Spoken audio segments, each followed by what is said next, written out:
Sacramento. From the Power Business Technology Toshiba Studios. Sactown Sports 1140. The Carmichael Dave Show. He's on the microphone when he's not on the microphone. He's playing a song, and when he's not playing a song, he's on the microphone, and then boom, with Jason Ross. No, he didn't. Yes, he.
They were just out, and they're all mushy now. I didn't realize that they were community grapes. You didn't? No. Why not? Well, why? Yeah, I left them. Oh, you would have had. Well, some? I was here. Oh, well, you guys are here. Well, you were busy. You went off and had whatever you were doing, partying yesterday. Well, Partying? Kyle. Well, I don't know what he did. When he left. Meanwhile, Kyle. Yeah, Chris was dressed up yesterday. Kyle was. Yesterday. Wait, why was Kyle dressed up again? Wait, can we say? I don't remember why he was dressed up. Yeah. Well, I mean, I don't know. He was going to a wedding. Oh, that's right. Oh, because we said, that, there was a wedding and a funeral. That's weird. Yeah. And then didn't we talk about, like, what if you could combine them? Yes. Yeah. We did. Off air. Who has a wedding on a Thursday? I don't know. think the wedding. Well, no, it was yesterday. That's an interesting question. It's more common now. But then I instinctively wanted to fire back who has a funeral on Thursday, which is where Chris went. But then I'm like, well, hold on. Is there like a day for a funeral? I don't think so. Is that pretty much like, I understand what you're saying about weddings. Like, have them on a weekend, everybody goes, you get hammered, and you're off the next day at the reception or whatever. I understand. I understand the wedding part of what Chris said. He took today off. Who did? Oh, Kyle did. Oh, well, yeah.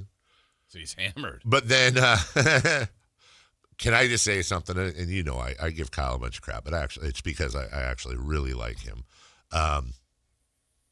This could go one of two ways, but instinctively, I feel like Kyle would be an incredibly terrible person to be around if he was hammered. And here's what I mean. Not in a bad way, though. Well, wait, that sounds weird. Okay, let me explain. The worst people to be around when they're drunk are like mean or violent drunk. So let's just put that aside. That would not be Kyle. I wouldn't think so. No, I couldn't. Although that would actually be really fun. That would actually be really funny if Kyle was hammered. Now I'm getting the visual. I'd still be here. Right. Like, I think someone might let loose on him. If Kyle was, that's actually a funny little thing. Like, because we always have fun with Kyle. And then I say something to Kyle, and he's had a few. He's like, "Oh, you think that's funny, huh? Yeah. Why don't you? Yeah. Well, it's your time. Why don't you say what you have to say?" That would be funny.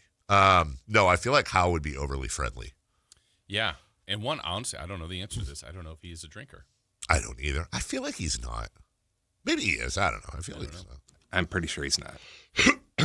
And then Chris had his funeral. So, yeah, is there a day for funerals? Is that a thing? Not a day, but like, are funerals generally on a weekend, or is there no rules? Have a funeral whatever day.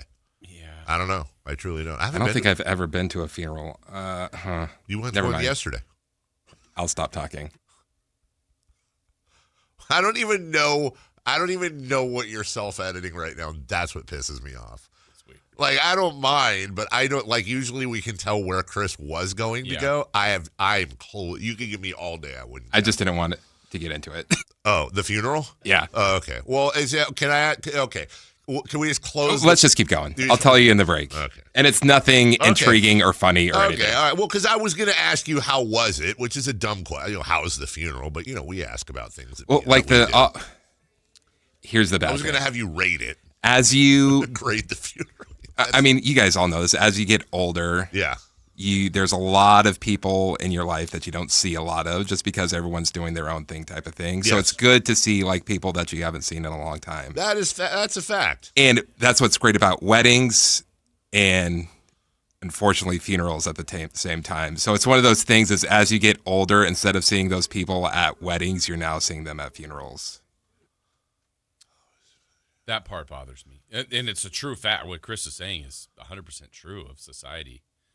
But, like, if you hadn't seen someone in a long time and then you're showing up at the funeral, that's wonderful. You're showing those that are connected to the family the respect and hey, I need to be there for them. But it's like, let's be together when we can be together. And it's hard. I mean, no one's perfect at that. That just really happens. Difficult. It does. And sometimes it's a tragedy. Like something happened like that. Yeah, and you're like, oh, my goodness. Like, that's 100% awful. Well, and that's part of where we're at. We've talked about it before is like, we're not there yet, but like eventually, I know what you're going to say. You know what I'm going to say? Like right now, if like any of our friends from high school or whatever, if they passed away, be like, God dang, dude, he was.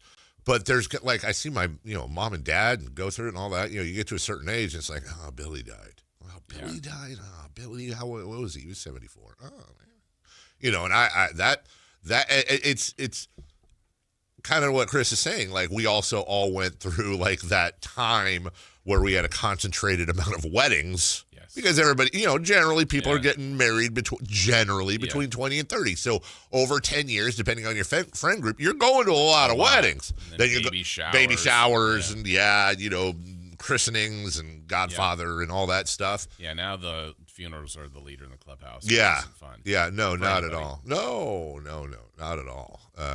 Yeah, it is kind of fun. You go from birthday parties to weddings to baby showers and christenings to, your buddy called you, he's getting a divorce, and you go out with him. The natural progression of things. Or also in there's a pretty good window, let me see, age-wise. Well, it could be 18, but it's probably in the 20s as well. Like, hey, Dave, can you help me move? Like, oh my God, 100. Well, you mentioned it, dude. Helping you move is a huge one that happens because look, I don't know that I'm moving again. Like if I moved now, right. First off, I wouldn't ask anyone to help. Yeah, company, right?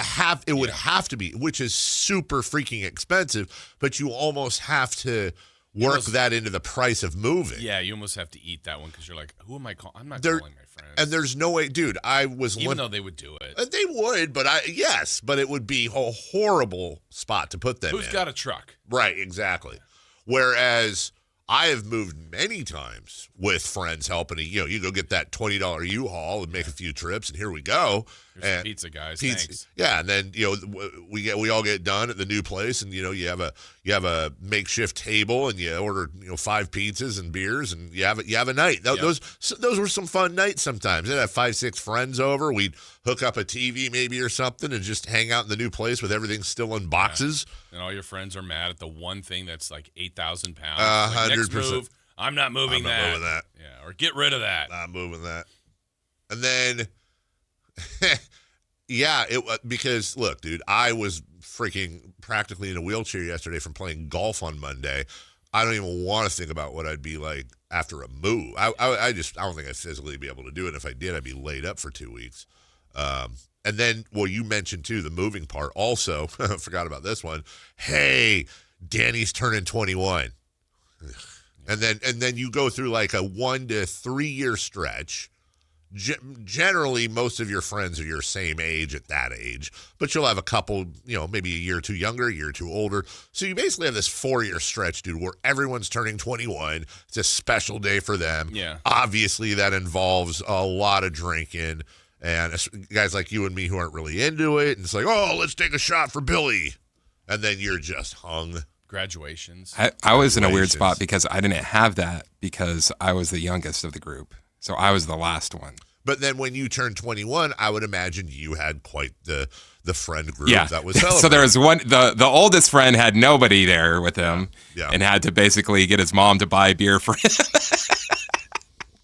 at the bar. And then there's me where everyone was out with me. Right. That's a thing, man. Well, now maybe the next, besides funerals, is probably the most common thing. Sadly, it's the group that, and not everybody wants this, but hey, it's the big birthday. It's a 50, 40, 50, 60, that kind of birthday. But that doesn't happen all the time. No.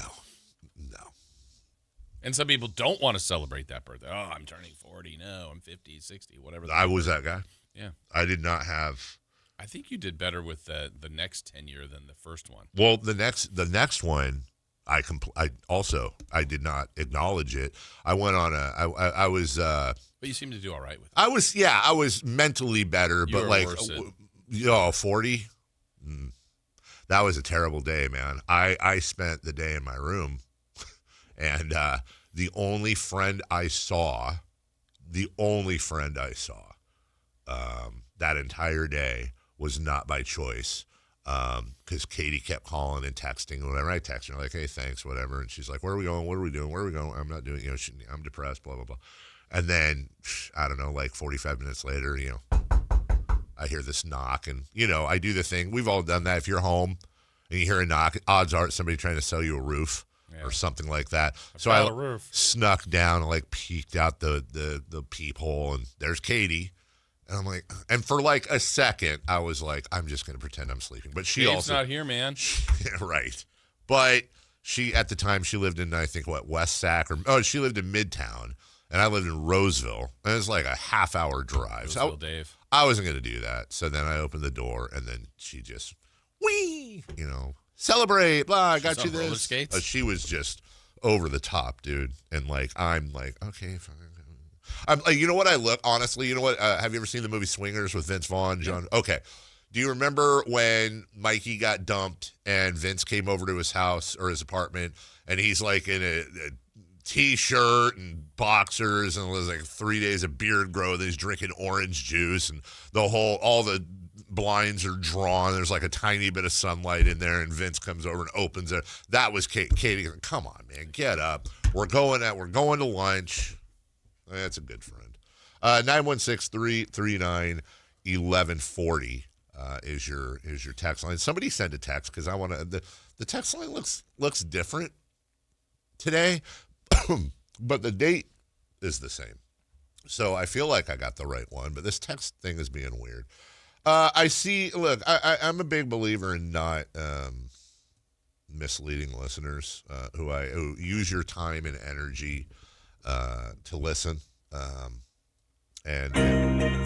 yeah. 916-520-9990, AmericanEnergyAir.com. We've already got people hitting up like, hey, we're here for the Russ Westbrook stuff. Which is not a surprise. Always as transparent can be.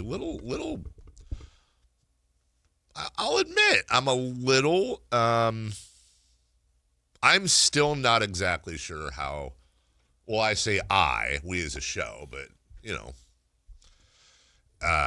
as Chris's blood pressure goes up, how to handle it. Only because I feel like this is like. I want to defer to Matt on this since Matt's the one in the spotlight here. I obviously, we're going to talk about it. Yeah. We're going to talk about it. Let me just tell you, I'm not going to talk about it right now. So relax. Sure. We'll talk about it, 7:30, 8 a.m. We'll get into it. Yeah. Don't want to spend the whole show on it. But also I don't, it's a big story. It is a big story, but I'm split because on one hand, I just don't like cheap radio. I don't. Here's the thing. Here's the We're an expensive show. Right. Like, I know what everybody wants. I shouldn't say everybody. I know what a lot of people want, and I get it, and I understand the way sports radio works. So I shouldn't say cheap. The way to do things that I don't like and I'm not a fan of is, all right, well, let's jump on this. We're going to open with this. We're going to play it. We're going to spend. This would be the way to maximize ratings. Like when we come back, we'll tell you who was wrong in this scenario. And does Matt George need to, or what Russ said that was incorrect, whatever. And then we're playing clips the whole time and we're reacting and we're taking, what do you think? 1-800-920-1140. And then, text us in your thoughts. Team Russ, team.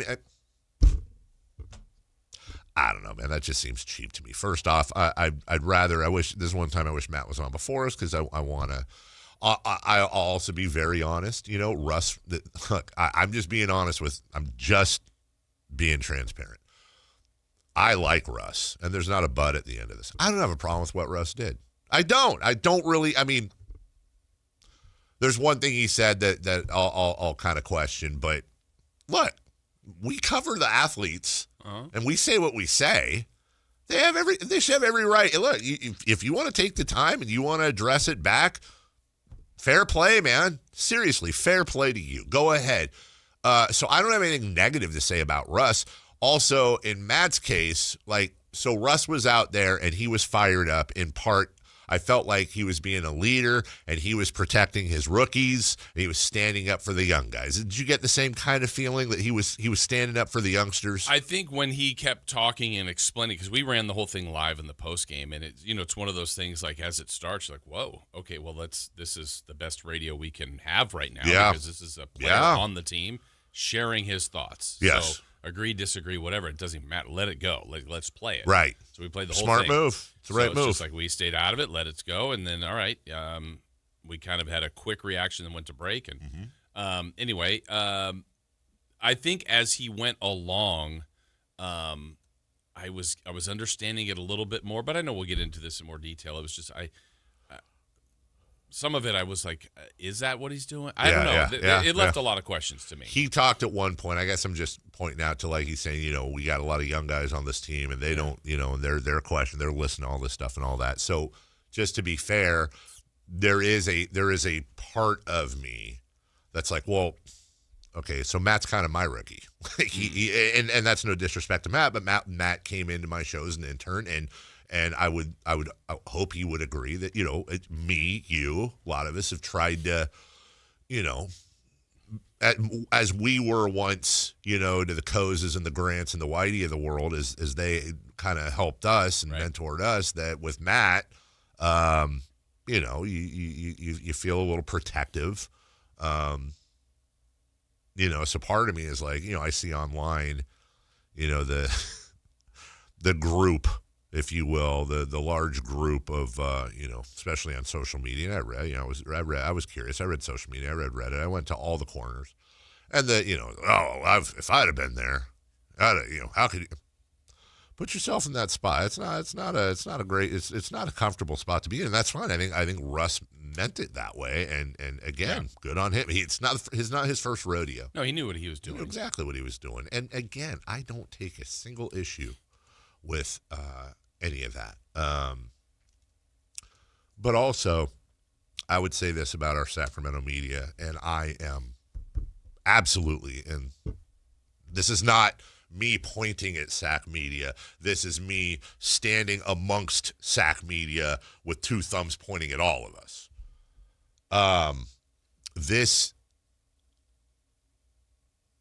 We are some of the nicest, friendliest, and when I say softest, I don't mean that in a disrespectful way. What I mean is probably 90% of the people that cover this team are Sacramento Kings fans at heart. They're fans. Let's just be honest. They root for the team. They are fans of the team.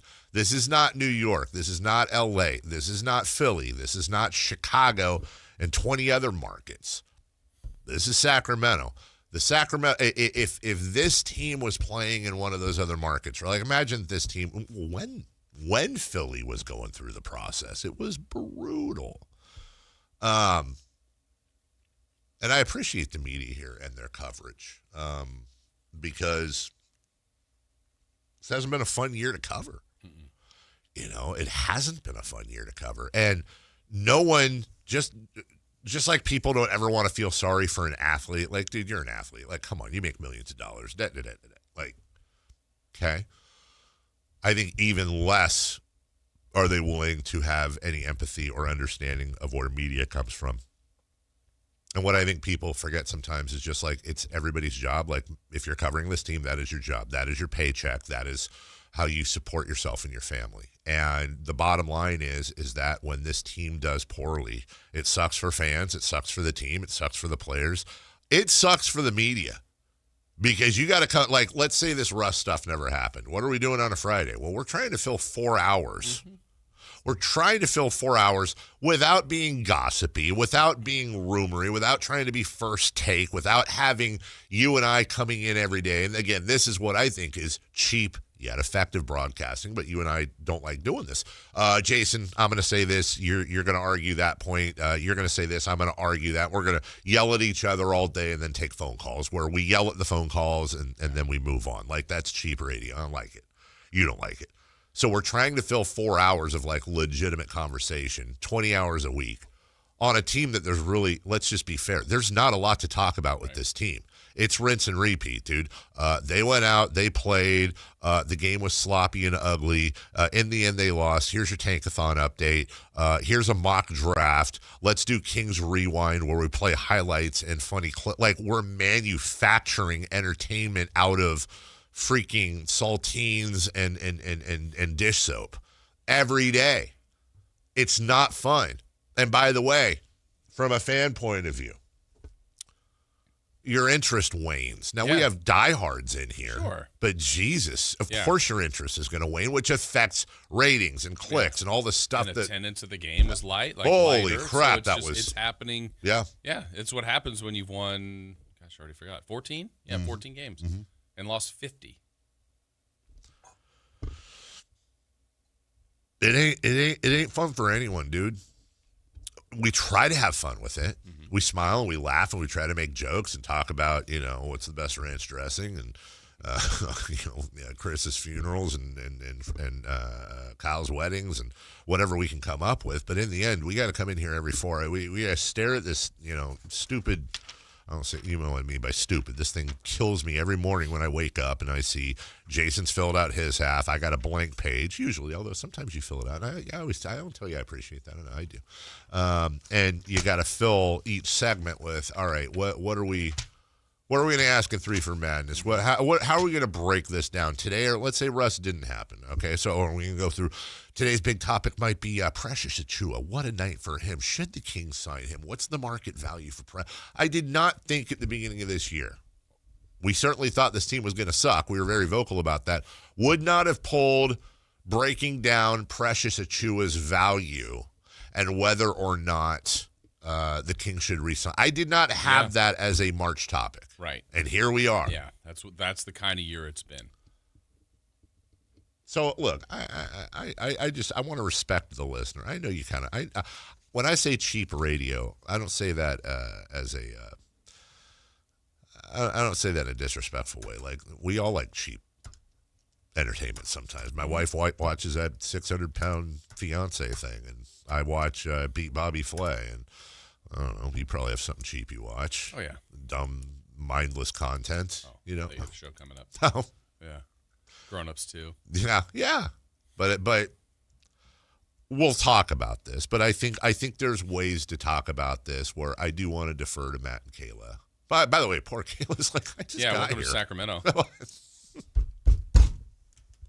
And if I'm Matt, dude, just lean into it, brother. Just lean into it. It's not comfortable. It isn't, but just lean into it, man. Double down. That's what I say. It's mad double down. It was one of those too when we aired it last night. We have a monitor in front of us. We can see the podium, so we see Russ, and we can hear it. And we're airing the full thing, I think, a little bit later. But I'm like, whoa, he's talking to Matt. You're trying to figure out. And then there's other media members that you'll hear later that talk, and it's just, whoa. I know I was caught off guard. I wasn't even in the room. I'm an observer. Yeah, you and I were not in the room. If you're him, you're going, my goodness, where did And I'll tell you, you and I talked before the show, and if we were in the room, we would have stood up and yelled right back at him. We'd have said, why I oughta, how dare you? I would say, everybody out of the room is going to say today. Yeah, exactly. I'm almost certain I wouldn't have, but I also don't know. I don't know. Hell no. Because I've never been in that spot. No. Because honestly, and like, there's been a ton of people, you're right, that have said that, but that doesn't happen to the media very often. No. And then, like, if you're going to be on as a get, like, okay, I'm prepared. Maybe they have some questions for me. All right, I'm kind of mentally ready. Yeah. There was no way anybody in that room was ready for that yesterday. And that's where the whole, like, everybody back. I understand why people think that. I do. But the athletes know they're getting asked questions. If I would say it's akin to if a media member caught a player, the media member, I'm trying to think of the right analogy. If a media member started going in on a player about their turnover in the third quarter, but the player was in the bathroom at their house, the player would probably be like, "What are you doing? Yeah. What? You couldn't answer the question." Yeah. Like, I guarantee you, for example, if Russ was on, and again, I'm not blaming Russ, but if Russ was coming on with Matt and Kayla today, and Russ had questions, it would be awkward at first, but there would then be I think a great conversation and exchange is great. Nobody's ready for that one. And when you have Russell Westbrook, Hall of Famer, international icon, superstar in Sacramento of all places, taking the spotlight and going, the Eye of Sauron's right on you. I'm using the Lord of the Rings thing for Matt. Hey, man, that ain't a comfortable spot when the, hands on the other shoe. But you know what? I also think, and we got a break here, I think this stuff is fun.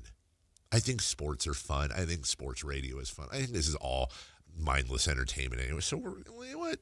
Everybody shouldn't take each other seriously. Nobody take each other too seriously.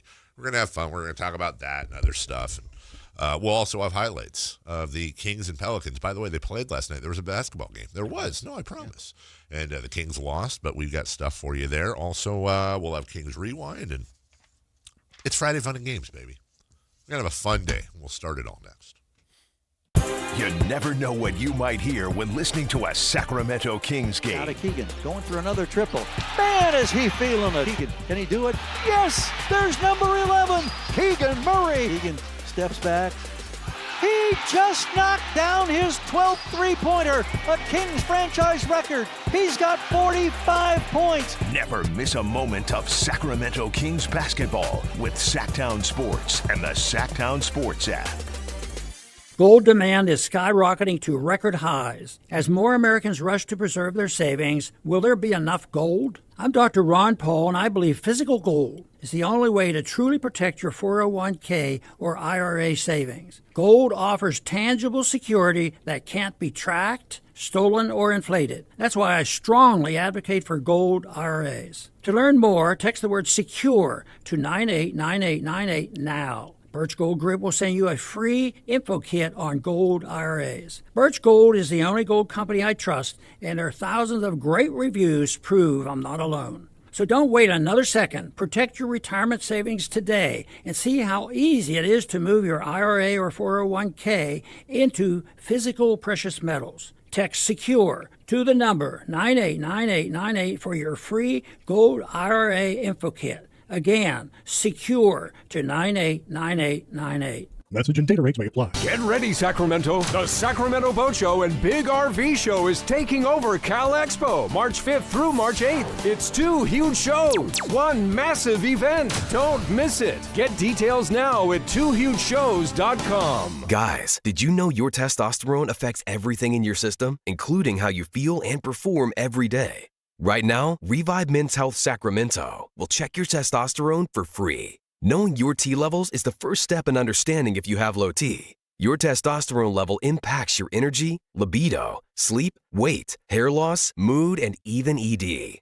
Maintaining an appropriate T level can change your whole life. Most men start to see changes in their hormone levels in their 30s. Experience and results matter. So what are you waiting for? Get your T levels checked today by local, experienced, and trusted men's health experts. They've helped thousands of men since 2011. They're so confident they can help you, they even guarantee it. Call Revive today and schedule your free testosterone test, free exam, and free consultation. Call Revive Men's Health at 916-277-8599. That's 916-277-8599. Or visit ReviveMen'sHealth.com. The following is a test of the emergency alert system.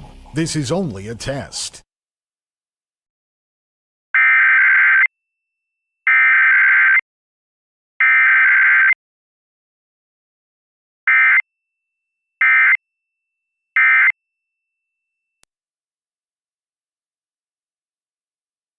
Friday is here, folks. What's up? It's Johnny Mosley on the mic. I've got the Toyota fired up, coffee in hand, and together, we're taking a peek at what's happening at Palisades.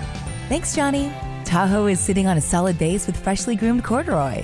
Sunny skies Friday and Saturday, highs in the low 40s. Friday evening dips into the mid-20s. Winds pick up Saturday. Layer up for the lifts. This report is brought to you by our local Toyota dealers. Toyota, let's go places.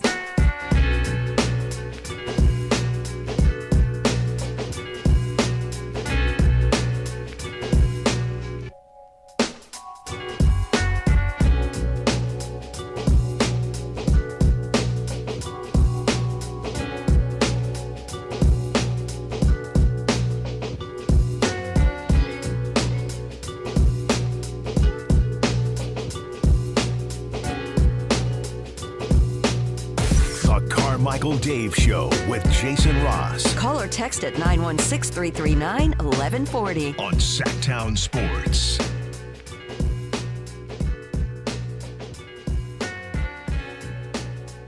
All right, I'm getting your text now. I'm getting your text now. Somebody hit something. So the newest text used to be at the top of the scroll. Now they're at the bottom of the scroll. So I was like, why do I keep missing these? You know. Did you find mine? Without looking at the numbers. Yeah. Okay. Did you get my DM the other day? Huh? When your DMs are open? Didn't it involve a turkey? Well, I'm intrigued. Hold on. I want to know which one. Hold on.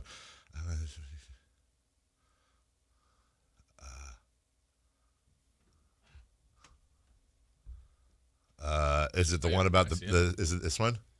About the 68 Beetle? No. Oh, that's a good one. That's a Mallrats reference. How was tennis yesterday? By the way, somebody else asked. I was dressed in all white yesterday. Yeah. Somebody else asked me if I was going or how good I was in equestrian. Like I'm, rolling around riding a horsey. I'm attempting to dazzle Dave. From the 916, you guys are forgetting that your audience has no idea what happened last night or what you're talking about. You know what? That's actually fair. That's a really fair text, honestly. Everybody knows. You know what? That is so. Russ called out the media. Mm-hmm. Okay, the media today is going to weigh in on that, but that's the audience calling us out. Yeah, that's fair. And you know what? We're not going to come back with vitriol. Yeah, we're going to come back with, hey. That's a good call out. It's a good reminder. Sometimes you think everybody knows what's happening. Yeah, they don't. Yeah. Not everybody lives on Twitter. Real brief because we got to get highlights. After the game, somebody said, I think it was like, "Hey, Russ, how you doing?" And then Russ just kind of monologued. That started it. Yeah. Russ took issue.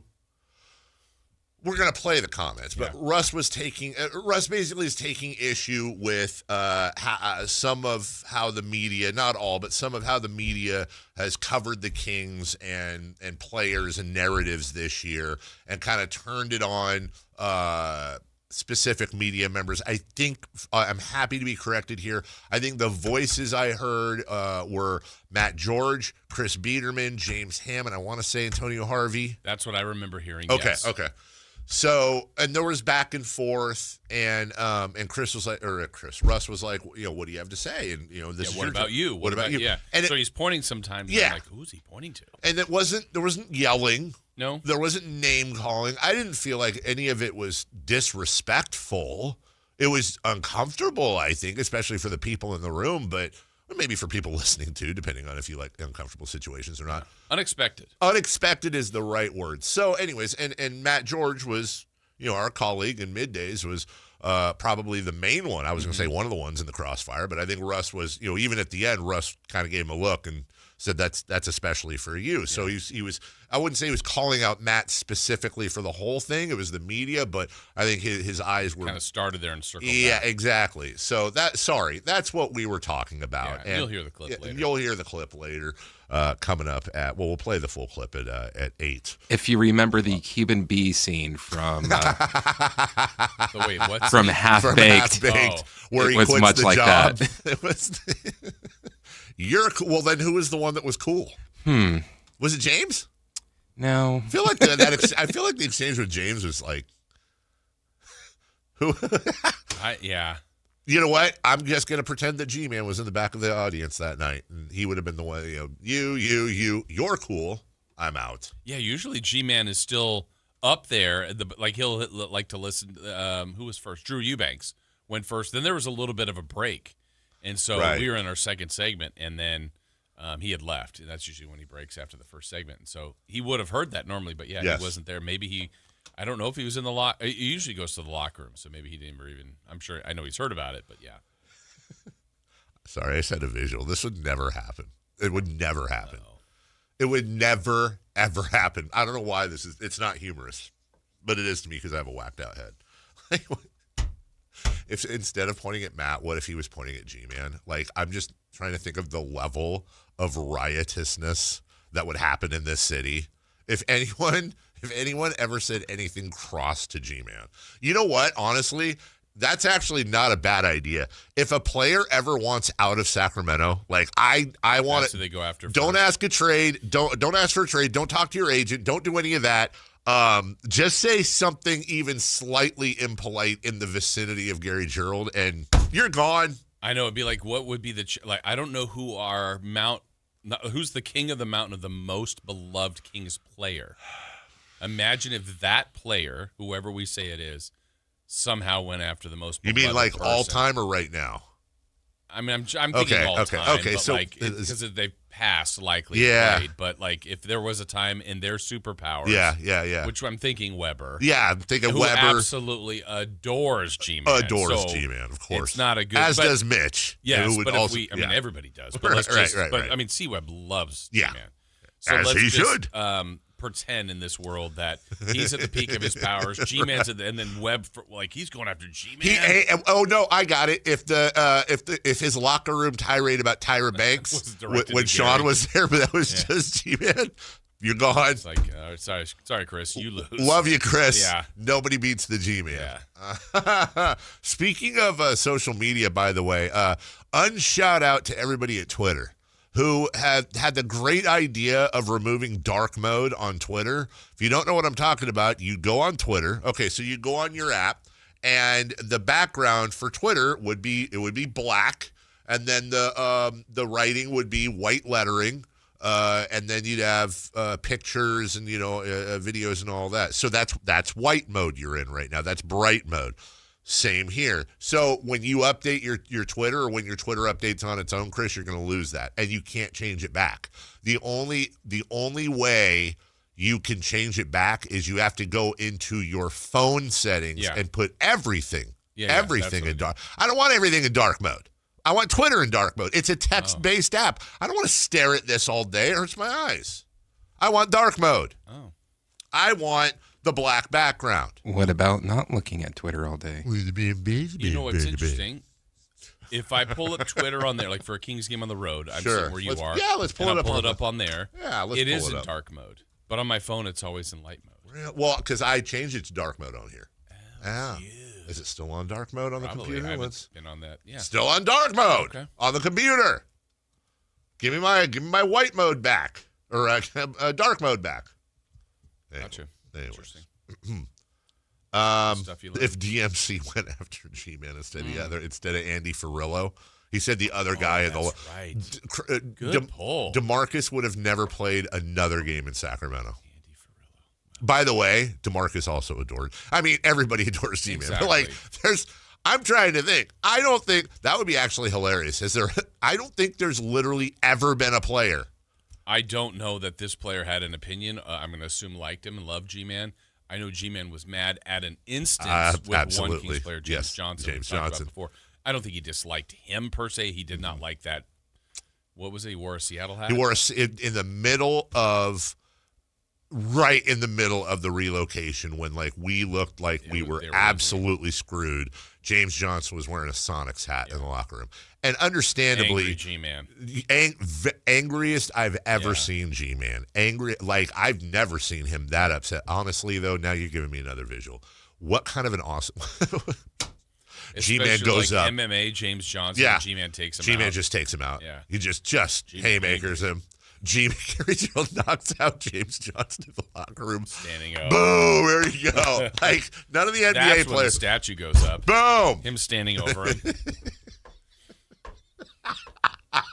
Ali Liston style. Oh, my God. Oh, my Actually, God. We need to reenact We that. need. You know what? AI can do it. I want to get that picture. Who, Allen Iverson? Yes. Oh, my goodness. All right, that's just I'm playing. Talking about Sonics. I'm playing that in my head. Yeah, because nobody was. I don't think anybody was going to confront James on that. James Johnson. James Johnson. Yeah, no. You go ahead, James. You do whatever you. Yeah. That's a scary dude. All right. Kings Pelicans last night. I mean, we don't got a lot to play here. It is what it is. Hey, here we go. Russ Westbrook stealing a dunk. Hey. Why not? Hey, why not? He's got a soft two-hand flush. Hangs on the rim just for an extra moment there to make a little statement. Zion Williamson made the bad pass, and Russ was quick to pounce on it. You know, funny that's the first clip we played, because honestly, I too had a soft two-hand flush this morning. Zion Williamson played the whole game. Murphy gives it up on the left angle. McGowan goes inside. Zion with a deep post position. Scores it. Doug Christie takes his next to last timeout. It's now an 11-point New Orleans lead. 118-107. 5:21 to go. Williamson now with 18 points. I predict a comeback. Do you? Mm-hmm. I was watching on TV too, and like they came back from commercial, and Kyle, they showed like the popcorn stand and people eating popcorn, and Kyle was like, "Get your popcorn ready, King." You know, looking for a King's comeback here, and I was just like, I couldn't help but be like, "Oh God, you guys know they're not coming back. You have to do this." You've seen this before. I feel so badly. Also, had the Russ thing not happened, this would have been my top story. I have beef with Kyle Draper. Oh, no. What is going on? I am beefing with Kyle because at one point he's talking about Kyler Murray being courtside for the game. Please. Because now, last night I saw everything, and I'm like, what was this So story? they showed Kyler Murray and somebody else, a lady who he was with. I don't know who it was, but just, they were having a conversation courtside, and Kyle was talking about that, and I didn't hear the whole thing because my wife was yammering about something, but it was like, and I started thinking, well, that's interesting. Okay, the A's live here, and he's got the release coming from the Cardinals, and is he here to have? So then I tweet, I'm like, hey, Kyler Murray, they're courtside. That's kind of interesting, right? And then like all my replies were like, that's not Kyler Murray. Okay, so it was not. I don't think it was. It looked him. like Kyler Murray, and I think it might be one of those things where like, once you say it, then you kind of go, you that's say him. it, yeah. If you say it, then your brain tells you that's him, and then everyone's like, "LOL, that's not Kyler Murray." So I wussed out, and like I replied later. I just replied with a laughy face just to keep it vague. Did like, anybody have a picture of this again? Because I did. That's like a great people question. said it on Twitter. Yeah, I saw after yeah. the fact, but I know. I would say 9 times out of 10, maybe 95 out of 100, if he was there, they would have introduced him on the big screen for sure. Yes. So I never even saw who the player or who it was. Well, I wasn't at the game, so like for all I knew, they had introduced him. I didn't have any context, but he got me.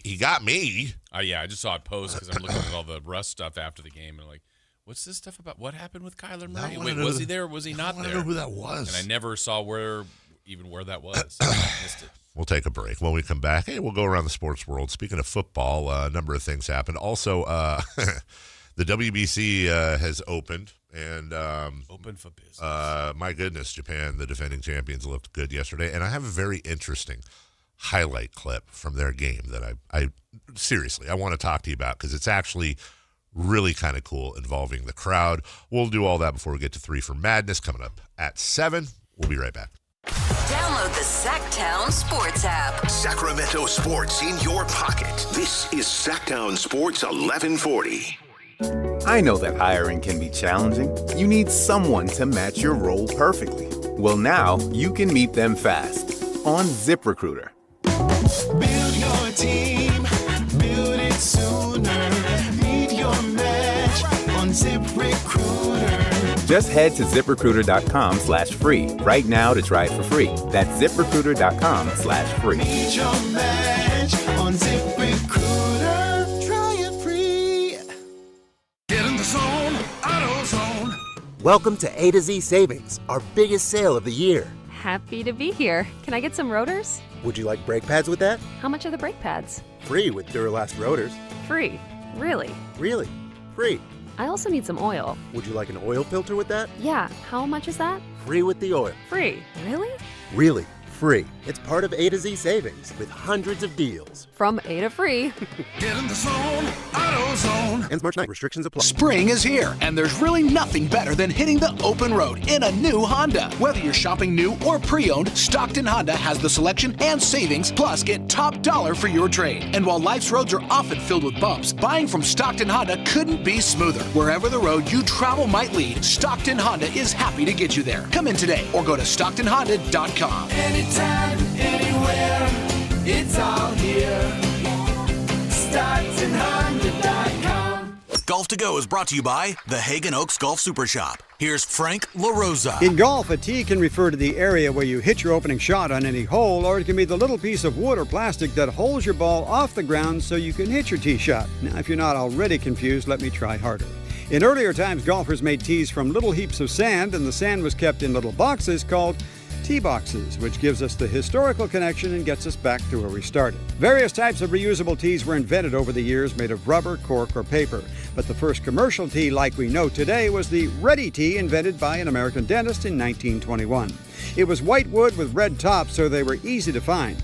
Today's tees are made of wood or plastic and come in many colors, and there are anti-slice tees, friction-free tees, brush tees, flexible tees, and even biodegradable tees. I'm partial to a tee with contrasting color measuring points, so my ball is teed up the same height every time. Check your local pro shop for lots of choices. That's your Golf to Go. I'm Frank LaRosa. We all hear the radio ads about the IRS. They tell you to be afraid, to be scared, and they try to frighten you into calling. I'm not here to do that. Tax Relief Advocates is different. TRA is here to tell you that if you owe money to the IRS, whether it's $5,000, $50,000, or $500,000, we have a solution. It doesn't matter if you're sitting in your car, at work, or with your kids. No matter where you are, call now. 800-575-7098. Don't lose hope. TRA can eliminate or reduce what you owe to the IRS. Generous programs are now available that can give you a fresh start. Our passion is taxes and helping individuals fix their IRS problems. We have over 1,000 five-star reviews on Google and an A+ with the Better Business Bureau. You don't need to be afraid of the IRS any longer. End your tax nightmare today by visiting us online at TRA.com or call 800-575-7098. That's 800-575-7098. Tax Relief Advocates. Real solutions for real people.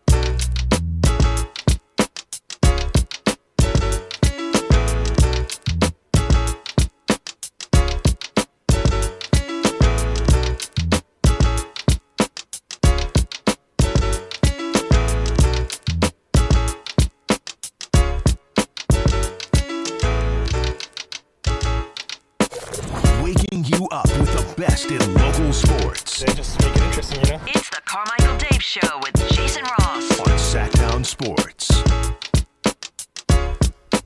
I made a decision last night, Jason. I wanted to inform you and Chris of. It's a personal decision. Chili? No. It's just something I've been doing my whole life that I think I'm done with. I don't want to be a player no more. Yeah. What do you want to do? I'd like to crush things. A lot? Yeah. Some? I'm going to work my way up. Crush some? Yeah. I don't.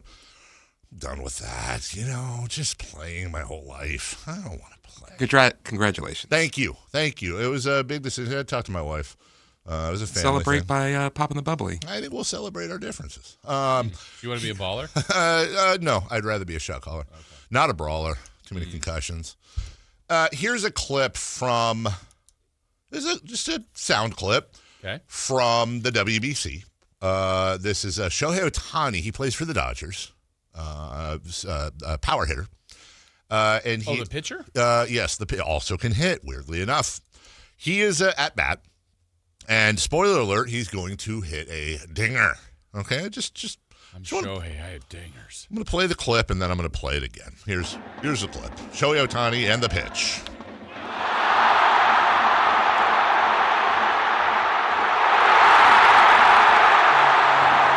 Don't even mess with the volume there for a reason. Okay, this is fascinating to me. I'm going to go back to the beginning of the clip now. Listen to the crowd before he swings the bat. Or more to the point, listen to the crowd making virtually zero sound and then popping. Other than like whatever the singing was in the background, you basically just hear like a low murmur. And honestly, the first thing that popped in my head, remember when Peyton Manning was running the Colts and they would always show the sign at their stadium that would say like quiet offense at work or whatever. Like the home crowd is like dead silent. Respect. Right? And we're watching. And we're watching and we're watching and we're cheering. And the pitch. Okay, so it's going.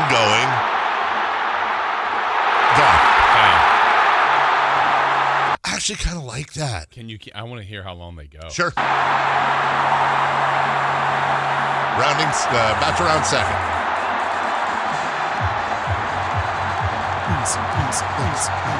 I don't want to be a player no more.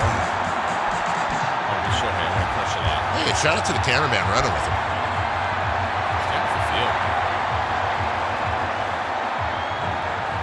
That's great. It's pretty great. Shout out to Japanese baseball fans. Oh, that was in L.A.? That was yeah, I know, right? By the way, out of the World Baseball Dave Club. loves L.A. Dave loves it. No, he doesn't. Shohei Ohtani has 5 RBI and has a triple shy of the cycle. It's the second inning. What? Is he hitting off a tee? I mean, look, I think with a little bit of practice and discipline, this kid's going to be good. He's still number 2.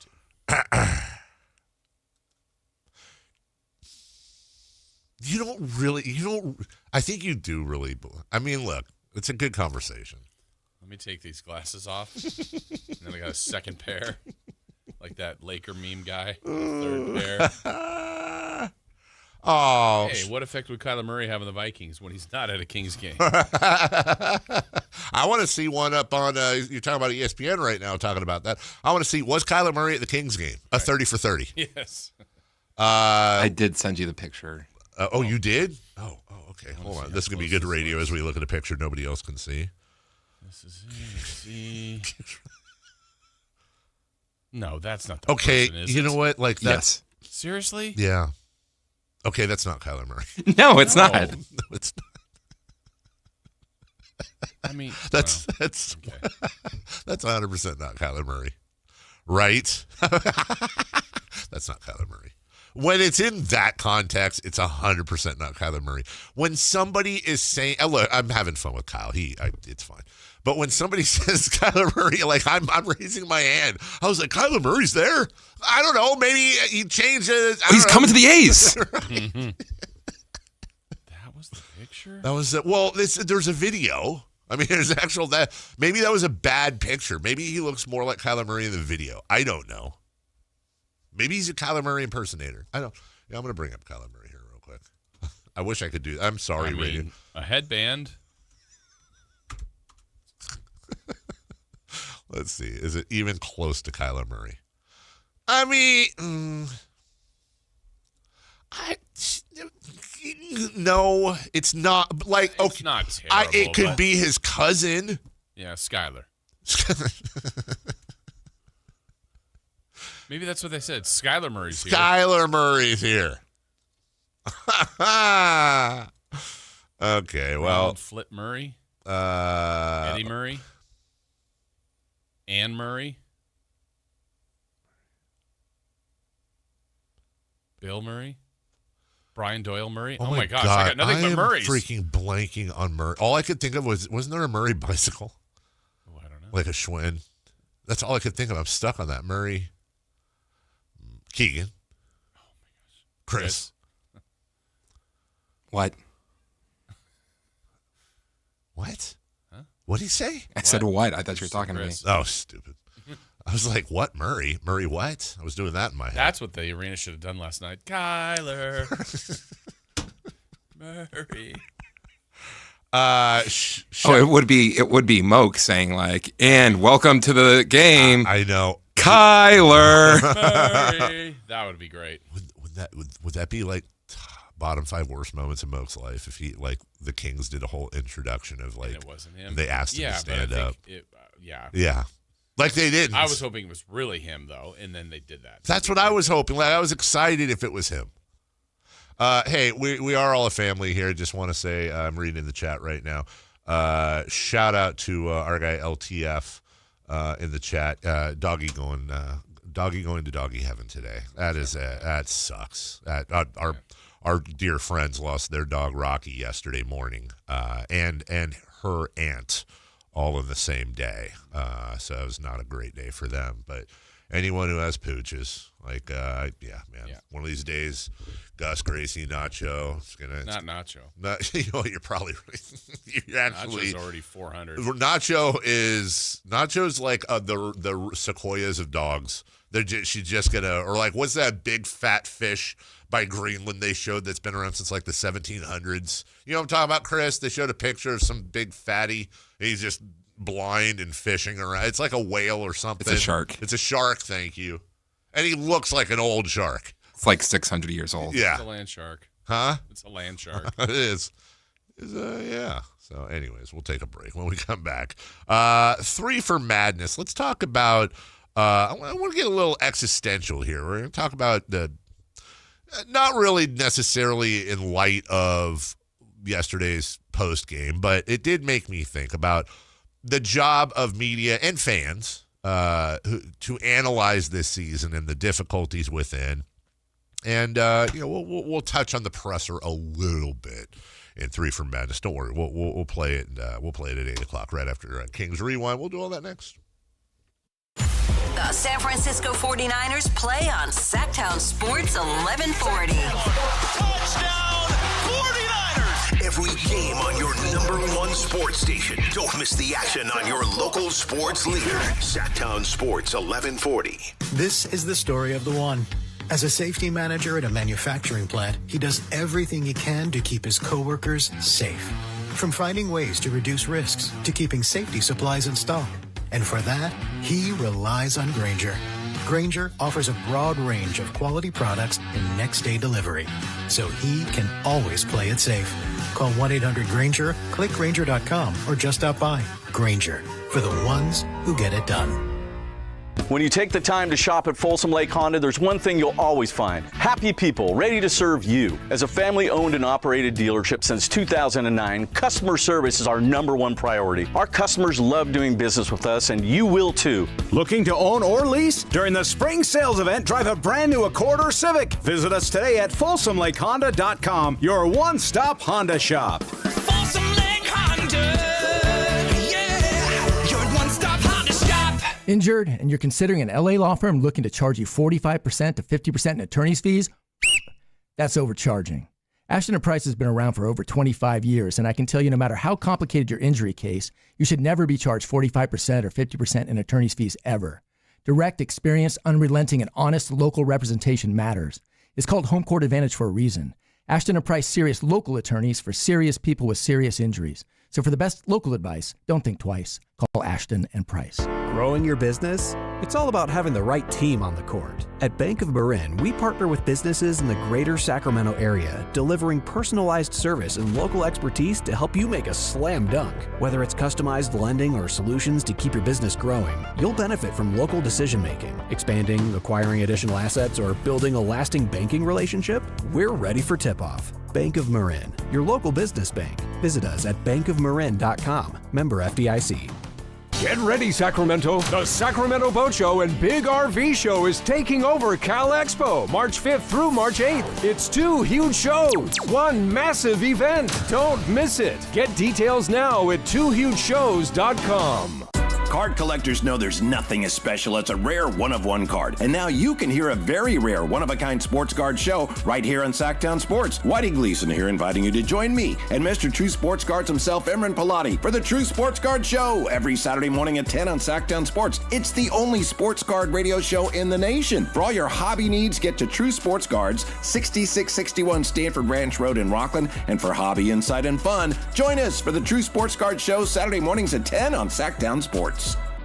If your business depends on reliable vehicles, it's time to upgrade your fleet at myelkgrovechevrolet.com. We specialize in fleet pricing, bulk discounts, and fast approvals, so your team stays on the road and on the job. From work trucks and vans to fuel-efficient sedans and SUVs, we have the inventory, service, and financing to keep your business moving. Call or visit myelkgrovechevrolet.com today and ask about exclusive fleet savings. myelkgrovechevrolet.com. Driving business forward.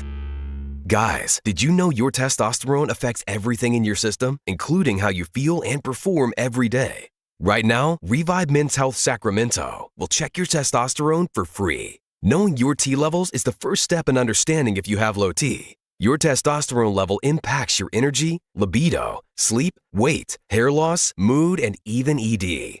Maintaining an appropriate T level can change your whole life. Most men start to see changes in their hormone levels in their 30s. Experience and results matter. So what are you waiting for? Get your T levels checked today by local, experienced, and trusted men's health experts. They've helped thousands of men since 2011. They're so confident they can help you, they even guarantee it. Call Revive today and schedule your free testosterone test, free exam, and free consultation. Call Revive Men's Health at 916-277-8599. That's 916-277-8599. Or visit revivemenshealth.com. KHD1 Sacramento, KYMX HD3 Sacramento. From the Power Business Technology Toshiba Studios. This is Sactown Sports 1140. 3 questions, 3 answers. It's 3 for Madness on the Carmichael Dave Show with Jason Ross. Here's question 1.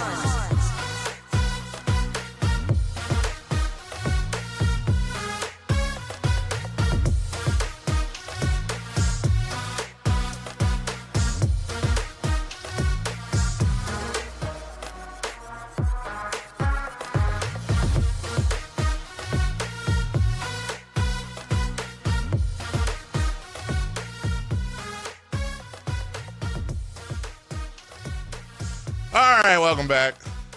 Sorry, we were watching video clips Chris likes to send us that were funny. Ted season 2. Oh my God, that's hilarious. Oh, that was very, very funny. 3 for Madness. Question un. Is this King season the toughest one to analyze? I don't know. Why are you asking me, dude? God. I think it is, and here's why. And I'm not trying to do recency bias. By the way, Oasis, I think last I checked, fan poll, 8th for the Rock and Roll Hall of Fame. Saw that yesterday. Chris is wearing an Oasis shirt, so I thought I'd shout it out. Yeah, it is very difficult to analyze this King season because it's upside down. We are conditioned as fans and as media and as humans, winning good, losing bad. But this season, it's like losing good, winning bad, but losing still sucks.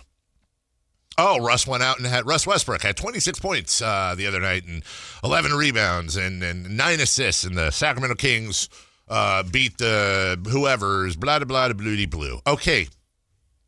In any world, that's great. In any world, it's like, wow, look at Russ still killing it out there, and the Kings won, and he let heart and passion and soul and all that. But also, that's one more win. Here comes Indiana. They're closest to us. Why is Russ getting all these minutes when it should be Devin Carter or whoever? That should be Max Reynaud's shot. It's like you have to cover this team in a backwards-ass, inside-out way. And it sucks. It sucks to be here. It sucks for everybody. It sucks for Russ. It sucks for the team. It sucks for Doug Christie. It sucks for you and me. It sucks for every single person listening right now. Just, it stinks. Yeah, there's so many. You're right. It's really tough to analyze. I don't think it's the toughest season. Like, I'll just speak for myself. For me, I think we go back to relocation. I'm sorry. But to analyze is, I should say, relocation trumps everything. Yeah. It's almost like barring injury. Like, you're 100% right. Relocation was They're hard. the Will Ferrell of terrible seasons. And I would also say, you're probably, and apologies if I'm stepping on what you're about to say, COVID that year when there was nothing was obviously tougher. Well, I'm saying I think the relocation year, and honestly for me, I'm speaking for me, I thought the year Eric Musselman's first year, so it was the first year post Adelman. They had made 8 straight playoff years. It wasn't their worst season record-wise. Right. But it was like, here's our new reality. Like, we just spent 8 years and probably 3 of it, like as a championship contender. And it was starting to fall, but now here was the cliff, and they fell off the cliff. That was really tough.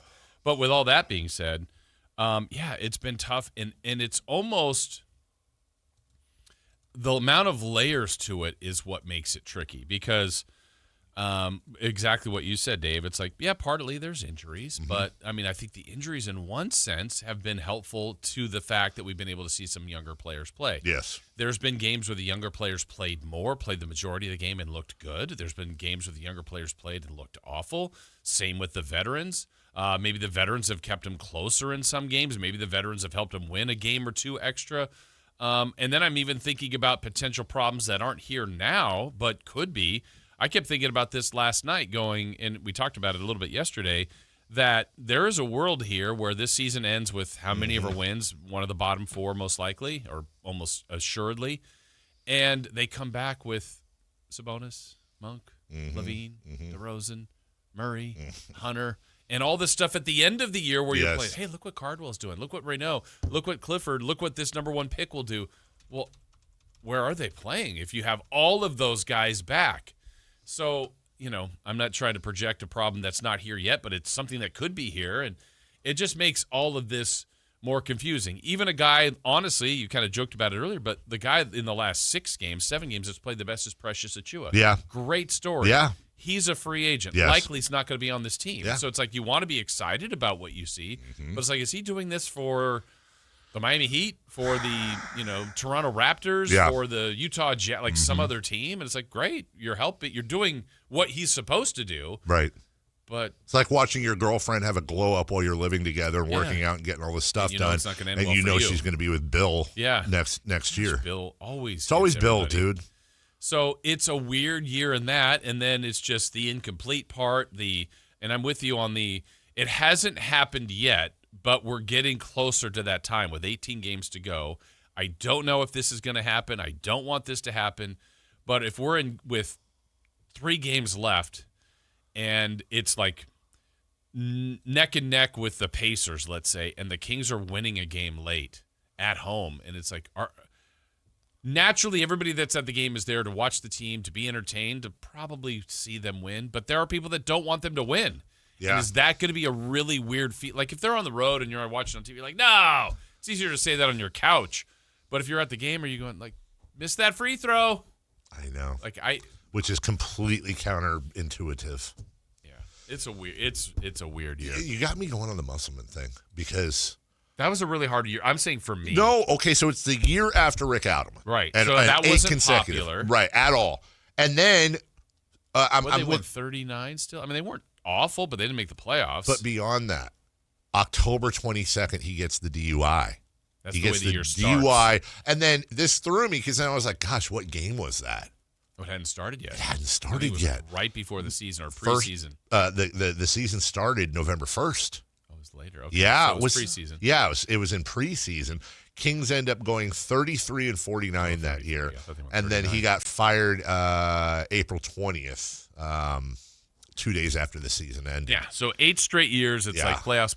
Yeah. A couple of them like special playoff runs, and then it's like,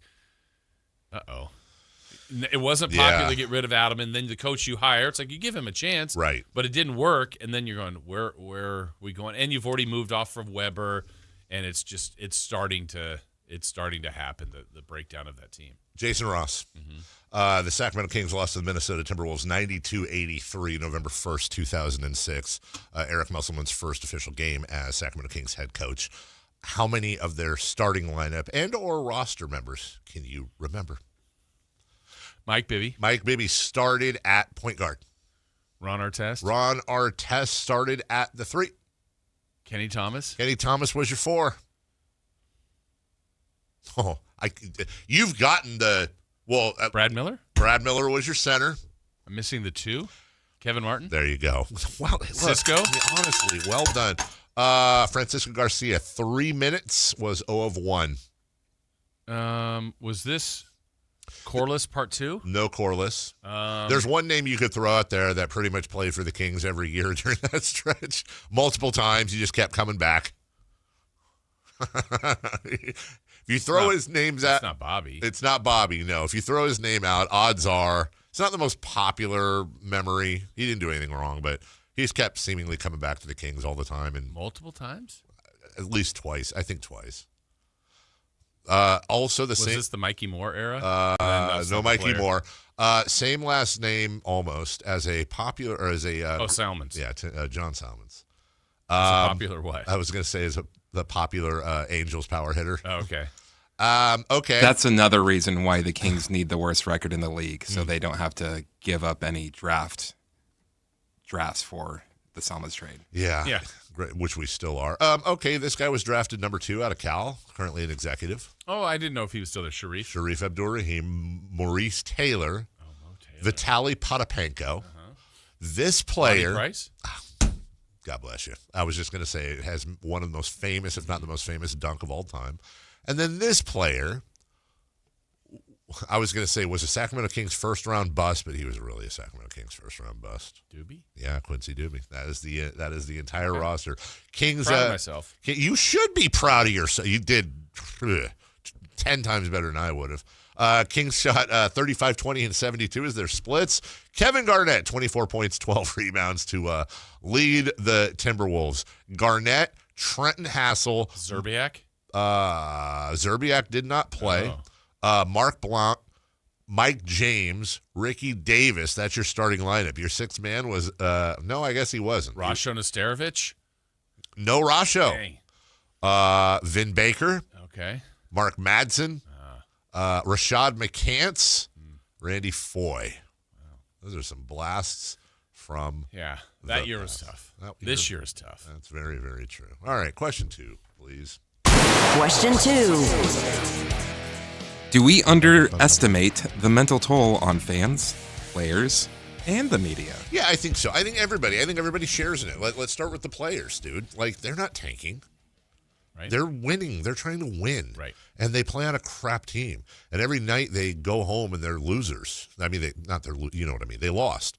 And they've done that 50 times this year and counting. And you got to read about it and hear about it. Or even if you tune it out, you still go there. You look around the arena. It's half empty and there's no energy. And like, look, I know we'd all trade positions. I get it. Yeah, exactly. 916-520-9990. I get they're making millions. I get it. I understand. They're making millions of dollars playing a kid's game and, hey, flying first. All that said, it still stinks and it takes a mental toll. Fans, your team sucks, and your friends who are Warriors fans or Laker fans or whatever fans are like, you suck again. You suck again. And you didn't suck 3 years ago, and so you have whiplash. And on top of that, you're a season ticket holder, and you go there every night, or you don't, and you're just going and watching the team lose. And then we just kind of covered it in the first topic. Yeah, dude, it sucks. This is not a fun team to cover. Losing teams are not fun. Beam team year, super fun. Looking forward to coming in every day, having fun, talking about stuff. Yay, yay, yay. John Halliburton, yay. We're all getting along, and everyone's loving life, and ratings are up, and advertisers are up because everybody's listening. That's fun.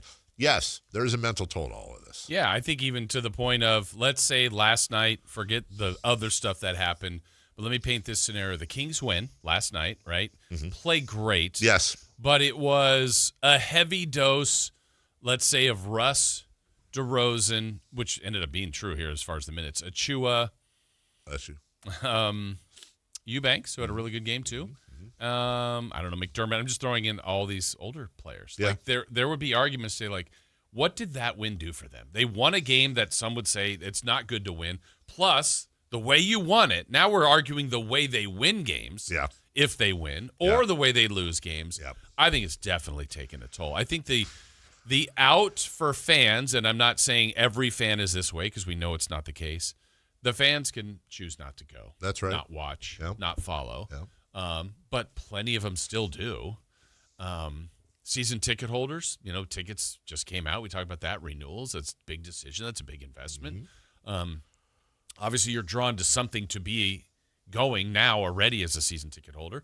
But that's money to invest in the next year, and I believe you like the team, love the community part of it. Yeah. They don't want to see them lose, and now it's like, well, now I'm thinking I'm not having as much fun at a game, and now I have to invest another 5, 6, 10, whatever the money you pay for it. Yeah. Those are heavy decisions, and then a player, you can't escape it. Like nobody. I mean, Russ and DeRozan are getting individual milestones along the way, which is cool. They don't love winning 14 games. I mean, they're miserable. Yeah. I mean, yeah. Miserable to, you know what I mean? It can't be easy. Yeah. Yeah.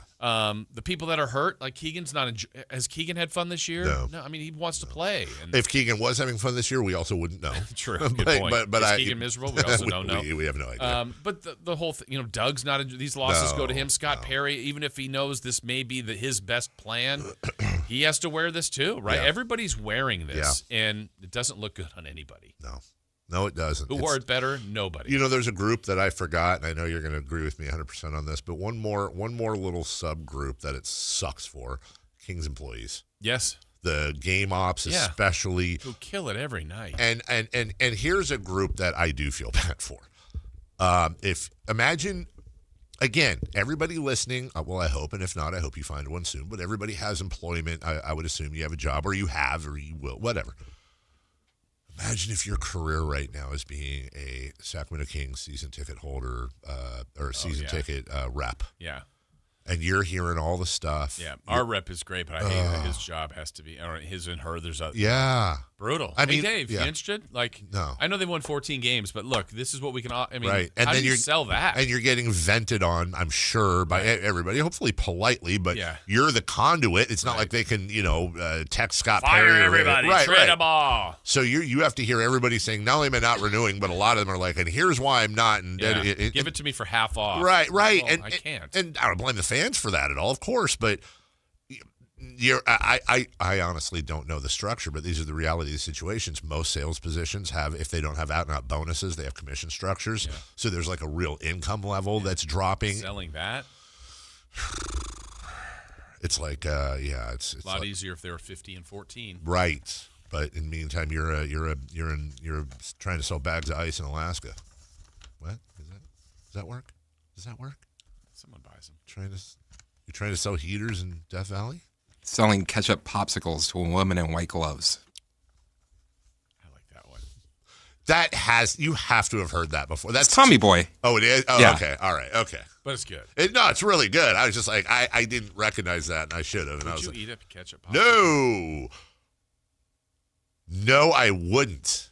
What? Oh, my God. You guys, I don't like you looking at the clock. Yeah, I don't either. No. What happened in that brain of yours? I am so excited to share this. I was going to share this with you yesterday. Well, there were two things I was going to share. Number one, this guy has a like a taco truck type thing set up, but you bring a bag of chips, and I've seen these in Mexico before. You bring them, they have chips, and they open them sideways, and then they like pour sauce in there.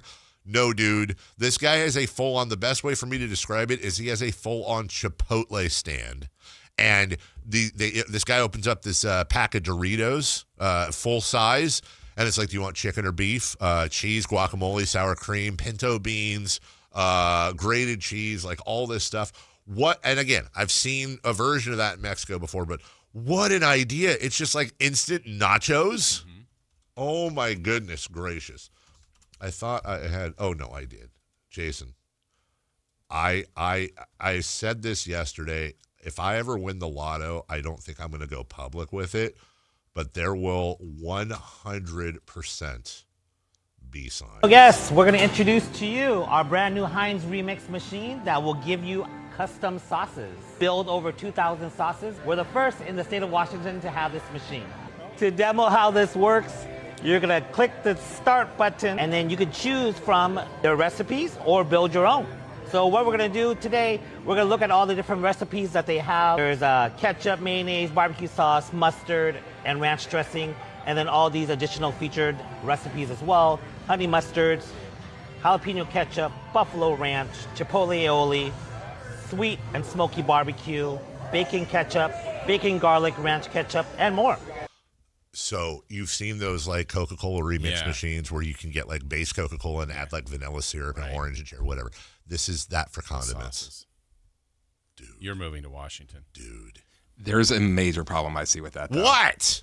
How it Don't yuck my yum. How it shakes. Like you could see someone not putting the cup in correctly, and it just flips the sauce out. It shakes? Yeah, to like, it's almost like a painter, like it's mixing everything together. Yeah, it's got to mix it all up. Yeah, you got to, there should be like a little plastic door that goes down and holds it in place and all that. Like, I don't know, though, if you...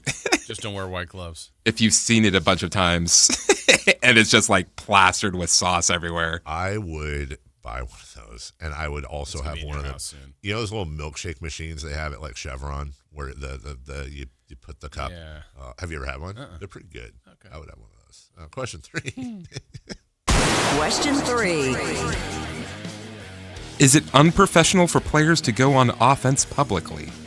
Okay, now I'm not talking about like dunks and stuff. I'm talking directly. Oh, thank you, text line. Sorry, this just in, or not this just in, but I hadn't seen this. Dylan Brooks was arrested last night. Whoa. Phoenix Sun star Dylan Brooks was arrested for an alleged DUI in Scottsdale, Arizona. Around 2 a.m., he was released from police custody. He was arrested at 2, released around 3. TMZ says we're told he was respectful and cooperative before being released. He's been out with a hand injury. I don't know how many details are going to come out, but it sounds like Dylan Brooks allegedly, of course, let the justice system do their part, got a DUI yesterday in the Phoenix area. So there's that. From the 916, and the Kings raised the season ticket prices a lot. Look, I'm not a rep for the Kings. I'm just doing my best to pass stuff on, but I will reiterate again. The Kings told me in no uncertain terms that they have not raised season ticket prices. There's some sort of a mix-up if it looks like they're up with having to do with Ticketmaster and like how you can return like 5 games a year and something. I don't understand it. Yeah. But the thing I've been telling everybody is if you think your season tickets have gone up, call your rep and let them work it out with you. And by the way, if it ends up that they went up, let me know. I want to know. But I've probably had no less than 20 people that I've said that to online or wherever that have talked to their rep, and they come back and they're like, oh, yeah, they didn't go up. Right. And I can go on my own. They did not. Yeah. I know 2 other people that I've asked that they have not either. So right. That's 3. Doesn't mean that's and they're all in different parts of the arena. Right. So I don't think they did. Now, just to be clear, like that doesn't mean we're saying renew. Like, do what you want with your money. Yeah. Like, we just want to get it right. You know, that's all for the record. Is it unprofessional for players to go on offense publicly? And that's a direct referral to Russ Westbrook last night. And we'll talk about we'll play that in its entirety at 8 a.m. I don't think it is, but I also think there's nuance. Now, if Russ were up at the podium last night and he was like MFU and you're a B and you know this and that and screaming and freaking out and stormed out, yeah, that's unprofessional, dude. Everybody has their cracking points, but that's not a good look. Russ was having a back and forth with the media. Now it was uncomfortable, and some I've seen already on the text line, the YouTube chat. You know, oh, Russ is a punk. How could he do that? Russ sunned the media. That was great. You know, there's people that are going to take their own sides.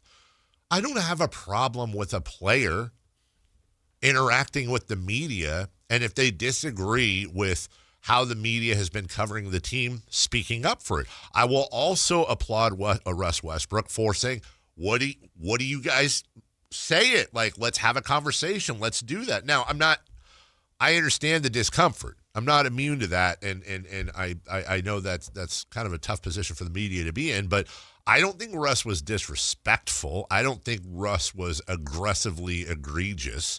And I think, the players get graded on everything. I got to think, dude, and I've used this analogy before, and everybody out there, apply it to your own job, you know. I've used our job, but let's say right now Aaron is listening. Well, let's say Aaron's working at Home Depot, all right? And Aaron's job is to mix the paint and, do you think this would look good with this? And blah, blah, blah, blah, blah. if every day after when Aaron checks off, I'm just going to call him Aaron, please, checks out at 6 p.m. and he goes back to the Home Depot employees locker room and he puts on his street clothes, takes off his big orange bib, and between him and his car and his wife and his kid and his Salisbury steak dinner, he's got like 7 cameras out there and a bunch of dudes, and they're like, so Aaron, you mixed the pink with the green to kind of go with Bonnie's deck she's looking at. Do you think that was the right call? Hey, Aaron, you had Bob come back in, and he said, honestly, the paint was peeling off that you recommended. Was that a mistake on your part, or is that on – do you blame yourself, Home Depot, or Sherwin-Williams for that? And every day after he left work, he's got to do a Home Depot wrap-up press conference on all the decisions he made. It's going to grate on you, dude. And I don't care if he's making $20 an hour or $2 million a year. People are human. So I get it. I as long as you're respectful, yeah, is what it is, dude. Yeah, I wouldn't say unprofessional. I think when you do it, though, then you also open yourself up for criticism. Yeah. Plenty of people have praised Russ. Go get him, Russ. Yeah. Go get the media. Yeah. And others have said kind of the stuff he's like, what's he doing? What's his point? Why is he going after?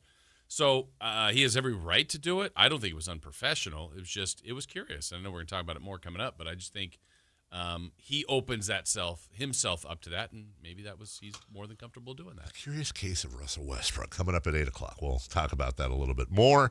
Hey, by the way, going to be a fun cross-talk today. Yeah. Friday Fun and Games. Maybe that should be our Friday Fun and Games. Hey, Matt, how was your day? Hey, Matt. Oh, Friday Fun and Games, baby. We'll take a break. And by the way, I'm going to have some fun with this. I'm sorry. I'm a 4-year-old kid. I'm going to have a little fun. When we come back, we're easing our way into this. When the media becomes embroiled in the story, how does that work? And is it a good or bad thing, to be honest with you? I think there's a couple different ways to look at that. We'll do that next. You never know what you might hear when listening to a Sacramento Kings game. Out of Keegan, going for another triple. Man, is he feeling it. Keegan, can he do it? Yes, there's number 11, Keegan Murray. Keegan steps back. He just knocked down his 12th three-pointer, a Kings franchise record. He's got 45 points. Never miss a moment of Sacramento Kings basketball with Sactown Sports and the Sactown Sports app. Good morning from Sierra. Spring has sprung. We are seeing classic bluebird conditions throughout the week, so make sure to bring your sunblock and shades. With warmer temps comes softer snow and variable conditions, so please ski and ride with care. Mark your calendars for Sierra's signature Grub Tour, Saturday, March 7th. Explore our various dining options at the resort to taste and rate their bite-sized treat. See you out there. Ride more, stress less. Sierra Tahoe is your closest, most affordable mountain escape from Sacramento or the Bay Area. From powder days to park laps, every run delivers that signature Sierra vibe. Real, friendly, and fun. Season passes start at $459 and save up to 40% on lift tickets and lessons when you book online in advance. Skip the long drive and high prices. Plan your trip today at SierraTahoe.com. That's SierraTahoe.com. Spring is here, and there's really nothing better than hitting the open road in a new Honda. Whether you're shopping new or pre-owned, Stockton Honda has the selection and savings, plus get top dollar for your trade. And while life's roads are often filled with bumps, buying from Stockton Honda couldn't be smoother. Wherever the road you travel might lead, Stockton Honda is happy to get you there. Come in today or go to StocktonHonda.com. Anytime, anywhere, it's all here. StocktonHonda.com. Get ready, Sacramento. The Sacramento Boat Show and Big RV Show is taking over Cal Expo, March 5th through March 8th. It's 2 huge shows, one massive event. Don't miss it. Get details now at 2hugeshows.com.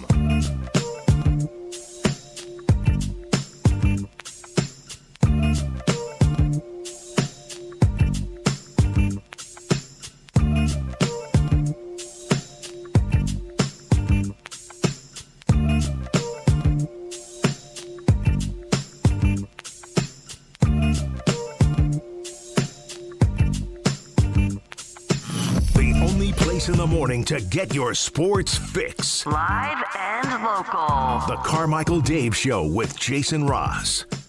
I forgot to tell you guys also, with all this stuff going on, maybe the biggest news of the day yesterday. I did not wait till today.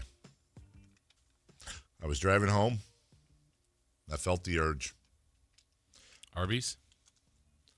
Checked out the Arby's +3 meal or whatever. $7.99. Get you a choice of their big old chicken sandwich or whatever, or the roast beef.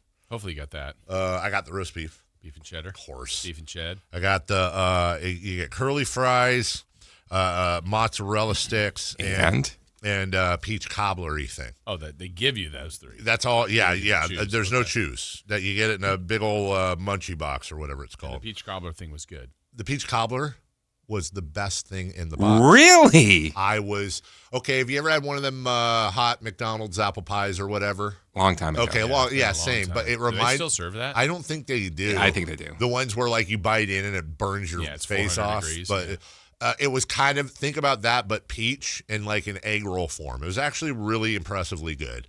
And by the way, I ate it last, so only imagine what it'd be like if you ate it hot. Brand new. That's your That's your dessert. treat. You can't eat dessert How first. was the beef and ched? Well, Jason, it didn't exist. It was a roast beef sandwich, no ched. Can you add ched? For probably extra cost. Or $8. Or what I would do in this situation, if I was in my past life and I ate fast food a lot. This first fast food I've had in like 3 months. If I did that, I would go get one of them Tostitos quesos at home, and I would just add my own ched when I got home, or an au jus. But the sandwich itself, I actually paid $2 extra, not for the ched, but I got just a chunk of Arby's sauce, and I was slurping that down every bite because that roast beef was it's not moist. Good deal. Would do again. Didn't blow my socks off, but it's important to know. That was not the word I think you're going to go with. It's important to know that it is not a beef and ched. So act accordingly. Either add the ched or have ched at home. Ready. Or if you have if you have a bottle of au jus at home, which I don't think too many people do. Do you get it home and eat it, or do you eat it in the car? I will be fair to Arby's on this. Not only did I take it home to eat, but I get home, I let the dogs out, I let them back in, then we all go upstairs and watch TV and eat whatever my lunch is. And then I fall asleep. Come on, dogs. Yeah, come on. Yeah, I go upstairs. Come on. They know what to do. But I got a phone call. It was like a 20-minute phone call, and then I couldn't get. Yeah, so it was cold in the meal. You know what? It wasn't cold, but it wasn't hot. It was a lukewarm Arby's. So to be fair, from the 916, Arby's adding crinkle fries is an enormous improvement. They're way better than the curly fries. There's no argument. Whoa. Listen, I think crinkle fries at their best are better than curly fries. I do believe that. That's my opinion. I disagree. That's fine. And that's my opinion. But I don't know that I had a choice for crinkle fries. They just threw the fries in there. I don't think you get a choice, dude. All right, we're going to get to we'll play Russell's comments in full at 8 o'clock. But it's an example now in our own, we heard the voices of our very own Matt George, James Ham, Chris Biederman, and Antonio Harvey in there. And by the way, I'm not singling them out. I'm just saying those are the four voices you hear. It was weird when Westbrook just went, Biederman!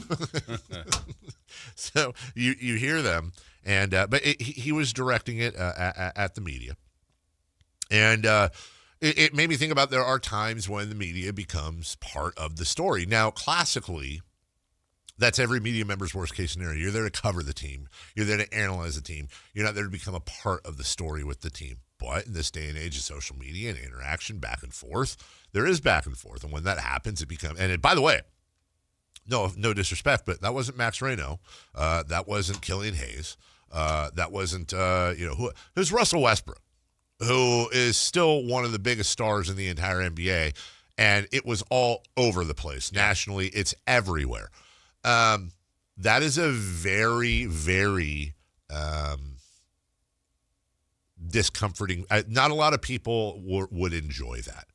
But I will say we are in a modern era now where, and look, this is what I I sent a text to Matt because I was trying to find out like what Russ was mad about, if he knew. But I haven't talked to him. But honestly, my thing was like, dude, just roll into it, man. Like, there's a difference between taking advantage of the situation, which whatever, but that's how most of your ESPN and big personalities. What you think Skip Bayless would have an issue if an athlete went after? You think Stephen A. would have an issue, and that's coverage that we don't do, and I don't think Matt wants to do that. But at the same time, if you're brought into it, we'll speak your piece. Now, if there was a racial component, if there was over-the-line family and personal stuff. Like, there's certain lines where it's like, dude, you don't want any part of that. And either side guilty of that, you're going to have an issue with that. I don't think there was anything personal. I don't think there was anything egregious. So, you know what? Say what you got to say. But I don't think media is a huge fan overall being part of the story. And by the way, I don't think people that follow the media want the media to be a part of the story. We're the lens. We're the people that play the highlights and give you the analysis, and then you say we agree or you're full of garbage, and we move on to the next thing. You don't want to. It's an uncomfortable thing. It's probably like most things. There's layers to all of this. There was a portion of people last night. Again, this was raw. This was fresh.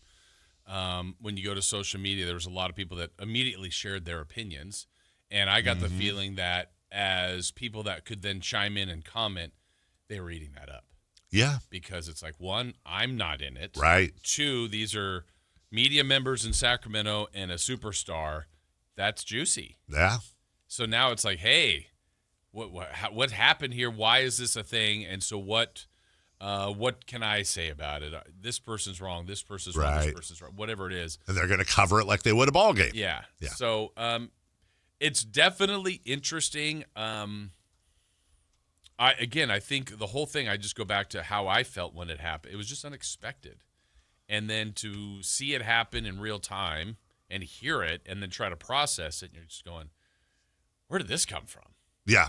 I was That's totally, what I wanted. blindsiding. Same. Like, I'm not even trying to pick a side here. Like, honestly, well, I will say this, and we'll hear this in the presser, but at one point, I think it was Biederman that said, like, well, could you give us an example? Right. And he's like, well, I don't want to get into it. And it's like, well, hold on, dude. But you do want to get into it. Right, you do. Right. And again, I'm not trying to trash Russ here. I'm honestly curious as to, is there something or some things specifically that bothered him?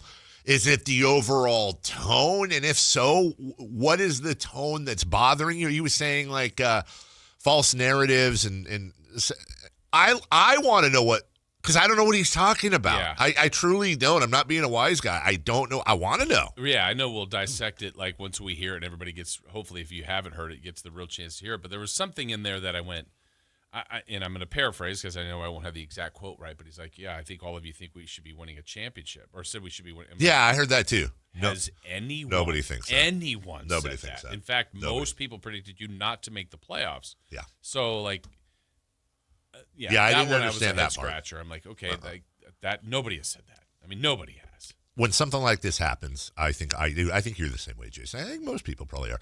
Like, I try to put myself in the shoes of both sides, you know? So you have this semi, again, respectful, but semi-adversarial thing. And it's like, okay, well, I don't need to put myself in the media shoes. I'm in the media shoes. But I immediately go, okay, I need to put myself in Russ's shoes. And I don't want to do too much analysis because that's what 8 o'clock's for. But first off, I think he's trying to be a leader. I think in his mind, he's standing up for his young guys. He's trying to be a leader, and there's a lot of things in there I don't have an issue with. Fine, do your thing. But again, like if there's a grievance or if there's grievances, all respect, fair play, bring them up. You feel like you need to bring them up and make a statement. God bless you. That is 100% your right and your privilege. I just want to know what they are. I don't. We'll all listen to it together again. I've listened to it twice since, once last night, once this morning. I still don't have a good grasp as to what specifically is bothering him other than, generalities. But then it's like, but I need to know what those are because I've seen most of the coverage. I feel like the Sacramento media has been pretty fair with the team, as fair as you can be with the worst record in the NBA. I think I haven't seen anything over the top with Russ. I mean, I'll see people say, I wish Russ wasn't scoring 26 points. I wish he wasn't taking these many. I don't think that's below the belt. I think there are people that want this team to lose, and they want those shots to go to another player. I don't think that's personal. Right. I understand that it's anti-basketball, and it's the opposite of what you should want. And we've been very borderline cheerleaders for Russ Westbrook, very complimentary of Russ, I know, on this show. I can't speak for Matt. I know he will at 10 a.m., but if somebody wants to point out to me, even just specifically with Matt, I see most of Matt's stuff. Mm-hmm. We cover it a little bit differently, but I haven't seen anything where I'm like, dude, Matt. And by the way, if he did, then point it out and say what it is. Yeah, what is it? I want to know. Maybe I'm just being naive. I truly don't. We'll break all that down and get into it deep at 8 a.m. In the meantime, when we come back, time to laugh. Kings lost last night. That doesn't mean Chris and Jason weren't at work. It's your daily dose of Kings Rewind coming up right after this. Download the Sactown Sports app. Sacramento sports in your pocket. This is Sactown Sports 1140. Get in the zone, AutoZone. Jeff's day is off to a slow start. So he heads to AutoZone, America's #1 battery destination, where Sammy, a local AutoZoner, tests his battery for free. Looks like he just needs a charge. And Sammy does that for free too. In no time at all, Jeff is back on the road, ready to finish the day strong. Free battery testing and charging at every store. No hassles, just help. Get in the zone, AutoZone. Restrictions apply. I'm U.S. Transportation Secretary Sean Duffy. The sound of a seatbelt. It's one of the most important sounds in our car. It means everyone is ready and everyone is safe. The more our kids see us put on our seatbelts, the more natural it is for them to put theirs on too. Make it a priority. Buckle up every time.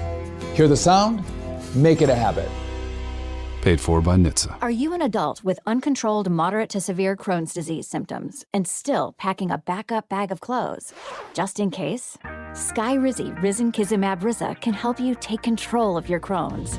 Feel significant symptom relief, including less abdominal pain and fewer bowel movements at 4 weeks. Plus, Skyrizi is proven to help people achieve remission and visibly improve damage of the intestinal lining. Individual results may vary. Skyrizi is a prescription injection medicine. Don't use if allergic to Skyrizi. Serious allergic reactions, increased infections, or lower ability to fight them may occur. Before treatment, get checked for infections and tuberculosis. Tell your doctor about any flu-like symptoms or vaccines. Liver problems leading to hospitalization may occur when treated for Crohn's. Ready to take control of your Crohn's? Ask your doctor about Skyrizi, the #1 prescribed biologic in Crohn's disease. Control is everything to me. Learn more at skyrizi.com or call 1-866-SKYRIZI. Jackson Hewitt handles your taxes and your stress. Inhale on no surprise price of $149 or less. Exhale, paying more for complicated taxes. You won't. Inhale, new tax law knowledge.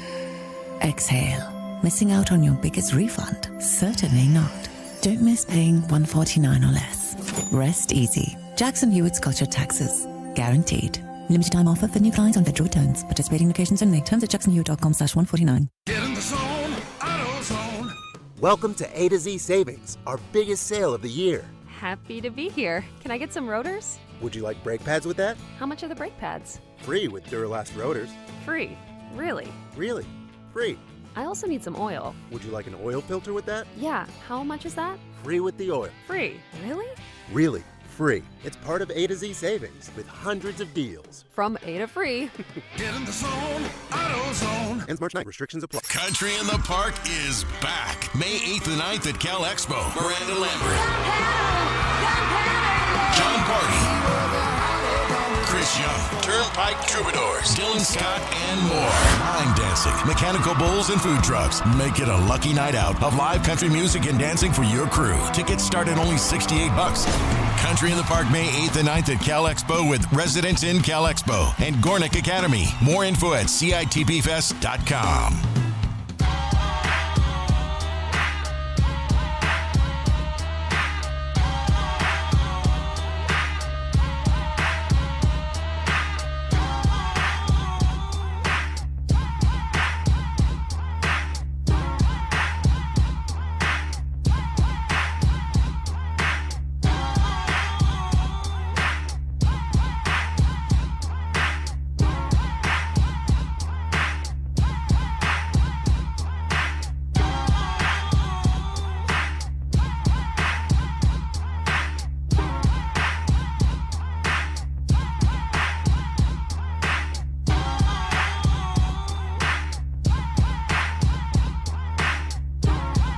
I think I mentioned this earlier. I know our guy LTF on the chat putting his pooch down today. Tough day. Shout out.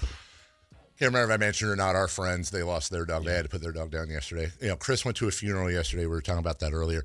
I was just talking to them, and anything we can do. What are the rules on pet funerals? Do you do funerals for pets? Does it just depend? I feel like that's just a family thing, immediate family. And I don't mean like, are you going to a home and I'm talking about like, I don't know, backyard or whatever you're doing, or I don't know. To each their own on that, I think. That's my thought. And then if they're having it, like, I would want to go just to be there, but then like, I don't know how that works. Like, does everybody say something nice about it? It's just whatever family does. I don't know. So. Yeah, losing a pet sucks. I mean, there's a difference, let's be honest. No disrespect to Goldfish Nation, but there's a big difference between losing like a fish or a guinea pig than a dog or a cat. Right. And dogs, man. Big fan of dogs. All right, hey, look, enough of that. Kings Rewind. Kings played the Pelicans last night. Yeah, they did. Let's talk about it right now. Jason and Chris.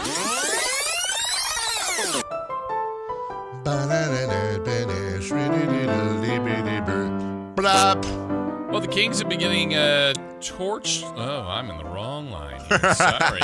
Sorry. Wrong page. Hey. Much has been made about the bottom teams in the NBA, all of them playing and all of them losing at a very high rate. Gross. Well, Thursday in the NBA, something was going to break that up, as the bottom four of the 6 teams were squaring off, which would guarantee a couple of wins. So who the f*** wants to see him? Oh, Jesus. One of those matchups was at Golden One Center, where the Sacramento Kings were hosting the New Orleans Pelicans. Pelicans play. Come on, Pelicans.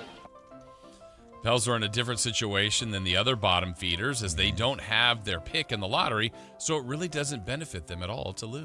Man, you are one pathetic loser.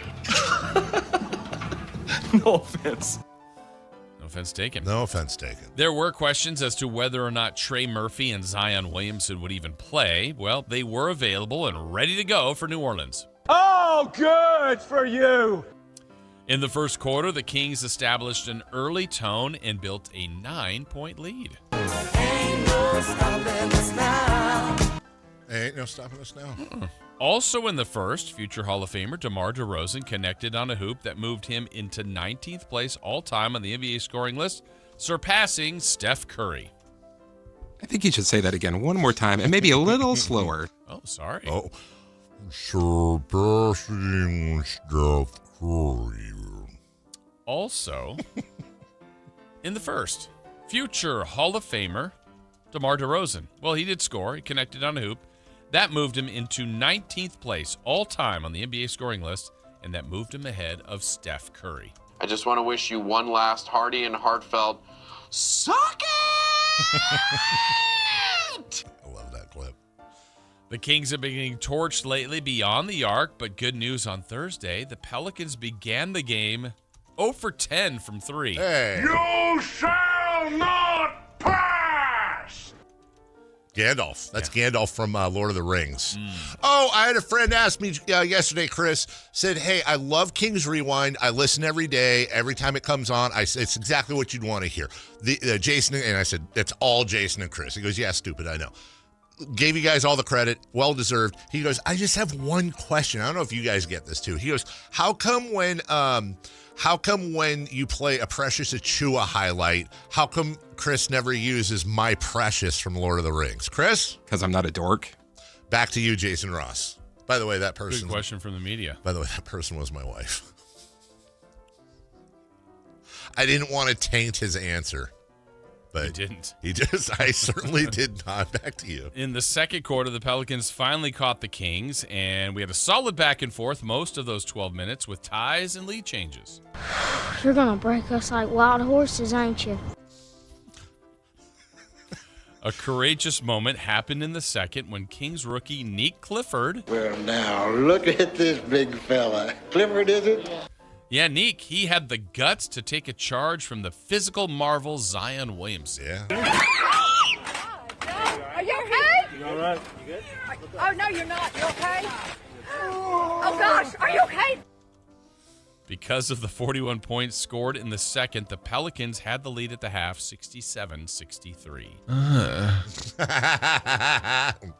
Sorry. With just under 6 minutes to go in the third quarter, the Kings owned a 1-point lead. Keep it together.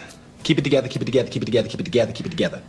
Well, right after that, the Pelicans pounced and scored 15 straight points in less than 3 minutes, and now the Kings were in trouble. What the f***? What the f***? Well, the first half lead was long gone. The deficit heading into the fourth was all the way up to a 14-point separation. Oh, come on! By the way, Melissa was listening. She says Chris is a cool guy. That's nice. Set the screen. Tell you off the air, Chris. The Kings did their usual frenetic rally, but couldn't quite climb all the way back. Now calm down, diddly, diddly, diddly, diddly, diddly. Final score, New Orleans 133, Sacramento 123. They did their best, shoddily, Italy, Italy, diddly. And that is 50 losses on the season for the Kings. Gotta be nice, hostility, diddly, biddly, diddly. Ah, hell, diddly, ding, dong, crap. Can't you morons do anything right? Well, they have not won at home since mid-January and have lost 9 in a row in front of their home fans. It's been 84 years. The Kings remain in last in the West, last in the NBA, and have lost 20 of their last 22. You asked for it, you got it. Now, on the bright side, Sacramento got double-doubles from Russell Westbrook. What the hell? Russell Westbrook? Precious Achiuwa tied his career high with 29 points and added 12 rebounds. What are you, celebrating or sneezing? My precious. Thank you. Melissa loves you, Jason. Off the bench, Drew Eubanks pitched in a double-double with 15 and 11. Featuring Kevin Eubanks on the Tonight Show Band. No. Wrong Eubanks. Oh, I'm sorry, man. My apologies, man. Tsunami of apologies to you. She just texted MacGruber and an eye roll. Oh, wow. Wow. That's son-in-law. No, just don't go after Encino, man, dude. Biodome. The frustration meter is pegged right now with this team, so much so that veteran point guard Russell Westbrook went on the attack in the postgame. You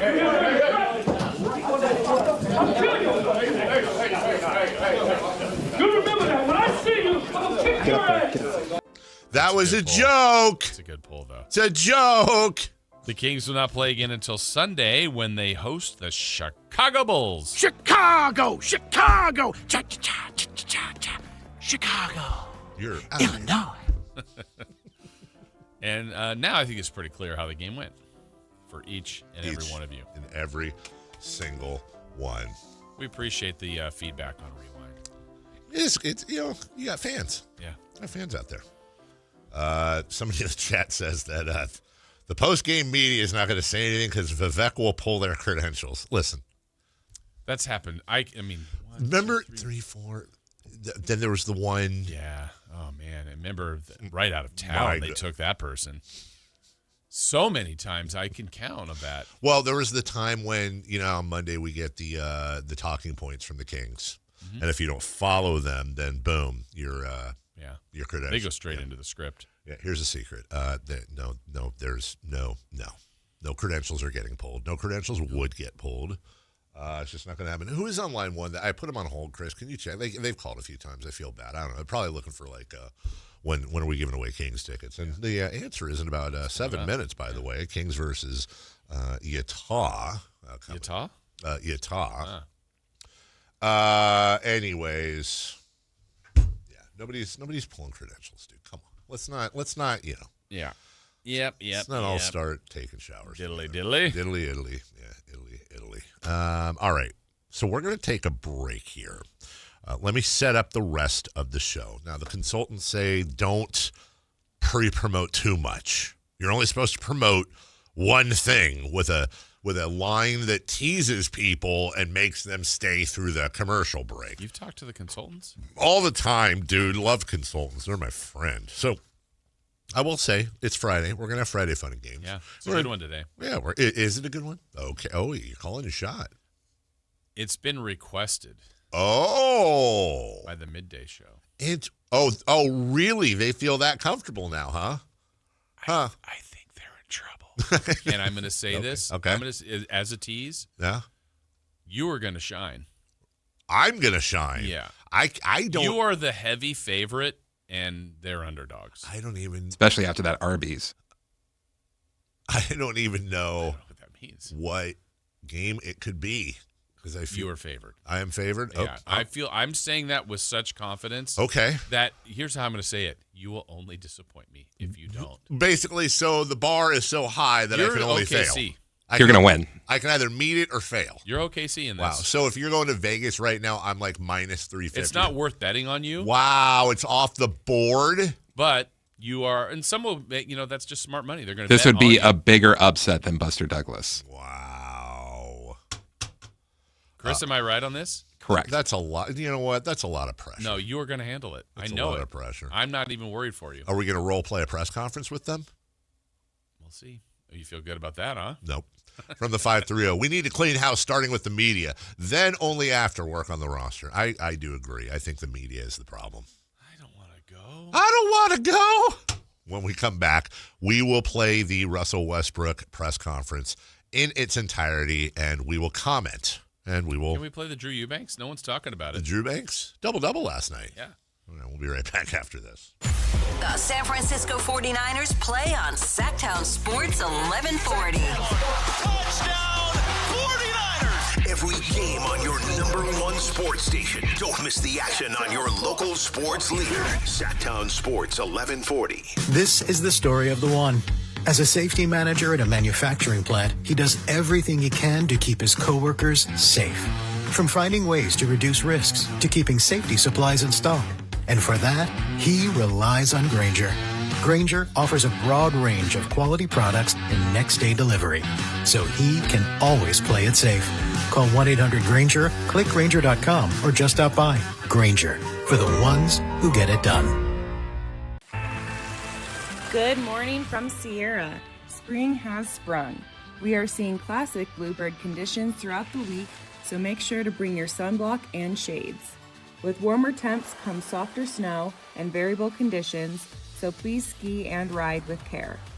Mark your calendars for Sierra's signature Grub Tour, Saturday, March 7th. Explore our various dining options at the resort to taste and rate their bite-sized treat. See you out there. Ride more, stress less. Sierra Tahoe is your closest, most affordable mountain escape from Sacramento or the Bay Area. From powder days to park laps, every run delivers that signature Sierra vibe. Real, friendly, and fun. Season passes start at $459 and save up to 40% on lift tickets and lessons when you book online in advance. Skip the long drive and high prices. Plan your trip today at SierraTahoe.com. That's SierraTahoe.com. Hello, I'm Frank Cockrell with Retirement Security Centers with a weekly economic update. When geopolitical tensions escalate, markets take notice, and right now that's exactly what we're seeing. Ongoing military actions involving the United States and Iran have rattled global markets this week. Oil prices spiked as shipping through the Strait of Hormuz tightened, major stock indexes have dipped, and investors are flocking to safe haven assets like gold and U.S. Treasuries. Europe's markets and travel-exposed stocks have felt the pressure while energy and defense shares have rallied. But this week's market reaction isn't unprecedented. Historically, stock markets often fall sharply at the outbreak of conflicts as uncertainty hits and risk assets get sold off. Yet research shows markets typically rebound and sometimes outperform over the long term once the scope of the conflict becomes clear. In past wars, initial sell-offs were followed by recovery as investors refocused on fundamentals. So for investors, the key isn't reacting to every headline, but staying diversified and focusing on long-term goals. History shows that markets adapt and that staying disciplined often rewards patient investors. How might this affect you or your family? Please go to frankontheradio.com to schedule an appointment, watch videos, and receive market updates. I'm ready to help you start your journey so you can define your future. Securities and investment advisory services offered through Mosaic Wealth. Member FINRA SIPC. Mosaic Wealth is separately owned, and other entities and or marketing names, products, or services referenced here are independent of Mosaic Wealth. Capital Casino is conveniently located in downtown 411 16th Street and has been a part of the greater Sacramento area for over 20 years. They offer the best variety of games in the region in a safe and friendly environment, and there's plenty of parking, all well lit and monitored by security. Come have a great meal at the cafe and restaurant inside. Capital Casino has the best food, the best service, and the best action. But please always remember to gamble responsibly. 1-800-GAMBLER. KHTK HD1 Sacramento, KYMX HD3 Sacramento. From the Power Business Technology Toshiba Studios. Sactown Sports 1140. The Carmichael Dave Show. He's on the microphone when he's not on the microphone. He's playing a song, and when he's not playing a song, he's on the microphone, and then boom. With Jason Ross. No, he didn't.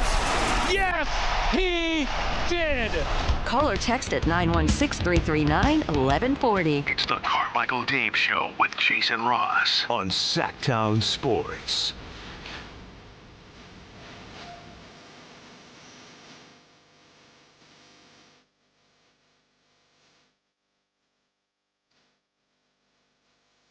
Camp says Dave doesn't really care about the chat, doesn't recognize regulars. Get the Westbrook interview. Okay, a couple things here, Camp. First off, I think I've mentioned people in the chat like 10 times today, including a shout out to our friend who's putting his dog down. I actually answered Camp's question, another guy's question, and I'm type in there.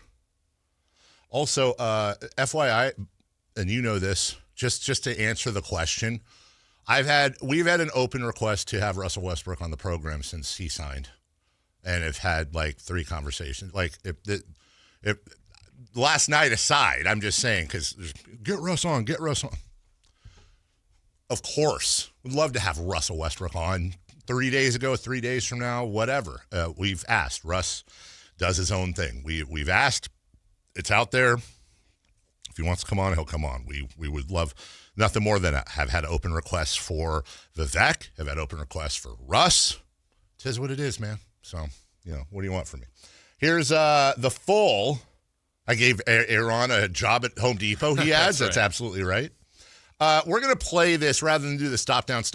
We're going to play this in its entirety. It's about 5 minutes, I think, something like that, give or take.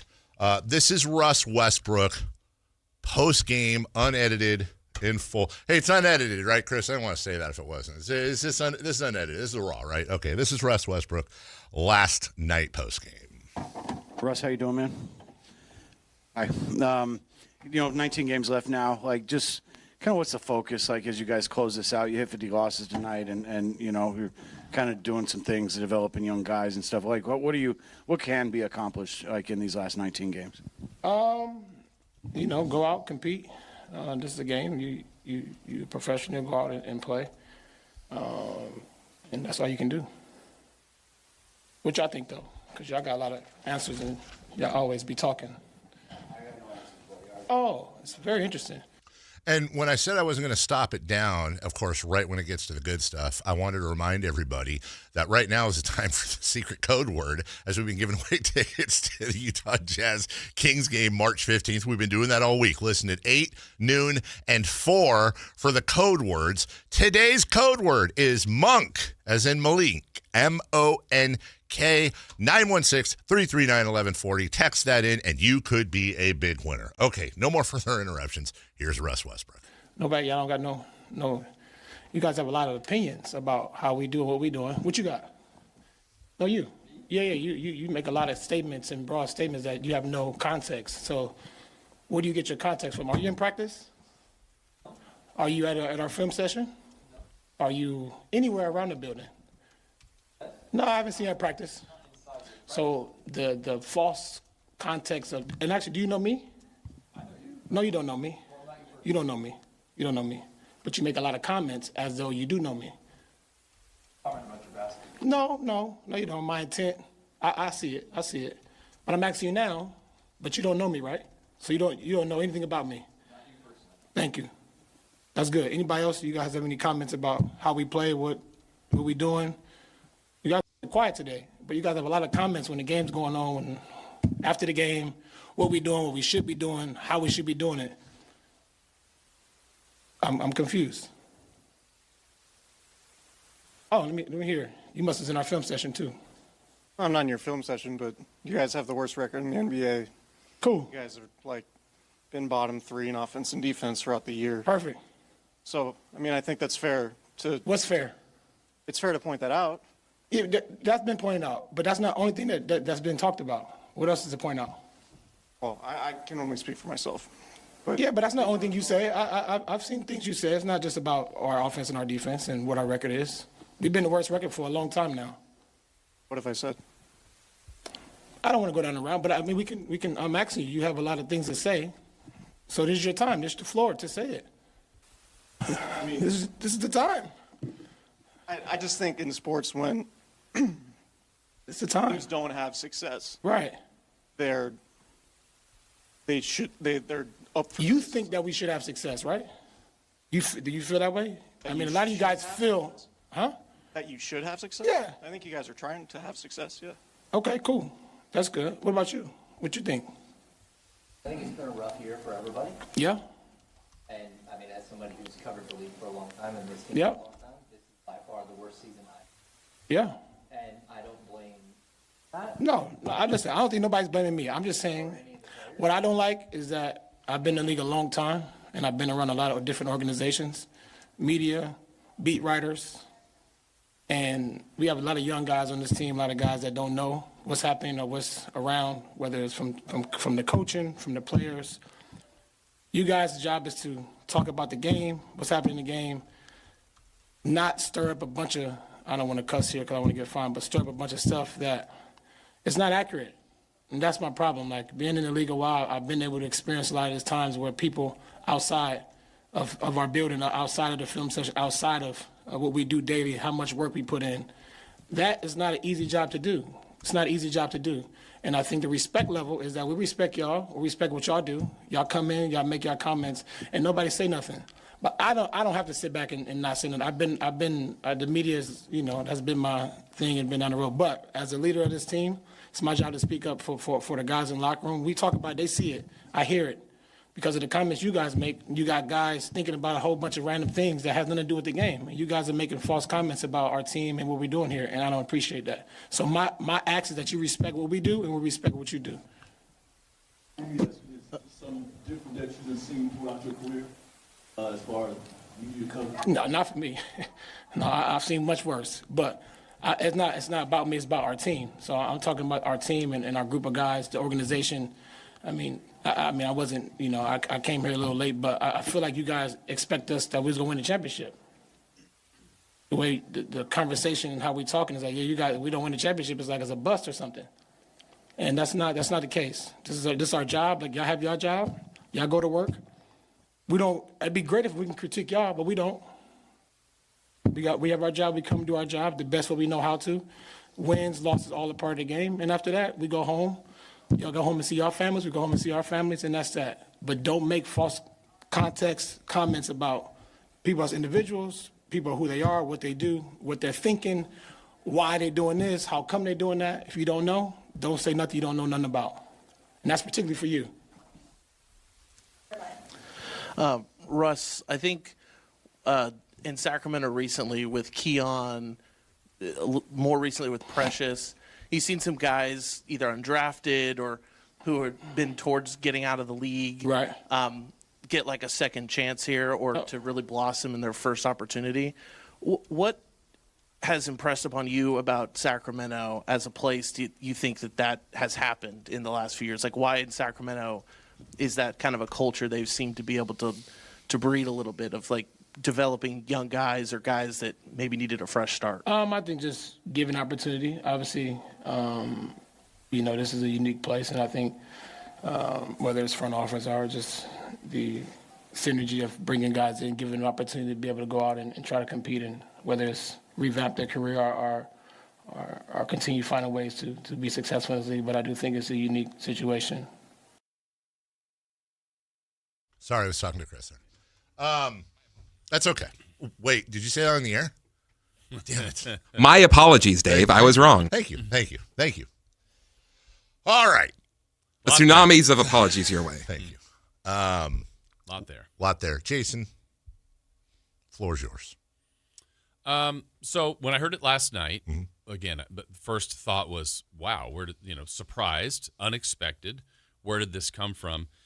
Hearing it a second time, I wrote down some notes, and I felt like I heard more context this time, but I'm still wanting more. And what I meant is, like it felt like Russ was kind of going around some edges a Yeah, little bit. yeah.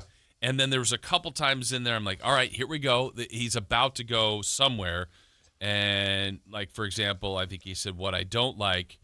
And then he kind of said a few other things is don't stir up stuff that's not accurate. Right. So, okay. And then, you could pick apart everything that everybody says and get it. Like, when Russ is like, know me, are you in films? Like, well, no, nobody can be in film session. Are you in practice? People go to practice. They're at the last. Guys are shooting free throws. Like, they're not, hey, this is why we're running this play. This is, that kind of thing. And his points, and I think the point he's trying to make is like, you're not around this team every day. You're not traveling with us. You're not on the plane. You don't know us as individuals. But and I think, I'm sorry, I think you and I are both, we need to lay this out too. This isn't you're wrong, Russ. Right. This is want to understand what you're upset about. These are the questions we're asking. Where did this come from? Why are you so angry about it? And it's okay to have the feelings. But if you stated, this was stated about the team, I think this is wrong, tell me what, okay, fair, totally fair. And absolutely. Even his approach, I think, is fair. You can argue, could he have gone to the side face-to-face with somebody? Maybe, but also I think he wanted to do this the way he did it. So that's fine. But I also think you go to the roles of what each person is supposed to do. Mm-hmm. Russ is supposed to be a player, compete. I mean, nobody's questioning his compete level. Absolutely his intensity. That's never been a question. Now, is it fair to question rotations, that turnover, running under a screen? Of course. Yes. Now, does the media member have to have played basketball? No. No. Can they have an opinion? Of course. Yeah. Now, I think it's the approach. Are you making it now, if you start to make things more personal? Sure. I think that's up for judgment to go, well, okay, maybe that's not how I would do it. Are you talking about media to athlete? Yes. Or okay, yeah. And vice versa, I guess. Agree on both counts. Because Russ, what he's saying is like, look, you're going to go home to your family. I'm going to go. Absolutely, yes. I mean, in the end, you're a media member. You're an athlete, different privileges, different things. All humans. All humans. Yep. We can all end up at the same barbecue and have some fun. That's right. But along the way, can we disagree? Sure. But it just felt like he was giving us some breadcrumbs, but didn't give us the big delivery. And maybe he didn't have it. Maybe it's also like, hey, I've heard this. I see this. Someone told me about it, but I can't put my finger on exactly. Hey, Dave, you said this, and I disagree with it. Yeah. Okay. Yes. So, again, odd timing, unexpected. I felt like the media was caught off guard. Certainly, I know he was. I think we start with Jason Anderson, then it went to Matt. He was going at Matt, kind of aggressive a little bit on Biederman, and I think Biederman's like, "Well, what did I say?" Right. And then there was no follow up, and not that I'm blaming Russ for that. Because I think it was a collective, everybody here has said stuff about us, and then Tony and Harvey. None of you are in practice, and none of you are at fact, but also. I don't remember, and I could be wrong, seeing a lot of people that said this team doesn't play hard. Mm-hmm. There's no effort. We've been more There's no heart. Roster construction, maybe playing veterans over young guys over veterans. Yeah. A lot of other things. And then, yes, they're not good. Right. So it doesn't mean they have to be picked on for that, but it's also, look, you're not good. No one's giving you a fake analysis of the team. But also I think by the record being poor also leads to there's frustration. And maybe Russ is doing, and he said it in there too, like as a leader of the team, I'm here to stand up for the team.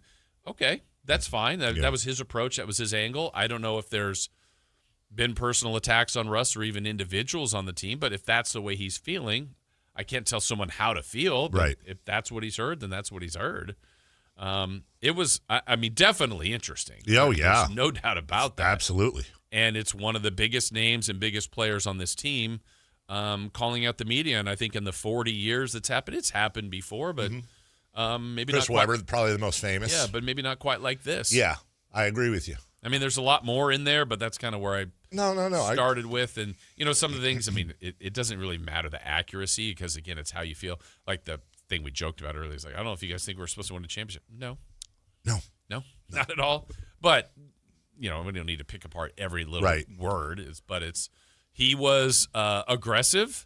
In all, he had every right to do what he did. It was uncomfortable, and hopefully we move on from it. But I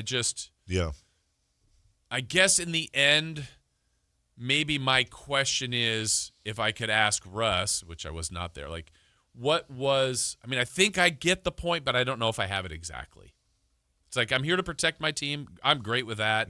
I don't agree with what the media said. That's totally fine.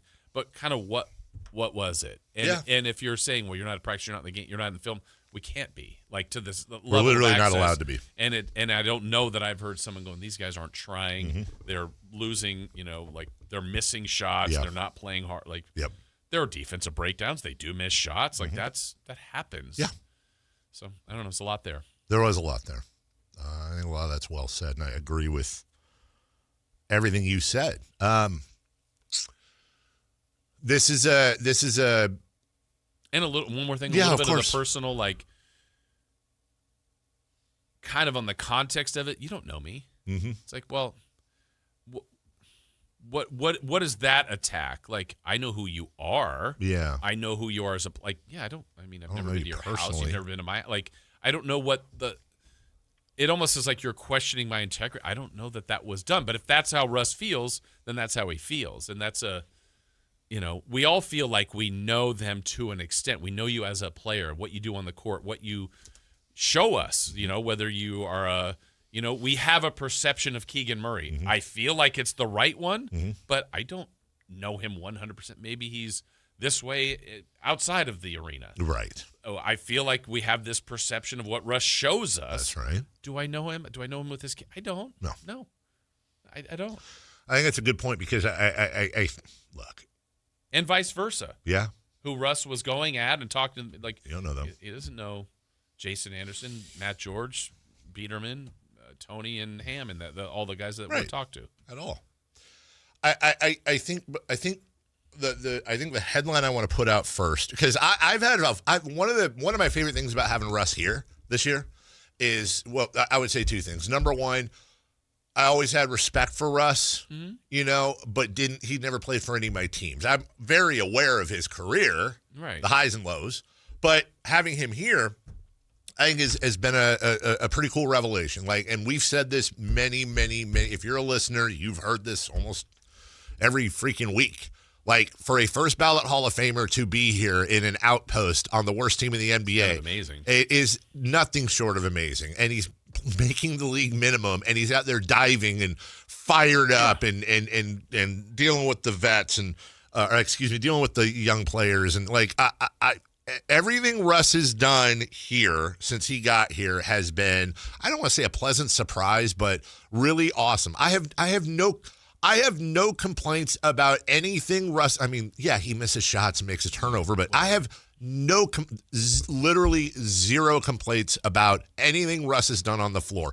Even when I say, man, Russ played a lot of minutes, and that's, he took 23 shots, and I wish those shots were, Reynaud's or whoever. That's not me saying Russ don't shoot the ball. Russ is doing exactly what Russ is supposed to do. It's more on the situation and the philosophy and the coaching and the substitutions. I have nothing negative to say about Russ this year at all. So that's number one. That's the first thing I want to put out, because I've had a lot of fun also talking to Russell Westbrook fans on social media.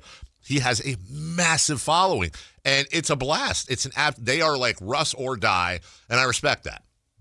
Secondly, would love to have this conversation with Russ. Again, just to reiterate, we've had an open ask for Russ all year long. I also want to talk to him, by the way, about Pioneer Woman and his wife cooking on that show. But would love to have this conversation. Would love to go there. Would love to do it on camera. Would love to do it live. If he wants to come here, would love to do that. And by the way, I'm not trying to stand in front of Matt here. Obviously, that would probably be the better place. But would happily have this conversation and have the same energy in person. All Russ has to do is say, yeah, I'll do it. And I don't think he will. Except for I talked about UCLA. Damn it, Chris. I talked to him about UCLA the whole time. You're like, all right, move on. Well, and then I'm like, yeah, it would probably start out bad because he finds out Avery goes to USC, and now the whole thing's downhill, and then it's just the two of you. And probably that's better. And then I'm the one attacking Warriors fans and saying, isn't it weird that they hated you for no reason? Yes. Aren't Warriors fans weird? So it's funny because I'm seeing also in the chat itself, our chat right now. Let me just read some of this stuff here because this goes directly to my major point. One guy says, Russ just said what everyone else wanted to say. Which is? That's absolutely correct. That's exactly where I'm going here. Roger says, he said, whatever your problem is, say it here. Mr. NorCal says, Matt, and I assume this extends to the media. I don't want to make this about Matt, has terrible takes. Glad Russ called him out. There was one more I wanted to see here. Oh, yeah. If you have a microphone, be ready for players to come at you if you create false narratives. So my issue with what Russ said is also my same issue with the chat. And since we have a live discourse with the chat right now, I'd ask for their help. So I'm going to go back up top. Russ just said what everyone else wanted to say. What is it that everybody else wants to say? No, legitimately, I'm asking you, what is it that everybody else wants to say? Please answer that question. Secondly, where is it here? If you have a microphone, be ready for players to come at you if you create false narratives. Okay.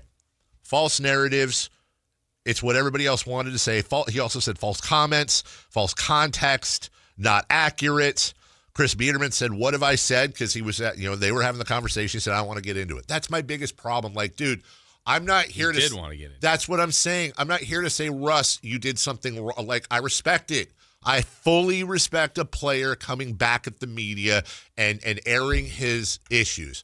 My question would be to Russ if he was sitting in here or if you or I were there last night. And again, this isn't a shot at the media either because that's a rough situation. But Russ, would you please, respectfully, could you share any examples? And you don't have to, if you don't remember who said it or if you don't remember exactly what, could you please share examples of a false narrative? Did somebody get personal? Did somebody, when you say, or somebody on here said, Matt always has bad, what are the bad takes? Like, could you give us an example of a bad take? I can give you plenty of examples of bad takes Matt's had. I can give you plenty of examples of bad takes I've had. Right. Matt made a whole music video that was a bad take. But please, if you're going to do that, you can't do it in the general sense. Like, you don't have to say, Chris Biederman, you said this on February 3rd. Matt, you tweet. No, but give us some examples because here's my perspective. This is a beaten down fan base and this is a beaten down media. That's just the facts of life, man. This is the worst team in the NBA over the last 40 plus years. Fans are walking around in purple neck braces from the whiplash they experienced from being the beam team and the darlings of the NBA 3 years ago to the worst team in the NBA now. Much like, by the way, they got some whiplash when you went from 0-2 and getting cheated out of that to what followed with Weber's injury. This fan base is like the dog that gets slapped every time the owner comes home and then somebody goes to pet the dog and they flinch. Like, dude, we have PTSD. That aside, I don't know that you could have, and again, I'm including myself in this. This isn't calling out media. This is me. This is you. This is all of us. I don't know that you could possibly have a softer, nicer, kinder, more feathery touched coverage of this abomination of a team this year than the Kings media has been. Dude, they're the worst team in the NBA. They have the worst contract in the NBA.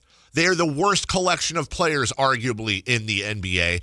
It's so bad that we're now fighting amongst ourselves and you have fans literally rooting for losses. Like, that's where we're at right now. So forgive the media and the fans for talking about that, but I have not seen Russ is a piece of garbage out there or Doug Christie. Well, I mean, I have seen criticism of Doug, to be honest, but it's almost always not about it's the players are doing their best. Right. The players don't tank. This isn't their fault. This is the fault of ownership and the previous general managers and decisions and trades and bad drafts and all that. We're blaming everybody but the players on the floor. Good luck finding that anywhere else. So all I would say to Russ is all the respect in the world, dude, seriously, for your career, and also all the respect in the world for addressing the media last night. Like, dude, that is your right. Yeah. I would love for you, I legitimately want to know what has been a false narrative. who, or you don't even have to say who, what is being said about any other players, because he said it's not about me. What is being said? This fan base is in love with Maxime Reynaud, in love with Nate Clifford. We have conversations about how this fan base overvalues their own players. Keegan, I get stuff, so do you, every week, where you say, you guys are way too soft on these guys. You guys are way too soft on Keegan, who's regressed every year. And if he wasn't such a nice guy, if it was any other market, you guys would be honest and you'd call it out. You guys don't call out the players. You don't call out this and you don't call out that. And the reason why this team sucks so bad is because the media is soft and you don't hold people accountable. Well, how do we go from that to the media is out there creating? I'm not mad at Russ. I don't have a problem with anything he did. I would love to have context to know if the grievances are real or was it just Russ frustrated after a game. That's all. Yeah. That's all. I think both can be true. And the floor is wide open there. The floor is wide open. And by the way, just transparency, I'm going to follow up after the show. I'm going to call the Kings. I'm going to say, hey, we'd love, once again, would love to sit, would love to talk about it, even if it's back channels, whatever. Can we get some? We're not going to get anything out of that. We're going to try. And it is what it is. Remember, Matt and Kayla come on at 10 a.m. I imagine Matt will have an opinion. Yeah, I could be so. wrong. Yeah. And all that stuff. So, anyways, we'll take a break. When we come back, first off, we're going to hear from Gonzalez Law, and then we'll get into the bottom of the NBA. By the way, if you got phone calls, 916-339-1140, want to hear from you. 916-339-1140. In the spirit of Russ Westbrook last night, let's have a conversation about it. We'll do that next. On the move? Got somewhere to be? Take Sacramento Kings basketball with you. The Sactown Sports app will let you stay connected to your passion. Never miss a moment of Sacramento Kings basketball with the Sactown Sports app. Hey there, let me tell you about Gonzalez Law. Jonathan Gonzalez, a lawyer right here in downtown Sacramento, has years, and I mean years of experience, has been so good at his job, someone that you're going to want to have the information for, so let me let you know at 916-304-9187 or saclegaldefense.com. And if you need that representation, you're not sure who to go to, I'm telling you about Jonathan Gonzalez. In fact, very effective and impactful as a dedicated trial lawyer. Undefeated record in 2016, 17, 18, and 19. No case is too big or too small. He is here to help you, whether you've been involved in a car accident, maybe something as far as a wrongful termination, a sexual harassment case, whatever the situation is, he is here to help. And he's also specialized in expungements, maybe get some of those Second Amendment rights back, any which way to help you. He can do it with his years of experience. SacLegalDefense.com. It's Gonzalez Law, 916-304-9187. Wesley is a truck driver. I drive a truck, and I love what I do. A truck driver with IRS troubles. They told me I owed them $43,000. It got really bad. Quite a few letters in the mail. They were talking about wage garnishment, coming after my house, my car. Yeah, they don't play around. I seriously thought that I was going to lose everything. One sleepless night, Wesley finally made a call to Optima Tax Relief at 2 a.m. Kind of figured I'd get a machine, but I didn't. I actually got to talk to an actual person in the middle of the night. He found just what he was looking for. Oh, they were great people. You need a team of people that know what they're doing. Optima Tax, they know what they're doing. Optima Tax Relief came through with flying colors. I saved an incredible amount of money. Happy don't even come close. I was absolutely overjoyed. Take Wesley's advice. If you're in any kind of trouble with the IRS, call Optima Tax Relief. Don't trust anybody else. Call Optima for a free consultation. Call 800-343-6460. 800-343-6460. 800-343-6460. Optima Tax Relief. Some restrictions apply. For complete details, please visit OptimaTaxRelief.com. Get ready, Sacramento. The Sacramento Boat Show and Big RV Show is taking over Cal Expo, March 5th through March 8th. It's 2 huge shows, one massive event. Don't miss it. Get details now at 2hugeshows.com. Guys, your testosterone level impacts your energy, drive, weight, hair loss, and even ED. Revive Men's Health Sacramento will check your T level for free. For your free T level check, exam, and consultation, call 916-277-8599 or visit ReviveMen'sHealth.com. Good morning from Sierra. Spring has sprung. We are seeing classic bluebird conditions throughout the week, so make sure to bring your sunblock and shades. With warmer temps comes softer snow and variable conditions, so please ski and ride with care.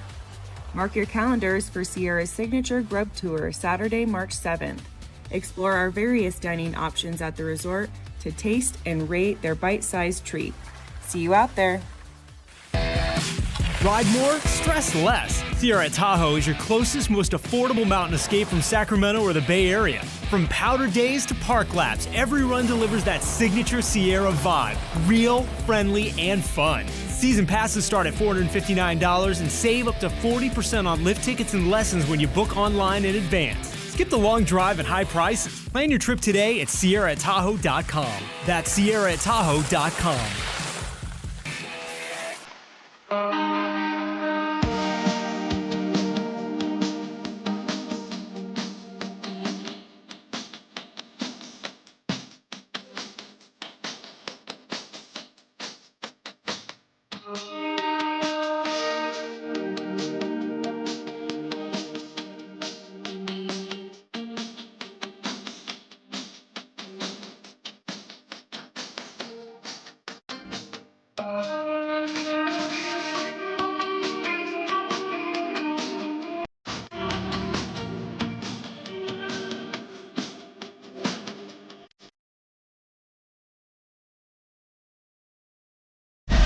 Carmichael Dave. He has very good sources, and he just kind of tells it as it is and gets to the point. Jason Ross. He has a lot of pretty smart things to say. He's good at what he does. On Sactown Sports. 1-800-920-1140. Always enjoy when AC joins the show. Good morning, AC. Gentlemen, I'm glad you weren't addressed in that Russ conference last night.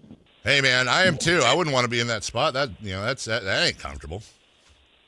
So I have a theory about what happened, and you guys obviously watched the game.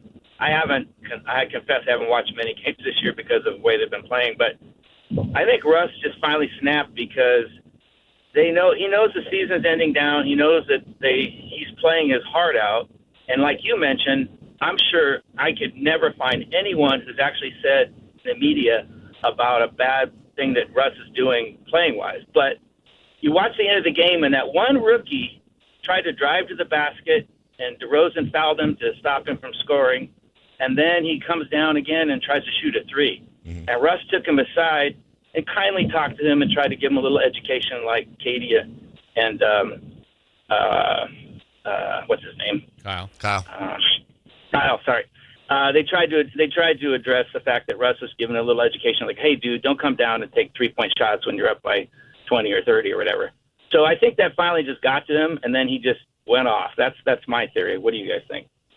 Jason, thank you. I don't know that it was a specific play. I mean, you said this earlier, like we try to put ourselves in those situations, in other situations. Mm-hmm. This may be a terrible analogy, Dave, but you, me, let's say Whitey have all been here probably the longest on the station. Yes. And if we're dead last in the market in ratings, and it's very public, people know it, and which are not, by the way, number one. Exactly. Go back to you. This is why this is totally an example.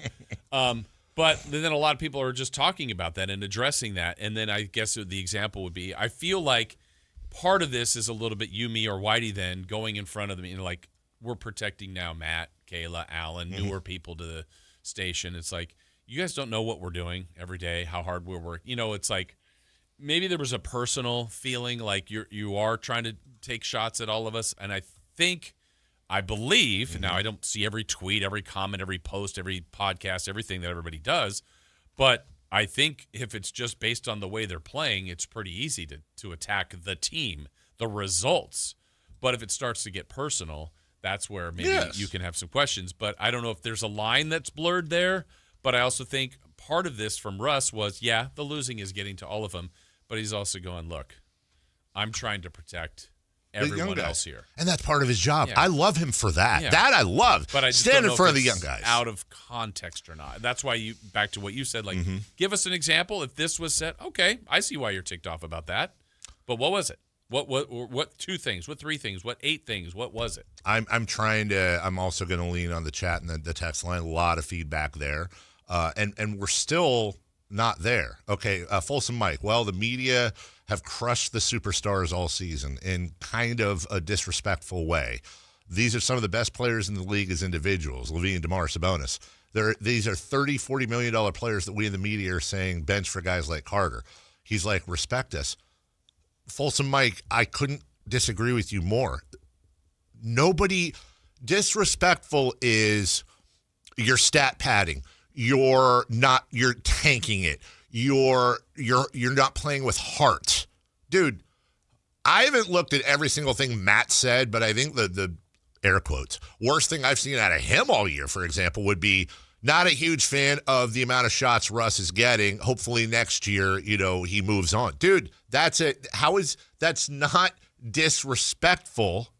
That's an opinion based on wanting to develop the youth more on the floor. You're welcome to disagree and say, no, actually, I think it'd be great if Russ was here because we need veterans to teach these players and be an example. That's a perfectly valid disagreement, but that's not a personal take. That's not a disrespectful take. These guys, you just said it.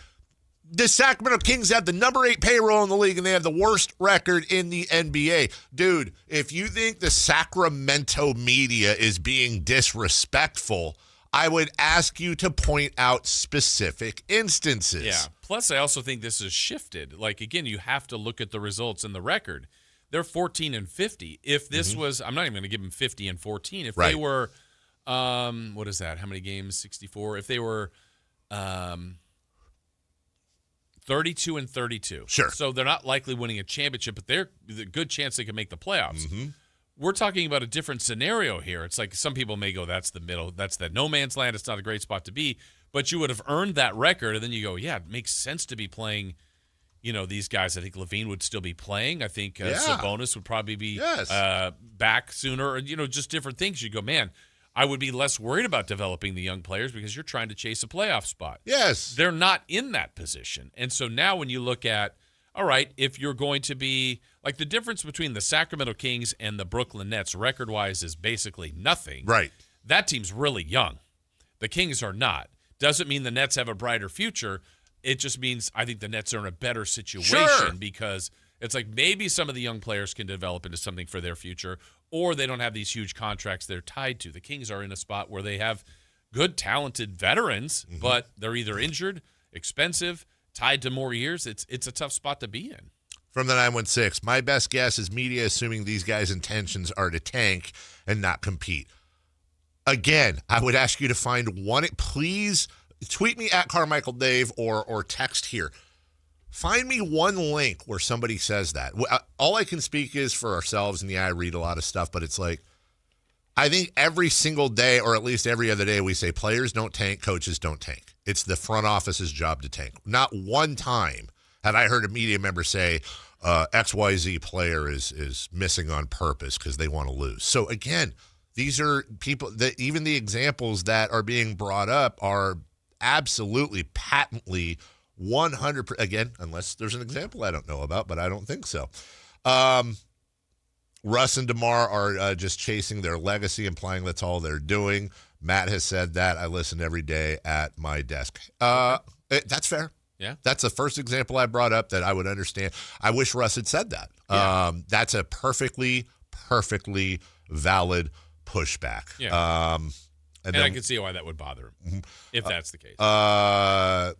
Russ gets disrespected, or Matt disrespects him. He says things adjacent to that. If we're talking about adjacent disrespect, again, I'm not trying to be a wise guy. I'm trying to find a wise guy.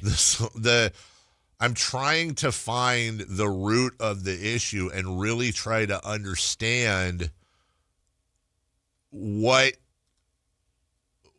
his specific issue is. I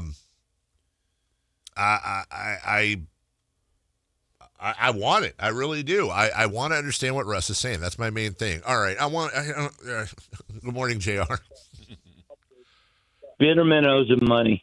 Okay. That's what it is. Makes sense. Yeah, okay. Imagine if this was in New York. We're Sacramento fans. Just we're funny because, I mean, there literally fires in the press room if this was New York or a big city. Yeah. But I'll say, you know what Russ reminded me of?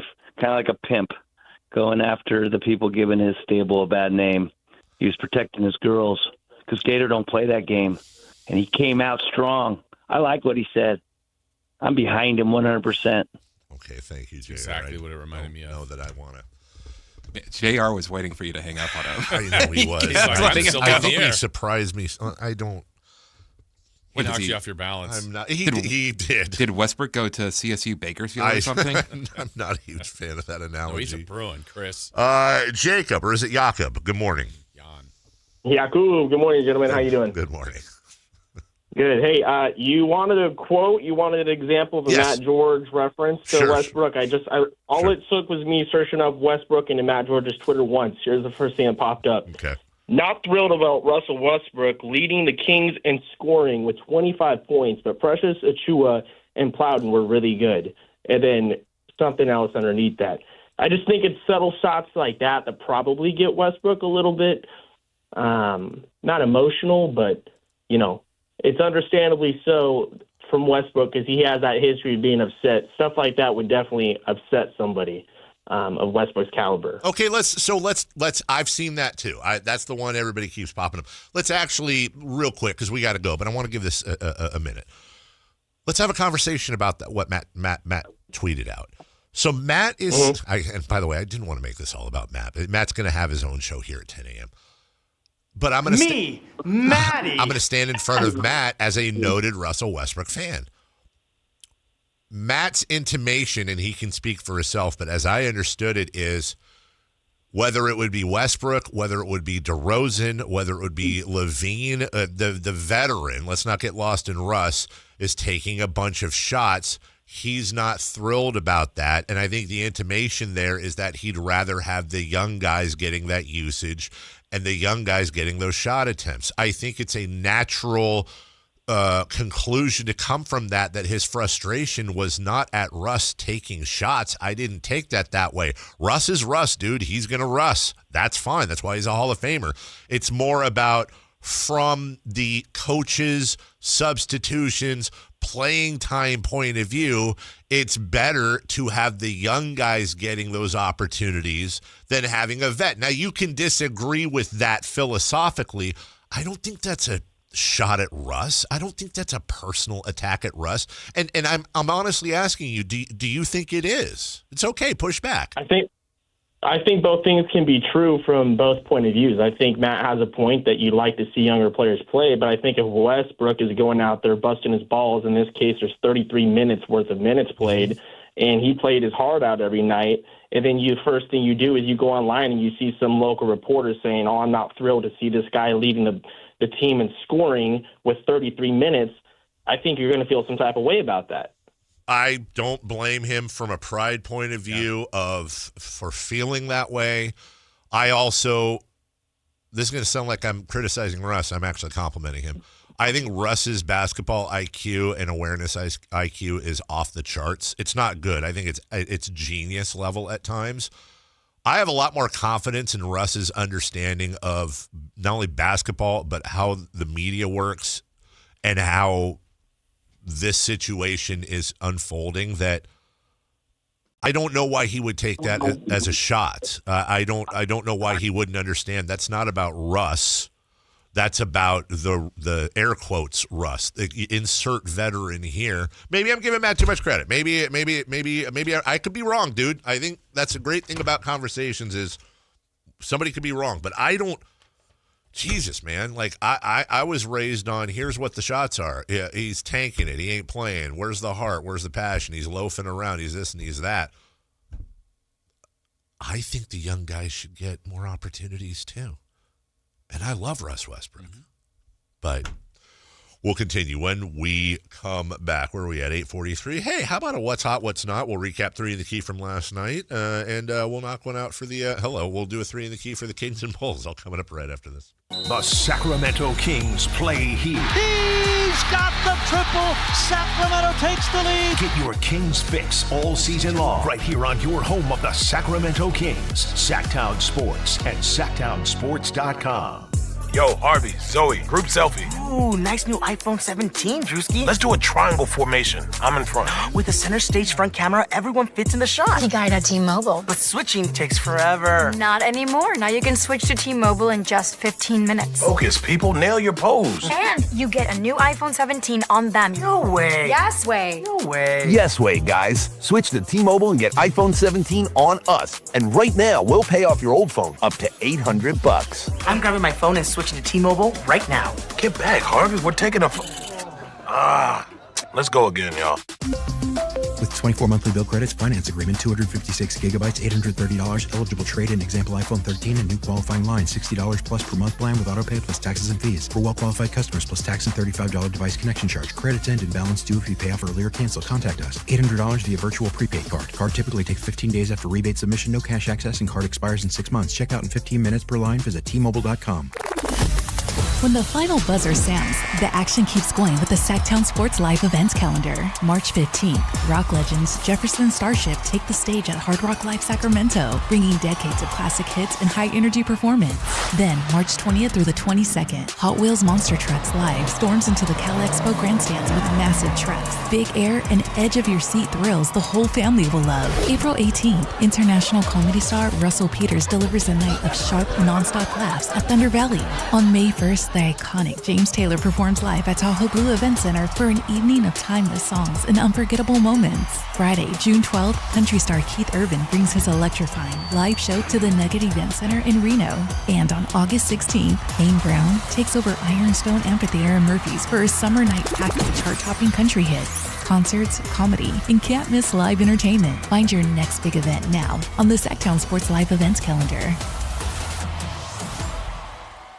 Yo, Harvey, Zoe, group selfie. Ooh, nice new iPhone 17, Drewski. Let's do a triangle formation. I'm in front. With a center stage front camera, everyone fits in the shot. You got it at T-Mobile. But switching takes forever. Not anymore. Now you can switch to T-Mobile in just 15 minutes. Focus, people. Nail your pose. And you get a new iPhone 17 on them. No way. Yes way. No way. Yes way, guys. Switch to T-Mobile and get iPhone 17 on us. And right now, we'll pay off your old phone up to $800. I'm grabbing my phone and switching to T-Mobile right now. Get back, Harvey. We're taking a... let's go again, y'all. With 24 monthly bill credits, finance agreement, 256 gigabytes, $830, eligible trade-in, example iPhone 13, and new qualifying line, $60 plus per month plan with auto pay plus taxes and fees. For well-qualified customers, plus tax and $35 device connection charge. Credits end and balance due if you pay off early or cancel. Contact us. $800 via virtual prepaid card. Card typically takes 15 days after rebate submission, no cash access, and card expires in 6 months. Check out in 15 minutes per line. Visit T-Mobile.com. When you take the time to shop at Folsom Lake Honda, there's one thing you'll always find. Happy people ready to serve you. As a family-owned and operated dealership since 2009, customer service is our #1 priority. Our customers love doing business with us, and you will too. Looking to own or lease? During the spring sales event, drive a brand new Accord or Civic. Visit us today at FolsomLakeHonda.com, your one-stop Honda shop. Folsom Lake Honda, yeah, your one-stop Honda shop. What's hot? Yeah, hot. Real hot. And what's not? It's not good. Brought to you by American Energy Heating and Air, Sacramento's complete heating and cooling company, and second opinion partner.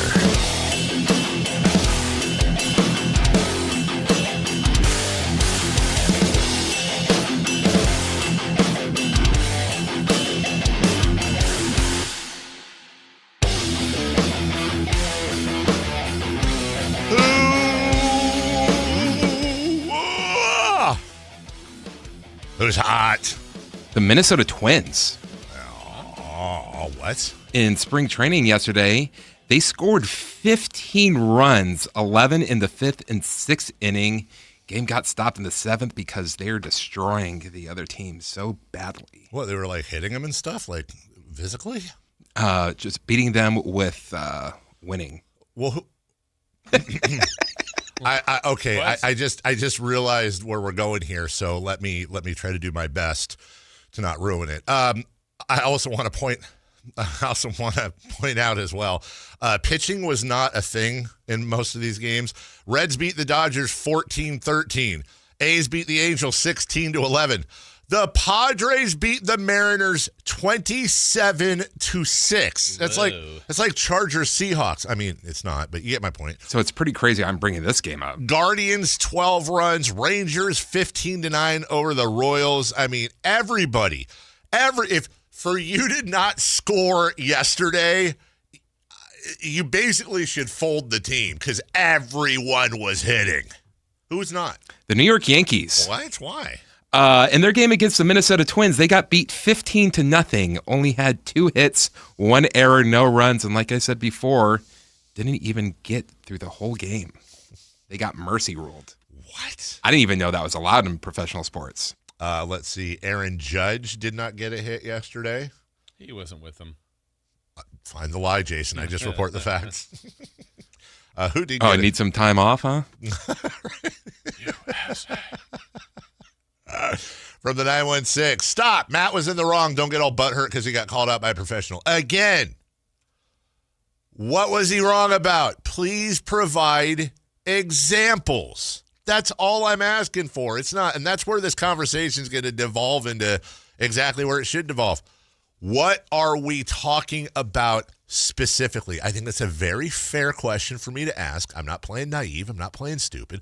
You had one guy call up and say, wasn't it somebody called or texted or whatever that? I was like, oh, okay, well, that's fair. Okay, yeah. Jacob, thank you. Jakob. Yeah, that's it. Guys, did I miss the secret word this morning? You did. Mm-hmm. Did it right at 8, right in the middle of the press conference. You can go on YouTube and check that out, though. Chris. Kind of weird for someone to miss that. Right? Can you imagine somebody missing that? All right. So that's who's hot, who's not. We got a couple 3 in the keys to knock out. Let's do the first one right now.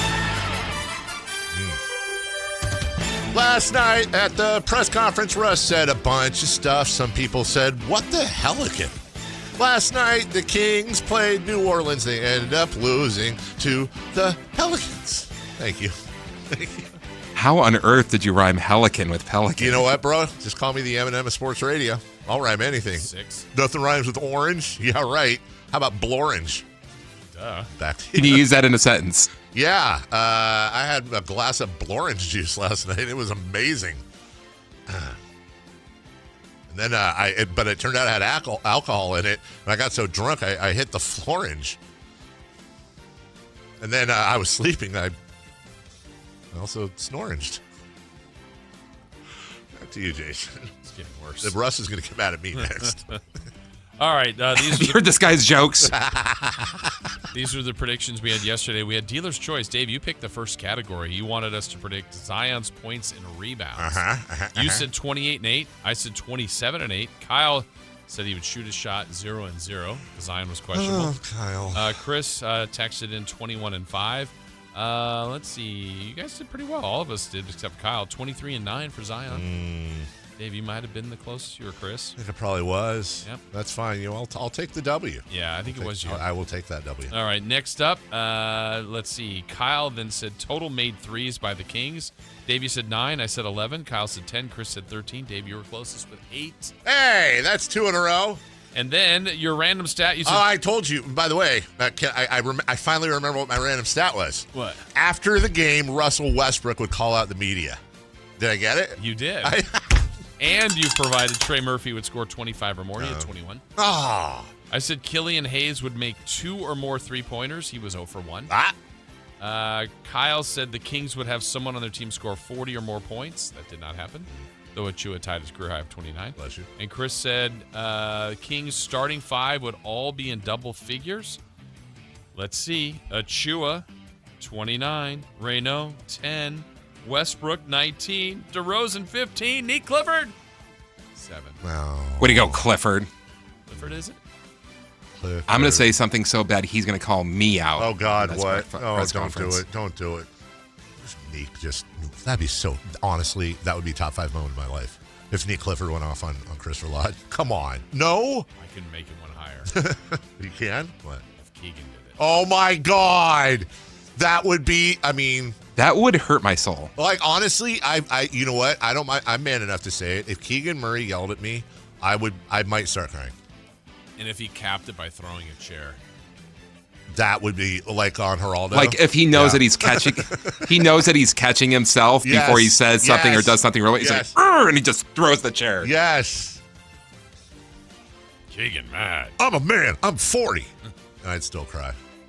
All right. Well, the Kings have a game this weekend against Chicago. Play. Yeah, there we go. It's, who are they going to play? I don't know. Let's find out. One time my wife got a bad haircut, and I said she looked like Flash Gordon. This weekend, the Kings are going to play the Bulls, who used to have Michael Jordan. And, dude, I have a split second to think of a rhyme, and I don't know what rhymes. The first part true?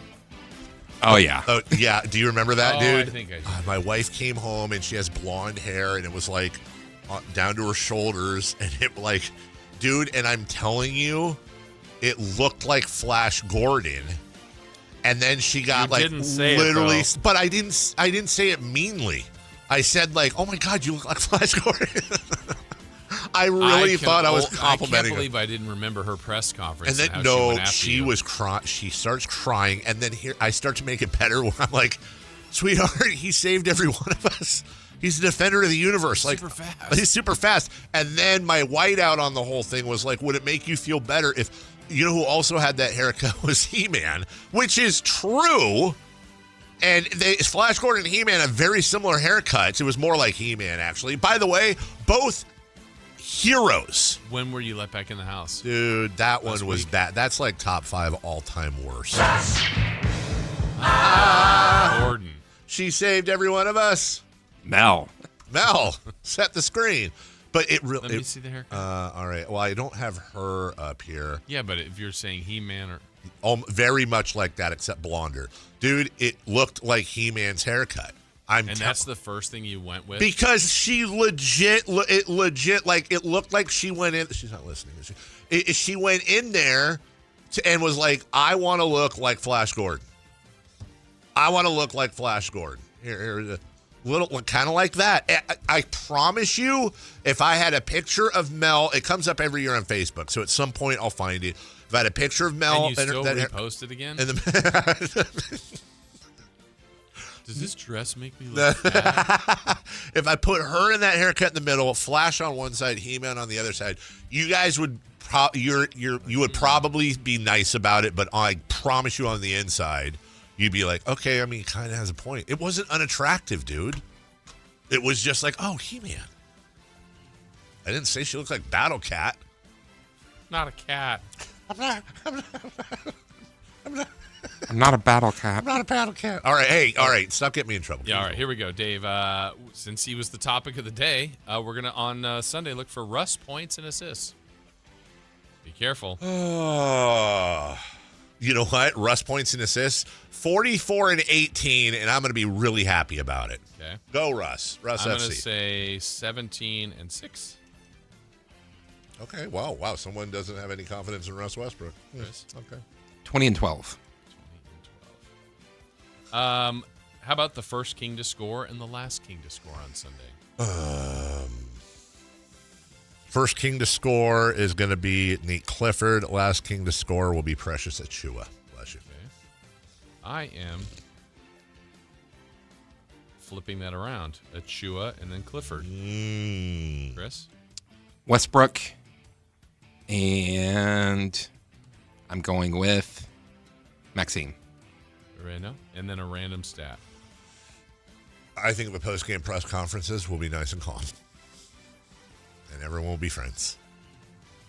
And go out to dinner. At where? Cattleman's. And everyone will look like Flash Gordon. Cattleman's off 50. They're going to drive all the way out there. Okay. Yeah. I am going to say that maybe Lobster Fest at Red Lobster. Monk will have 4 or more threes. Okay. Well, you're going out. Chris? I'm going to say, you know what? Westbrook has a triple-double. Hey. From the 775, Dave's digging an old hole even deeper. Stay out of my personal life. We'll take a break. Terrible. You don't know me. That's personal. Jason, You know what you are? What? You're Drew Barrymore, and you're a little fire starter. Oh. Remember where her hair would be like, stop talking about hair. Would have been better if she came home and I said, "Oh, you look like Gertie." Yeah, that would have been decidedly worse, actually. Really? Well, I'm saying my wife got the haircut of a 6-year-old. I feel like that's problematic, dude. I think that's better. You think that's better than saying Flash He-Man or Flash Gordon? Superheroes? I'll ask my wife at the break. Whoa! Jesus Christ. Was that was off? Okay, that was 100% off. When we come back, more post-game reaction to the Kings' loss to New Orleans, including Drew Banks and Douglas Dale. And we'll take your phone calls if you wish. Final hour of the program, 916-339-1140. Next. Download the Sactown Sports app. Sacramento sports in your pocket. This is Sactown Sports 1140. This is the story of the one. As a safety manager at a manufacturing plant, he does everything he can to keep his coworkers safe. From finding ways to reduce risks to keeping safety supplies in stock. And for that, he relies on Grainger. Grainger offers a broad range of quality products and next-day delivery, so he can always play it safe. Call 1-800-GRAINGER, click Grainger.com, or just stop by. Grainger, for the ones who get it done. Get ready, Sacramento. The Sacramento Boat Show and Big RV Show is taking over Cal Expo, March 5th through March 8th. Hundreds of boats and RVs, all in one place. From wakeboard boats and pontoon boats to motorhomes, fifth wheels, travel trailers, sprinter vans, plus fishing boats and ATVs. It's 2 huge shows, one massive event. Don't miss it. Get details now at 2hugeshows.com. Hello, I'm Frank Cockrell with Retirement Security Centers with a weekly economic update. When geopolitical tensions escalate, markets take notice, and right now that's exactly what we're seeing. Ongoing military actions involving the United States and Iran have rattled global markets this week. Oil prices spiked as shipping through the Strait of Hormuz tightened, major stock indexes have dipped, and investors are flocking to safe haven assets like gold and U.S. Treasuries. Europe's markets and travel-exposed stocks have felt the pressure while energy and defense shares have rallied. But this week's market reaction isn't unprecedented. Historically, stock markets often fall sharply at the outbreak of conflicts as uncertainty hits and risk assets get sold off. Yet research shows markets typically rebound and sometimes outperform over the long term once the scope of the conflict becomes clear. In past wars, initial sell-offs were followed by recovery as investors refocused on fundamentals. So for investors, the key isn't reacting to every headline, but staying diversified and focusing on long-term goals. History shows that markets adapt and that staying disciplined often rewards patient investors. How might this affect you or your family? Please go to frankontheradio.com to schedule an appointment, watch videos, and receive market updates. I'm ready to help you start your journey so you can define your future. Securities and investment advisory services offered through Mosaic Wealth. Member FINRA SIPC. Mosaic Wealth is separately owned, and other entities and or marketing names, products, or services referenced here are independent of Mosaic Wealth. Good morning from Sierra. Spring has sprung. We are seeing classic bluebird conditions throughout the week, so make sure to bring your sunblock and shades. With warmer temps comes softer snow and variable conditions, so please ski and ride with care. Mark your calendars for Sierra's signature grub tour, Saturday, March 7th. Explore our various dining options at the resort to taste and rate their bite-sized treat. See you out there. Ride more, stress less. Sierra Tahoe is your closest, most affordable mountain escape from Sacramento or the Bay Area. From powder days to park laps, every run delivers that signature Sierra vibe. Real, friendly, and fun. Season passes start at $459 and save up to 40% on lift tickets and lessons when you book online in advance. Skip the long drive and high prices. Plan your trip today at SierraTahoe.com. That's SierraTahoe.com. KHD HD1 Sacramento, KYMX HD3 Sacramento. From the Power Business Technology Toshiba Studios. This is Sactown Sports 1140. The Carmichael Dave Show. He's on the microphone when he's not on the microphone. He's playing a song, and when he's not playing a song, he's on the microphone, and then boom. With Jason Ross. No, he didn't. Yes, he did. Call or text at 916-339-1140. It's the Carmichael Dave Show with Jason Ross on Sactown Sports.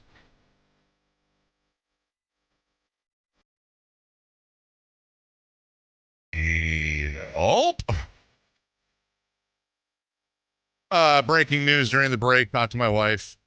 She said absolutely Gertie would have been better than Flash Gordon. Yeah. Good job, Jason Ross. She said Gertie's hair is super cute. Yeah, she's adorable. By the way, I know cute's the word we're going to get hung up on doing a lot of heavy lifting. Is it wrong to say Flash Gordon's hair is super cute? It's an opinion. Sorry. Yeah. We need Jason to get Mel mad at some point. I don't know that that's actually possible, dude. She likes me, right? She loves you. Okay. Why, Chris? Yeah, why? Because she's coming after both me and Dave today. That is true. Hello. That's personal, dude. Well, Dave's used to it. No, I'm not. Never. Chris? I am not used to it. Can I start this hour after that with some really good news? Yes. Friday. We need some good news. Yes. We've been talking about this person recently here. Yes. Big in our hearts. I've been in communication with Greg. I don't know if you have, Greg Papa. No, I've tried, but I tried him the 2 days leading up. Mm-hmm. I called him both times, and then I just stopped because I figured everybody and their mother was blowing him up. He called me if he wanted to, so please. So let's see. I can't remember if this was Wednesday. I'd reached out to him, and that was the day I think of the transfusion, of the bone marrow transplant. And kind of some back and forth, but basically said I handled the infusion without any reaction very early, but so far so good. This was Wednesday. And so I wasn't sure if it was that day or if it was Tuesday. And so I kind of followed up, and it was literally like it had been like 40 minutes earlier. So it literally had just happened in about an hour. Good on him being ready with the phone. Yes. And then I just checked on him this morning, and he said so far so good. Oh my goodness. So I mean, again, we're in the early parts. It's like you have to see if the marrow from his sister takes any kind of reactions and all that. But, I mean, this is the process, and so far so good is a good answer. Okay, so obviously if you guys haven't listened, most of you know about this. So you went through something very similar with your son. Right. So he got, and I know you just kind of said a little bit of this, but he got the transfusion. Yeah. Got the bone marrow. Like, how is it different for everybody, or is it like, oh, in a few months you'll know? Like, how does that work? I can only go off of our son Jackson. So basically, you're so wiped out, like you're tapped out. Let's say you're at 0. Yeah. You get the bone marrow transplant, which was really bizarre. Like, I think I've said this example before. In my mind, I'm thinking like my son's chest is going to be open. They're like putting different things in him. It's literally at a chest port, and it looked like Kool-Aid was being. Oh my God! I mean, he was Yeah. watching Cars. Yeah. Like it was. He was awake? Oh, yeah. No, it's not. It was like it's not, in my mind, I'm thinking the way you are. Like, this is, like, nobody could be in the room. God. Like, he was awake and alert. You wouldn't know anything. Oh, my God. I never knew that. I didn't either. Oh, my God. So it's marrow. It's marrow getting into, and so if you're at 0, it's now you're starting fresh, and you are hoping that the new marrow from the transplant takes and accepts, and there's different things that can happen along the way. And, yeah, I don't know that Greg would know that. I mean, I think maybe there might be situations where immediately something is not good. Well, that's not happened. They didn't tell us that. Right. We, knock on wood, had things that went well. And, I'm going to forget some of the terms like skin and graft disease. Like, there's different things that can happen where you just don't accept it as well as the doctors want you to. He had mentioned some of this, and listening to you guys talk about it since Graft and host disease. You went through it and he was going through it. So it's interesting to be a fly on the wall and listen to you guys. And I remember one of the things he'd said was like and you just kind of mentioned this, they have to bring you like all the way down to 0 with your wife. So is it, I would imagine right now he's, I don't know how else to say it, effectively in a bubble, in a controlled environment, like full on, like nothing. Because if he isn't it like if he got a cold, it could be fatal, right? Like a germ. Like, so for example, my son had his own room. Like, there's a room that everybody's probably seen or been in a hospital room. Yeah. There was a secondary room to get into so you'd walk into this other room first. We had to eat in there. Just almost like an airlock in the space movies. And because there could be some sort of contaminants from food in, like if it was to go or brought from just anything in there, and you're, fully cleaned. And I think we were gowned and gloved. I was wondering, because I've had to do that for my mom, but not as bad. Like when you finally were able to go in to see Jackson, did you have to wear like those yellow gowns with the gloves? And everything is all super precautionary. Yeah. And then it just takes time, and you just almost like day by day things are hopefully progressing and getting better. And like even to the point, I think I've told you this, like our son's blood type changed. That's right. Which is fascinating because it's just complete. Like, wait, how can that even be? Now, do you get to a point where it's like, and if you do, how long does it take? Do you get to a point is there a point that Jackson got to where it was like, okay, he's good. Like, he's good permanently, like, as far as we know, and we don't have to do these tests anymore? Like, a big stage at the beginning was we moved out of, like, what you would call quarantine, like this secret room to a first door. You walk in, like, he was now out of that, and, like, we weren't gowned as much. Like, and I can't remember the timetable because we were there about 3 or 4 months. But, yeah, and then, you know, but for the first year, it was more of like, hey, we were super precautious. Yeah. Anybody sick, just don't even come by the house. Like, just because he's, you know, you're trying to build your everything back, your immunity back. And this is like a super unfair question. I can't imagine you'd be able to answer. I'm just honestly curious because I know it's important to Greg. It's not important to me or you. All that's important is his health, but I know it's important to Greg. But like him, if everything goes perfectly, like him coming back next year and doing his job like that's probably not a. I'm talking about the Niners.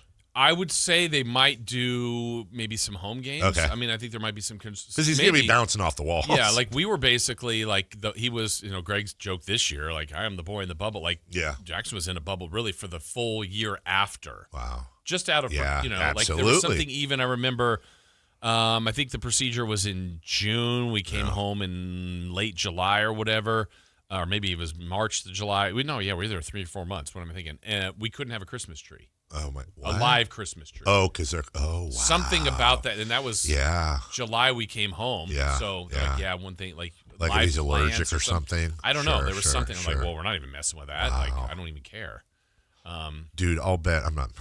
I'd be the last person to make light of this. I mean, just honestly, like I can't even imagine like you and your wife cleaning your house. Like it must have been like a freaking hospital, like scrubbing fan blades and vacuuming out AC vents and all all the stuff we don't normally do. I can't even thinking of every possible thing because you know what you just don't want to have an impact on anything. Like if something happens, it happens. What if one of you got did during that year? Did one of you guys ever get sick and then like did you have to leave or something? I know when he was in the hospital, I was still trying to work from down there, and there was a day I did not feel well, and there was another, what do they call it, like a Ronald McDonald house, like another house that we could stay, but we always stayed in his room. Okay. But that night I'm like, I'm staying. And I think I stayed for like 2 nights. Like I'm not risking anything. Well, I know like to this day, like, I mean, COVID changed a lot of stuff when it comes to just the philosophy of, you know, coming to work, powering through when you're sick and all that. But I know like for us, like if I don't feel good, one of the first things we all think about is like, God forbid I get you sick and then you take it home to Jackson. Right. I imagine that's always going to be a thing. Like, I mean, I always think about it. I mean, but I mean, in theory, now we're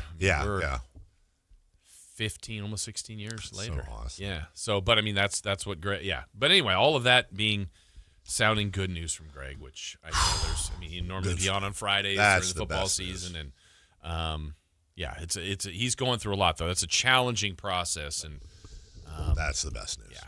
That is. So there you go. Wanted to deliver that. Absolute best news. All right. Well, thoughts and everything with our guy. And I don't mind saying this because I know he'd be fine with it.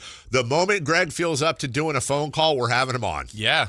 He's amazing. He is. Yeah. He is. He's so open about it and shared. I mean, it was very private stuff. The most emotional. Well, I mean, that was crazy. Yeah, I would say, look, have my dad on after Portland and the playoffs and all that too. But like, you know, that's about as emotional as I've ever been a part of. I mean, we were all leaking that day with wasn't Greg. Ready for that. Not at all, which usually is how it is. Yeah. And there's no transition out of this, so here we go. Let me try. Speaking of not being ready for something, you know, like last night, the Russ post game. Yeah, you know, a lot of people weren't ready for that too. There's a lot of conversation going on here in the chat, on the text line, and social media. I mean, this is now a national story. I'm seeing national people pick it up and all that. That's fine. And you know, you're gonna have your the ones I dismiss right away are just like, oh, if I was there. Yeah. But I have seen, you know, like the person that called in and said the stat padding thing. I think that's part of the confusion is that I'm seeing the conversation now. The pushback has been not necessarily just from media, but if Russ is getting any pushback on what he said, I'm not seeing a lot of Russ was over the line. He was in a pro, which good because I don't think he was. We've said this before. Completely support Russ's right or any player's right to crack back and to share their opinions.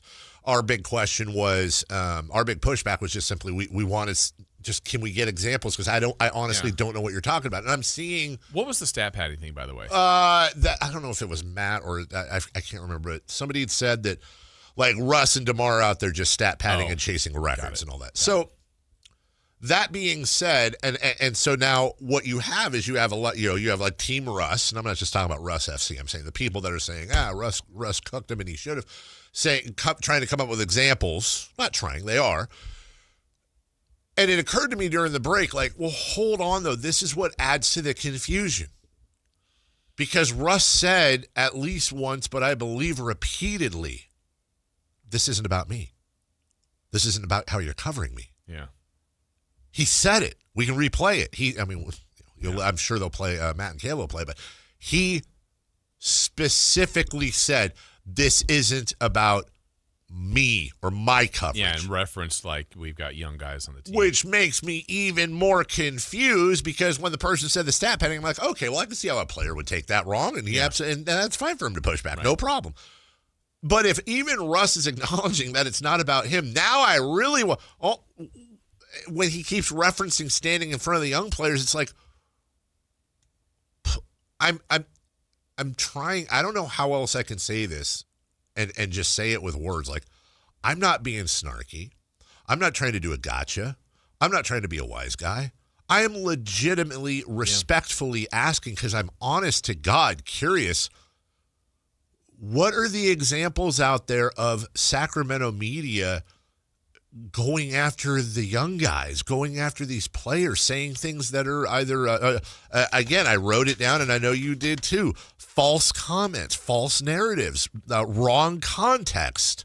If anything, and I haven't seen everybody's posts or anything, I feel like the media is more championing the young guys. And maybe bring them in. We're in a bubble, no pun intended, with what we were just talking about. Maybe we're in our own bubble, but that's exactly what I think. Like we have championed to the point where we've had people crack back on us saying, dude, Max Reynaud's at best a rotational player and Neat Clifford stinks at shooting and you guys are glazing all over these two and you're glazing them all the time. Blah, blah, blah, blah. That I've had more pushback that way than the other way. So it's like, this is not, and this kind of the theme all day with you and I on this topic. Like this is not Russ. How dare, none of that. It's, okay, you said your piece. Honest to God, I want the context. I want to know what sets you off. I mean, I want to know. And then, like Isaiah, somebody on the chat. This is what I'm talking about. Oh, I didn't see the first part. I'm sorry. He says, my guess is Devin. Media has been very harsh to him. Hey, you know what? Well, first off, I know you ain't talking about me because I'm in the Devin Carter fan club, but even if it was me, like, okay, tell us. I want to know. I want to know who said what. And guess what? If there's examples of media going over the line with young players and it's pointed out and there's examples going, we're going to be like, okay, I totally get it. Yes, absolutely. But my goodness, I think it's so funny because the Russ folk out there that are defending him are saying, like when Matt said, I'd rather see the young guys. Devin Carter is one of the guys they're talking about saying, I'd rather see him get more minutes. So is Russ upset at the stuff said about him? Well, he said he wasn't. So is Russ upset about, like, this person's guessing Devin Carter? Well, all I've seen is either Devin Carter needs more minutes. I will be honest. I don't want to put words in Russ's mouth. It's the last thing I want to do. But I have seen some people go a little hard on Devin, which I think, God, the guy's barely played a full season, but there's opinions. Everybody's here to judge and blah, blah, blah, blah, blah. What was the glaze noise? Oh, okay. All right. Let's get to the post game. The other post game. Yeah. there was other post game comments yesterday. Here's Drew Eubanks. He had a great game, double for him. And I think just 22 minutes, something like that. And he talked about looking for consistency. Obviously it's been tough for everybody for different reasons all around, but just trying to find some consistency with our concepts, our principles, and it's tough because some nights you have guys in the rotation, out of the rotation. So, and then this time of year we're not really practicing that much. So just trying to make the most of our time and just, get on the same page. I think we all have I know we have good-spirited guys on the team, so just trying to put it all together. But it takes time. Okay, well, we all know that. Mariah Carey once said love takes time. Yeah. She did. So beautifully. It really is. Great song. Here he is talking about the season and the challenge that it is. Yeah, I mean, every season of mine is different. You think you have success one year, you try to replicate that the next year, and then you got a whole new set of challenges, injuries, roles, whatever. So this has been a really mental year for me, trying to find peace and enjoy the game while also showing up excited even though I may not be playing. So it's been really up and down, but like I said, it's really tested me and made me grow in some areas that I didn't necessarily work on in the past. But I mean, like I said, we got Max, great spirit, Dylan, great spirit. They want to learn, they want to get better. Neek he's always in the gym trying to get better. So it makes it easy as a veteran and somebody who's been on different teams and played different roles to pour into them and to hype them up because they do things the right way and they want to get better. I think what he said about the mental part has got to be so true for everyone, from all the way down the roster, from Russ to Eubanks to whoever, because I think if you look at the season, there's so much uncertainty probably from every player on now at the back end of the year of what is my role? Like Russ, I think has taken on that role of a leader of this team. He's not afraid of that. He's done that. But that also, Dave, could mean there's times where Russ was playing 40 minutes. Now they're trying to play him less. Now Russ is still going to get his production because if he's playing 16 minutes or 36, he's going to do that. But a guy like Eubanks, I mean, he has to go to the arena every night going, am I playing? Am I not? Yeah. McDermott came in It's earlier. It's a Kenny Thomas situation a little bit. Yeah, I think it's a lot easier. And I'm not even faulting the rotations in a sense because the season has shifted. I mean, it went from the plan, which never happened, by the way, of probably a Sabonis, Murray, DeRozan, Levine, Westbrook, or Schroeder lineup.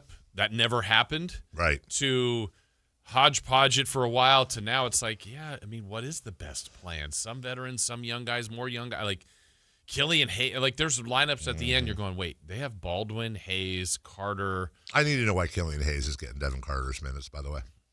No offense to Killian Hayes, but what? Fair. I mean, I think the first 10-day, my answer would have been he's got a 10-day. Carter signed. Yeah. I mean, now it's a second 10-day. I don't know. I will say this. Yeah. Killian Hayes has not shot the ball well at all, but I think Bobby Gerald posted this. I think he's 20 assists to 1 turnover. Killian he plays Hayes. the point guard position. That's not about Killian Hayes. Right. I get what you're saying. It's who are we trying to develop here? 916-339-1140. Al, good morning. You're on with Dave and Jason. Good morning, Dave, Jason. How you guys doing? Great, buddy. How are you? Pretty good. So I want to chime in on this because I think it's an honest conversation that we have to have around local media, around players, just coverage period. Yeah. Did we lose So Al? the point- Oh, Al, start over. You went through a bad area, so we got you. We need to have the conversation. Go ahead. Yeah, okay, thank you. Yeah, we need to have the honest conversation around intent, narrative, and how some of the things are covered, right? Mm-hmm. There's a point where we're talking about bad basketball is bad basketball. If you're not moving the ball, if you're shooting bad shots, all of that, right? Mm-hmm. Good and fair. I think where the line gets blurred, and this is what Russ was kind of speaking to, is that there's oftentimes, and it's an in and out thing, passive aggressive, some would say, where there's a talk about the intent of a player. Like Russ is, as you said earlier, stat padding or trying to chase these records, versus another narrative that could be spun of, as somebody who competes every single night, he's showing these guys of what it looks like to compete, whether you have a good record or a bad record. That's so live with it, right? All right, and let me. I want to take this point by point, so I'll let you continue. But let me just stop you right there because I think that's your first point. So I completely agree, and we've been very vocal about Russ is going to be Russ. He's going to go out there. He's going to play his ass off. It's super impressive. He plays like he's on a playoff team. I have no complaints about that at all. If he's out there, he's going to shoot. That's Russell Westbrook. What's confusing to me, Alan, we were just talking about this, I think while you were on hold, is that Russ specifically said it wasn't about him. It wasn't about his coverage. It was about the rest of the team, or specifically the younger guys that he's trying to stand up for. So putting what you said aside, because I think that's a very fair conversation, I want to know what else he could have been talking about. Yeah. So you were bringing up Devin Carter a moment ago, right? I've literally heard from multiple local media outlets comments like, Devin's not bought in on being the role that he needs. He wants to show that he's this other type of player, right? Which could or could not be true, but it's that part of what Russ is kind of speaking to of like, has anyone actually had a thorough, in-depth conversation of Devin? And if that's the approach, why would it be, right? There's assumptions we could make of he's a younger player, he wants to make a name for himself. All that may also be true, right? But I think the point that he was really kind of driving home is that oftentimes these assumptions are kind of put out there on a platform where players can't respond in the same way, and it becomes a narrative that does get carried over to other spaces. And I know media is aware of, like, the platforms we have, the audiences that we have. It can put an external pressure on things. Sometimes it does, sometimes it doesn't. But, like, when you're saying, like, specifically what are those false narratives, like, and again, I don't know, Devin, to say if it's true or false, right? But that's, I think, is the point of, like, when comments like that are made and then it's walked back of, like, well, we've also said Devin deserves a chance when not. Yeah, you're saying both sides of it, but there's still a opinion and an assumption of, like, what his intent is as a player on the floor versus, like, do we actually know that for a fact if that's what the issue is? I would say I mean? No, I do, and I appreciate you for vocalizing it. I would say two things, and we got to take a break, but I want to leave you on here to say goodbye. Number one, the media doesn't speak in one voice. So whereas we've been championing Devin Carter getting more minutes so that we can see him develop. That doesn't mean that Matt or Alan or Whitey or some of the other stations or whatever, they might say something differently. And that's fine. Russ doesn't need to be listening to sports radio all day. Also, I don't know this because I've never said it, but we also don't know if media, if I'm just taking you at your word. If a media member said something like that about Devin, I don't know that they didn't check in and talk to a source and hear that and then report on it. And I also, I think you can have two things at once. Like I'm creating a hypothetical. If somebody had checked in and heard that about Devin, and then also that aside wants to see Devin develop more, both can be true. But we could go in circles, brother. I think, Al, the bottom line here, and we'll say goodbye, is I just wish we were in a situation where Jason and Dave and Al weren't trying to figure out what was being said and who was being talked about. And we just actually, if you're going to say it with your chest, which Russ did 10 toes down, and I respect him for that, I just wish we had a little more to go on what it was so that either we could argue about it or we could correct it. That's all. That's the point of what I think both of us have been saying today. And thank you, Al, for the call. It's a very good call. We'll take a break. When we return, what's on deck? We got birthdays, celebrity birthdays, that is, brought to you by Crumble Cookies. And then we'll get to Friday Fun and Games. Hope you stick with us. Last half hour of the week next. The only place you'll find Keegan Murray is Sactown Sports. Out to Keegan Murray, straight away for three, and Keegan knocks down the triple. Hey Sacramento, it's Keegan Murray, and you're listening to the home of Sacramento Kings, Sactown Sports. Your local sports leader. Jackson Hewitt knows taxes are complicated, and with multiple jobs and tax forms, they're like Sonata complicated. Our no surprise pricing keeps things simple. Jackson Hewitt does your taxes for only $149 or less. And since we know all the new tax codes, you could get thousands back. So what are you waiting for? Hurry. File with Jackson Hewitt today for only $149 or less, guaranteed.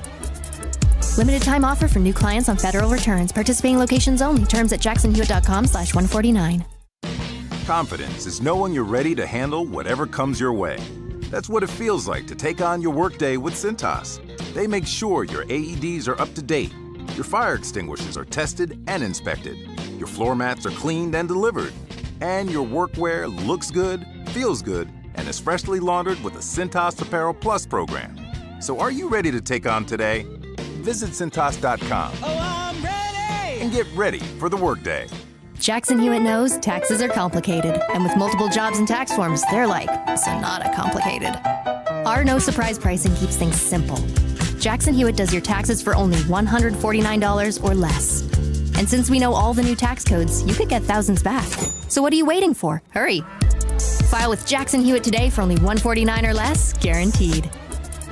Limited time offer for new clients on federal returns. Participating locations only. Terms at jacksonhewitt.com/149. I know that hiring can be challenging. You need someone to match your role perfectly. Well, now you can meet them fast on ZipRecruiter. Build your team, build it sooner. Meet your match on ZipRecruiter. Just head to ZipRecruiter.com/free right now to try it for free. That's ZipRecruiter.com/free. Meet your match on ZipRecruiter. Try it free. Get ready, Sacramento. The Sacramento Boat Show and Big RV Show is taking over Cal Expo March 5th through March 8th. It's 2 huge shows, one massive event. Don't miss it. Get details now at 2hugeshows.com. This is the sound of Lucy, staying on top of her spending. You see, even though she's buying a new pair of jeans, she knows that it fits within her monthly budget. Because Wells Fargo will send an alert if her balance drops below her set amount. Yep, nothing gets past Lucy, or Wells Fargo for that matter. However you make money work, Wells Fargo can work with that. Wells Fargo Bank, N.A., member FDIC. This is the story of the one. As a procurement manager for a hospital system, she keeps every facility in her network stocked and ready. That's why she counts on Grainger to be her single source for thousands of products, from disinfectants to lighting, air filters, and more. And with fast, dependable delivery, Grainger helps her keep every facility stocked, safe, and running smoothly. Call 1-800-GRAINGER, click Grainger.com, or just stop by. Grainger, for the ones who get it done. LinkedIn is pretty amazing at helping you grow your small business. We cannot stop your new clients from emailing you at 3 a.m. We can help you sell, market, and hire in one place. We cannot help you be in 3 places at once. And while we can't help you organize your calendar, LinkedIn can help you land more clients so you have a calendar to organize. Grow your small business on LinkedIn. Learn more at linkedin.com/smallbusiness. Ladies and gentlemen, this is going to be fun. Yeah! It's time for What's on Deck, brought to you by Trex Decking and Railing.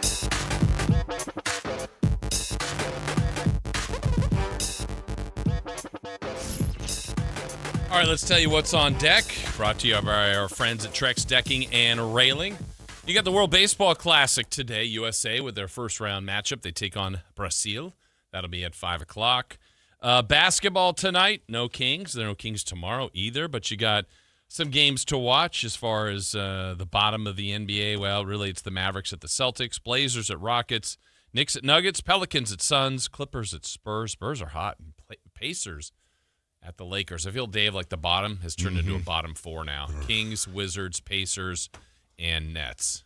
Jazz and Pelicans are kind of, not that they're going off, but they're further up ahead. It's really like a 4-team race now. Let's check in here. The Jazz and Pelicans won, so now you got that separation, like you said, 2.5 games between the Wizards and Jazz. What are the Jazz at, 19 wins? 19 and 44. You have 3 games between the Wizards and Kings, and then 2 games between the Nets and Pacers and Kings, who are both tied at 15 and 47. So when you look at that bottom 4 now, that is a combined 27 game losing. The Nets right now are killing it, dude. They've lost 10 in a row. They're coming on strong. Look out for the Nets. Kings still play them twice. From the 530, where do I begin? You glazed Doug Christie. I don't know why. I've heard all your shows exclaim that Doug is a great coach, yet there's no evidence of this. This is one of many fallacies you spew on your shows. This is the guy I wish would call in. Have we once said Doug was a great coach this year? I can't remember that. I believe all of our thoughts has been we have no idea. We have no idea based on the situation they've had. On one hand, I don't know any coach that could come in and do any. I think I said maybe Eric Spoelstra or prime Greg Popovich could have added 5 wins to this team. I don't know. Which does nothing. And I've also said I also can't point to anything specifically Doug's done to improve the team. I said the best compliment I could give him is that you have a bunch of vets on this team. You have a bunch of proud guys on this team. This is the worst team in the NBA record-wise and, worst team period. And last night aside, which, again, I don't think this counts, None of them are grousing or barking at their agents. You're not hearing, this guy wants out, that guy, which part of a job of a coach is a psychologist. So good on that staff for at least keeping everybody nice. Yeah. I think that's the best compliment I could give. So I don't know where somebody like that would be like, you guys glaze and say he's a great, it's just so weird what people hear. Right. And if you've listened to every show, that's patently false. I don't even know how to combat that. But, then again, I'm using airtime on that. So, celebrity birthdays are brought to you by Crumble Cookies. Hey! Getting yelled at a post-game press conference. Excuse me, that isn't correct. Getting spoken to at a press conference post-game in a, uncomfortable manner. Makes it a little better if you have a crumble cookie next to you. By the way, did you see, nobody's talking about, I don't know what to call it. I'm not trying to be, okay, it looked like Russ had a purse, but I know it's not called a purse. Yeah, I don't know what the name is. It was like a trick magic box. Right, like it looked like a bunny kid. Like Russ, if you always followed Russ for any amount of time, knows dude is Mr. Fashion Guy. Did you see what Shea Gilgeous-Alexander was wearing the other day, by the way? He looked like, I'm all for it, and I don't know the least thing about fashion at all, but man, it looked like SGA was wearing like a mascot costume. Yeah. It was like a big bear costume. Shea Serrano, friend of the show. Yeah. He posted that he looked like the guy at the end of Midsummer, and I'm going to share that with you guys. Okay. Oh, Shea on Shea crime right there. Yeah. Wow. Anyways, I want... over, under, how, what do you, I've heard it called a merce if a guy's carrying it around. I don't know what the term is.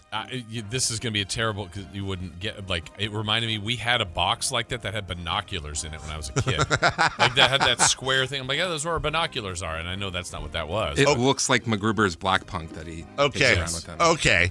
So, quick question, guys. $250,000 bet.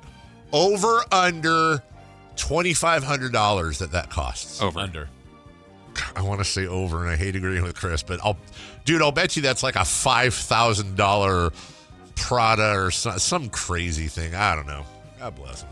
Back to you. All right. On this day in March 6th, Dave and Chris, what year did the movie Big Lebowski come out? Dave's favorite movie. I love that movie.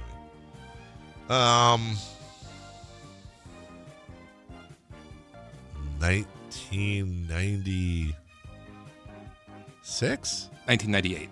We have a correct answer. Goes to Christopher Law, 1998. All right, Dave, you got a chance here. How about the song Let It Be?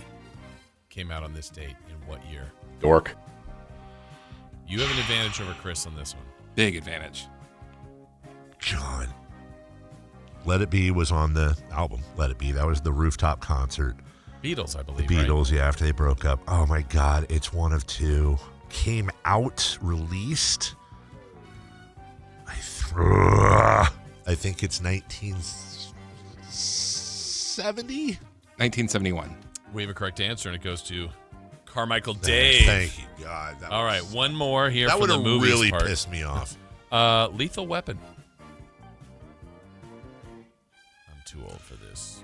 1980.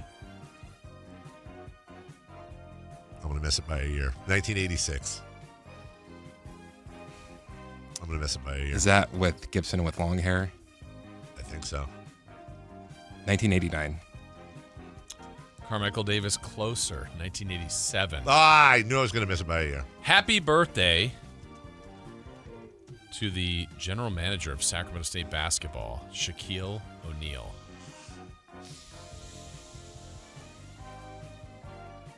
Shaq Diesel. Let's see. Former Kings owner. 57. 53. Chris is closer, 54. D.L. Hughley is how old today? 61. 64. Chris is closer, 63rd birthday. Happy birthday to friend of the show, recent guest of the show, Tom Arnold. Tom Arnold is... Very upset you didn't ask him about carpool. 64. 66. Chris is closer, 67. Oh, Happy birthday to Marcus Smart. 35. 32. We We have a correct answer. It goes to Christopher Laud. Wow, young Marcus Smart. Happy birthday to Josh Hart.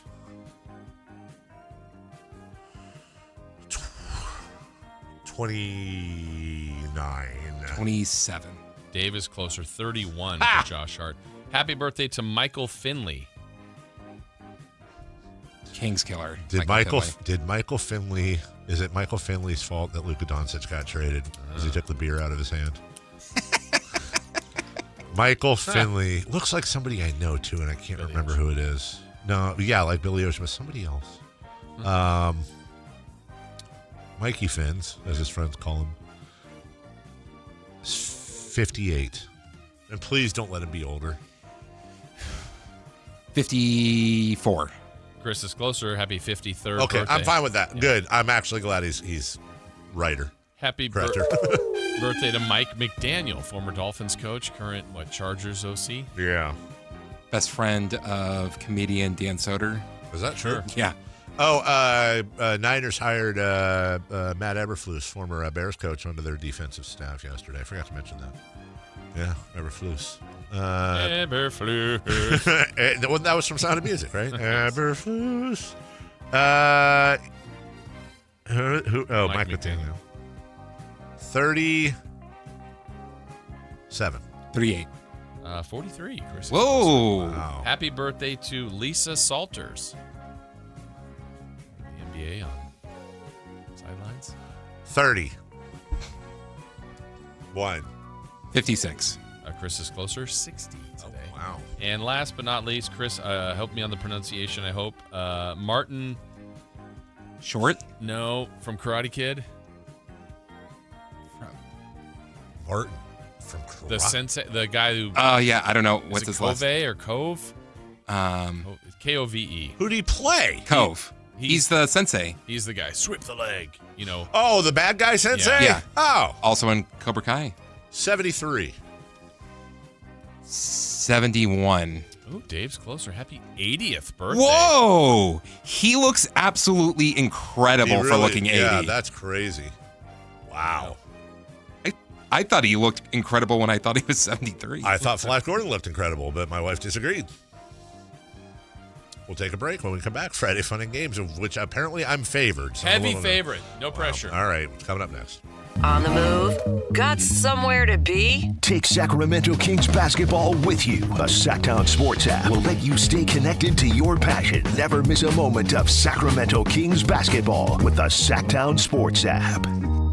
We'll admit, we've already thrown in the towel on the New Year's resolution. Yeah, and we made it through dry January. But one healthy new habit we're sticking with is Active Liver from New Nordic. Did you know your liver works around the clock processing food, sugar, alcohol, and everyday toxins? All things that can really impact your health. That's why daily support matters. Active Liver is designed to help protect normal liver function and support your body's natural detox process. With trusted ingredients like milk thistle, turmeric, and artichoke extract, it's gentle enough to take all year long. No harsh cleanses, no extreme detoxes, just simple daily liver support. We really feel the difference. Yup, more energy and the peace of mind knowing we can enjoy the good things in life while giving our liver the love it needs. Active Liver is available online at Amazon or NewNordicUSA.com. Or you can find it in stores at CVS, Meijer Grocery, Wegmans, and now Active Liver is available at your local GNC. Taxes was feeling so stuck.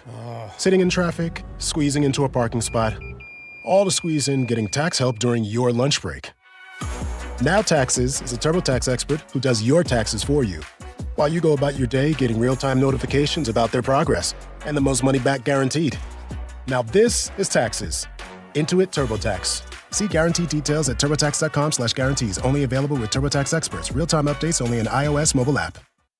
This is the story of the one.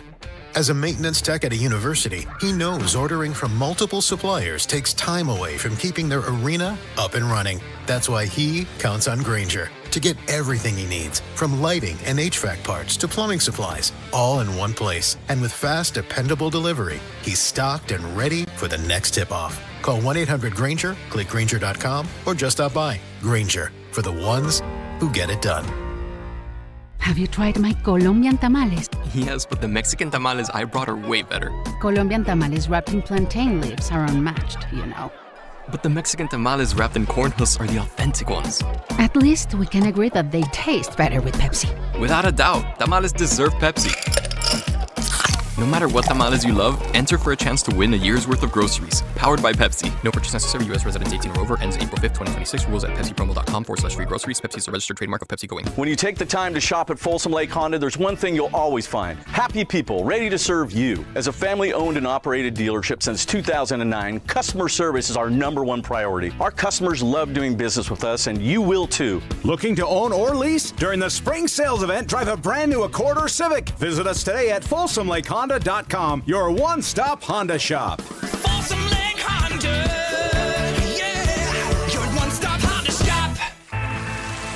Good morning from Sierra. Spring has sprung. We are seeing classic bluebird conditions throughout the week, so make sure to bring your sunblock and shades. With warmer temps comes softer snow and variable conditions, so please ski and ride with care. Mark your calendars for Sierra's signature grub tour, Saturday, March 7th. Explore our various dining options at the resort to taste and rate their bite-sized treat. See you out there.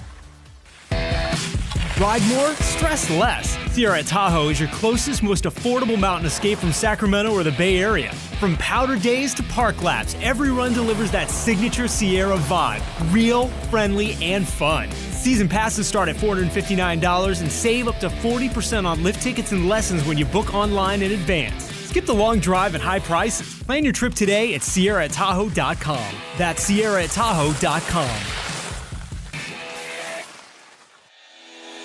We have finally made it to Friday. Let's end your week the right way with Friday Fun and Games on the Carmichael Dave Show with Jason Ross. Oh, yeah. Friday Fun and Games. Yeah. All right. Well, it is 9:45. You guys walked in about 2 minutes ago. Matt, have you made anyone angry in the last 2 minutes? Yes, perpetually. Yes. How'd you sleep last night? Not great. He's not lying. Laughing. I mean, no. I'm laughing because, and I said this earlier, okay, and you were a witness. I said, look, Russ is sticking up. We have said, no problems with players going out and saying what they're going to say, right? Mm-hmm. I didn't think last night was disrespectful or no one was calling anyone names. No one was yelling. I got my only issue, as I've said with Russ all day, is with what he said was really what he didn't say, because I don't know. I want to know what he's upset about. He said it wasn't about him. So it's like, okay, well, what was said about the youth and all that? Like, please just give us any example. That being said, I also said, look, if Russ is sticking up for like his rookies and all that, I'm not going to lie. And I hope you take this the right way. Mm-hmm. But there's a part of me, like, you're kind of my rookie.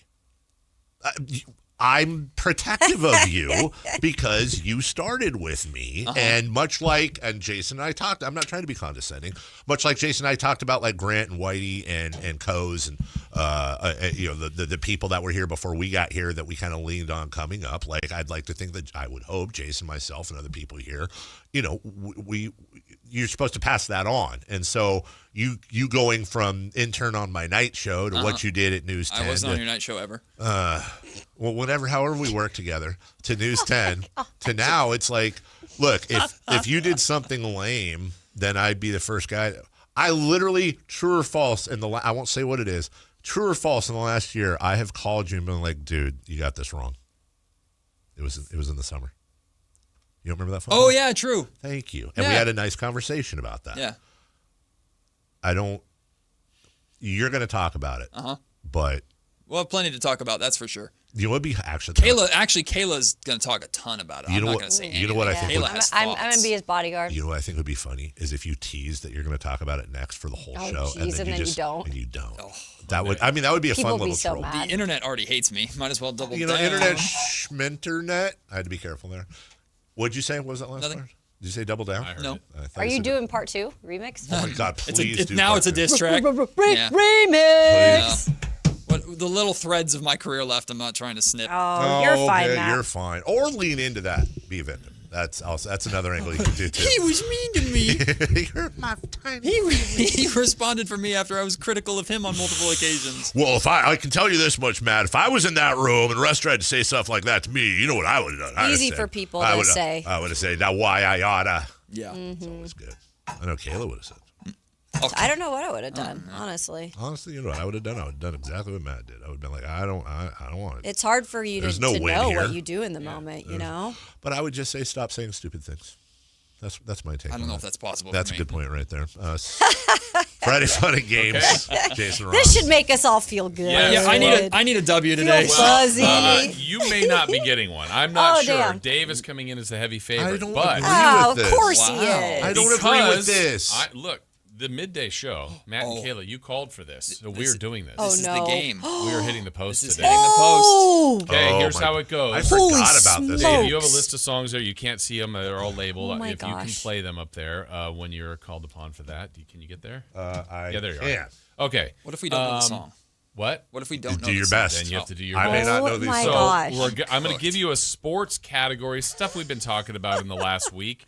You try to hit the post. So that's right before the song. First word start. We want to time it as close as possible. We'll all evaluate. Dave, you've been really good at this game before. You're going to go first. This is a stressful You're ass going to game, start dude. with song 2, but don't play it yet. By Blur?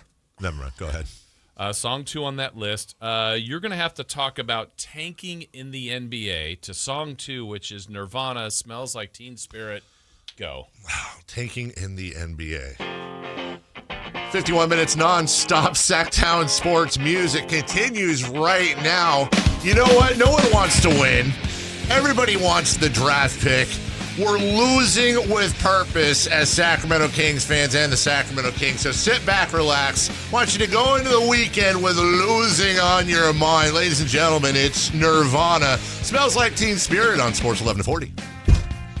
Here's that's the thing. Second part, but that was good. It's a false start. It's not. It's because right here. But when that would be the post I would hit. I would have done the same thing. Yeah, that's the post that it's you not would generally 100% hit. wrong. Very good content. Very Yeah. good. Thank you. Yeah. That's the Very good. post I would hit if I was DJing. I think you Matt, you shot ready? for the right post. Thank Yeah. you. You ready? Hello. Sure.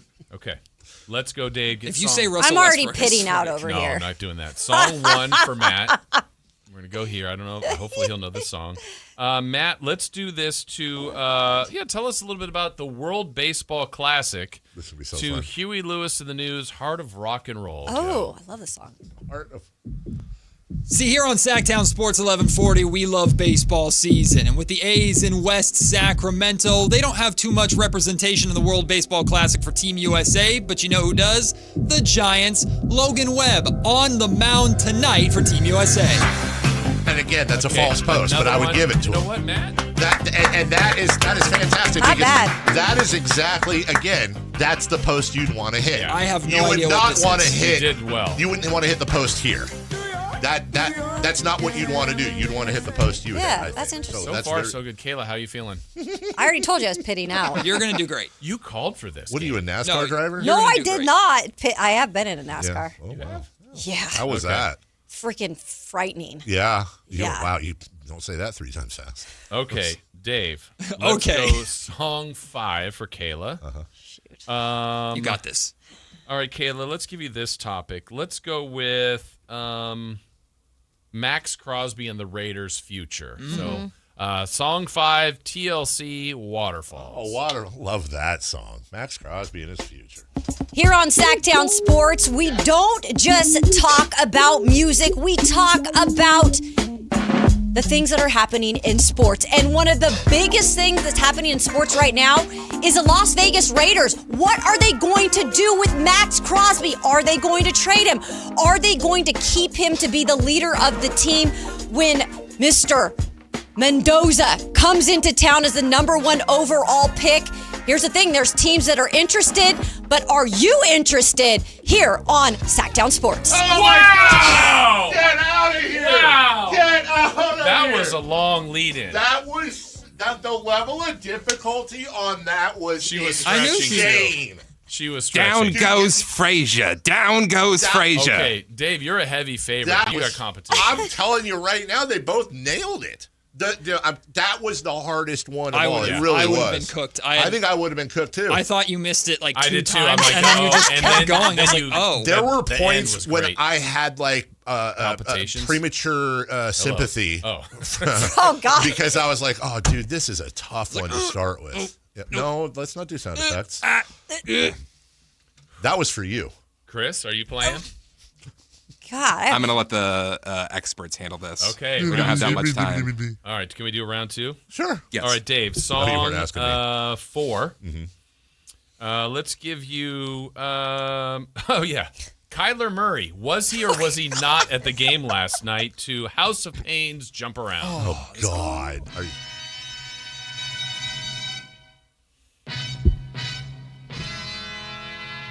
Locked into Sactown Sports 1140. Before we get to House of Pain and Jump Around, I want to talk about Kyler Murray last night at the Kings game. Was he there? No, he wasn't. Kyle Draper said he was there. He got me. He got half the city. Not the case. Apology accepted. Here's Jump Around. All right. That was 10 times easier than yours. We've got one more. Oh, great. So I think Kayla should take this one. Oh, no, guys. Okay. I no offense, but Fair. I think Matt's fine with that. Yeah, actually. I think I'm okay. Pack it up, pack it in. Let me begin. I came to win, but I mean that's a sin. All right. I'm trying to think of which song I Double want to down. go for. Can I hit that first? Double down. All right. Dave's song 8. Okay.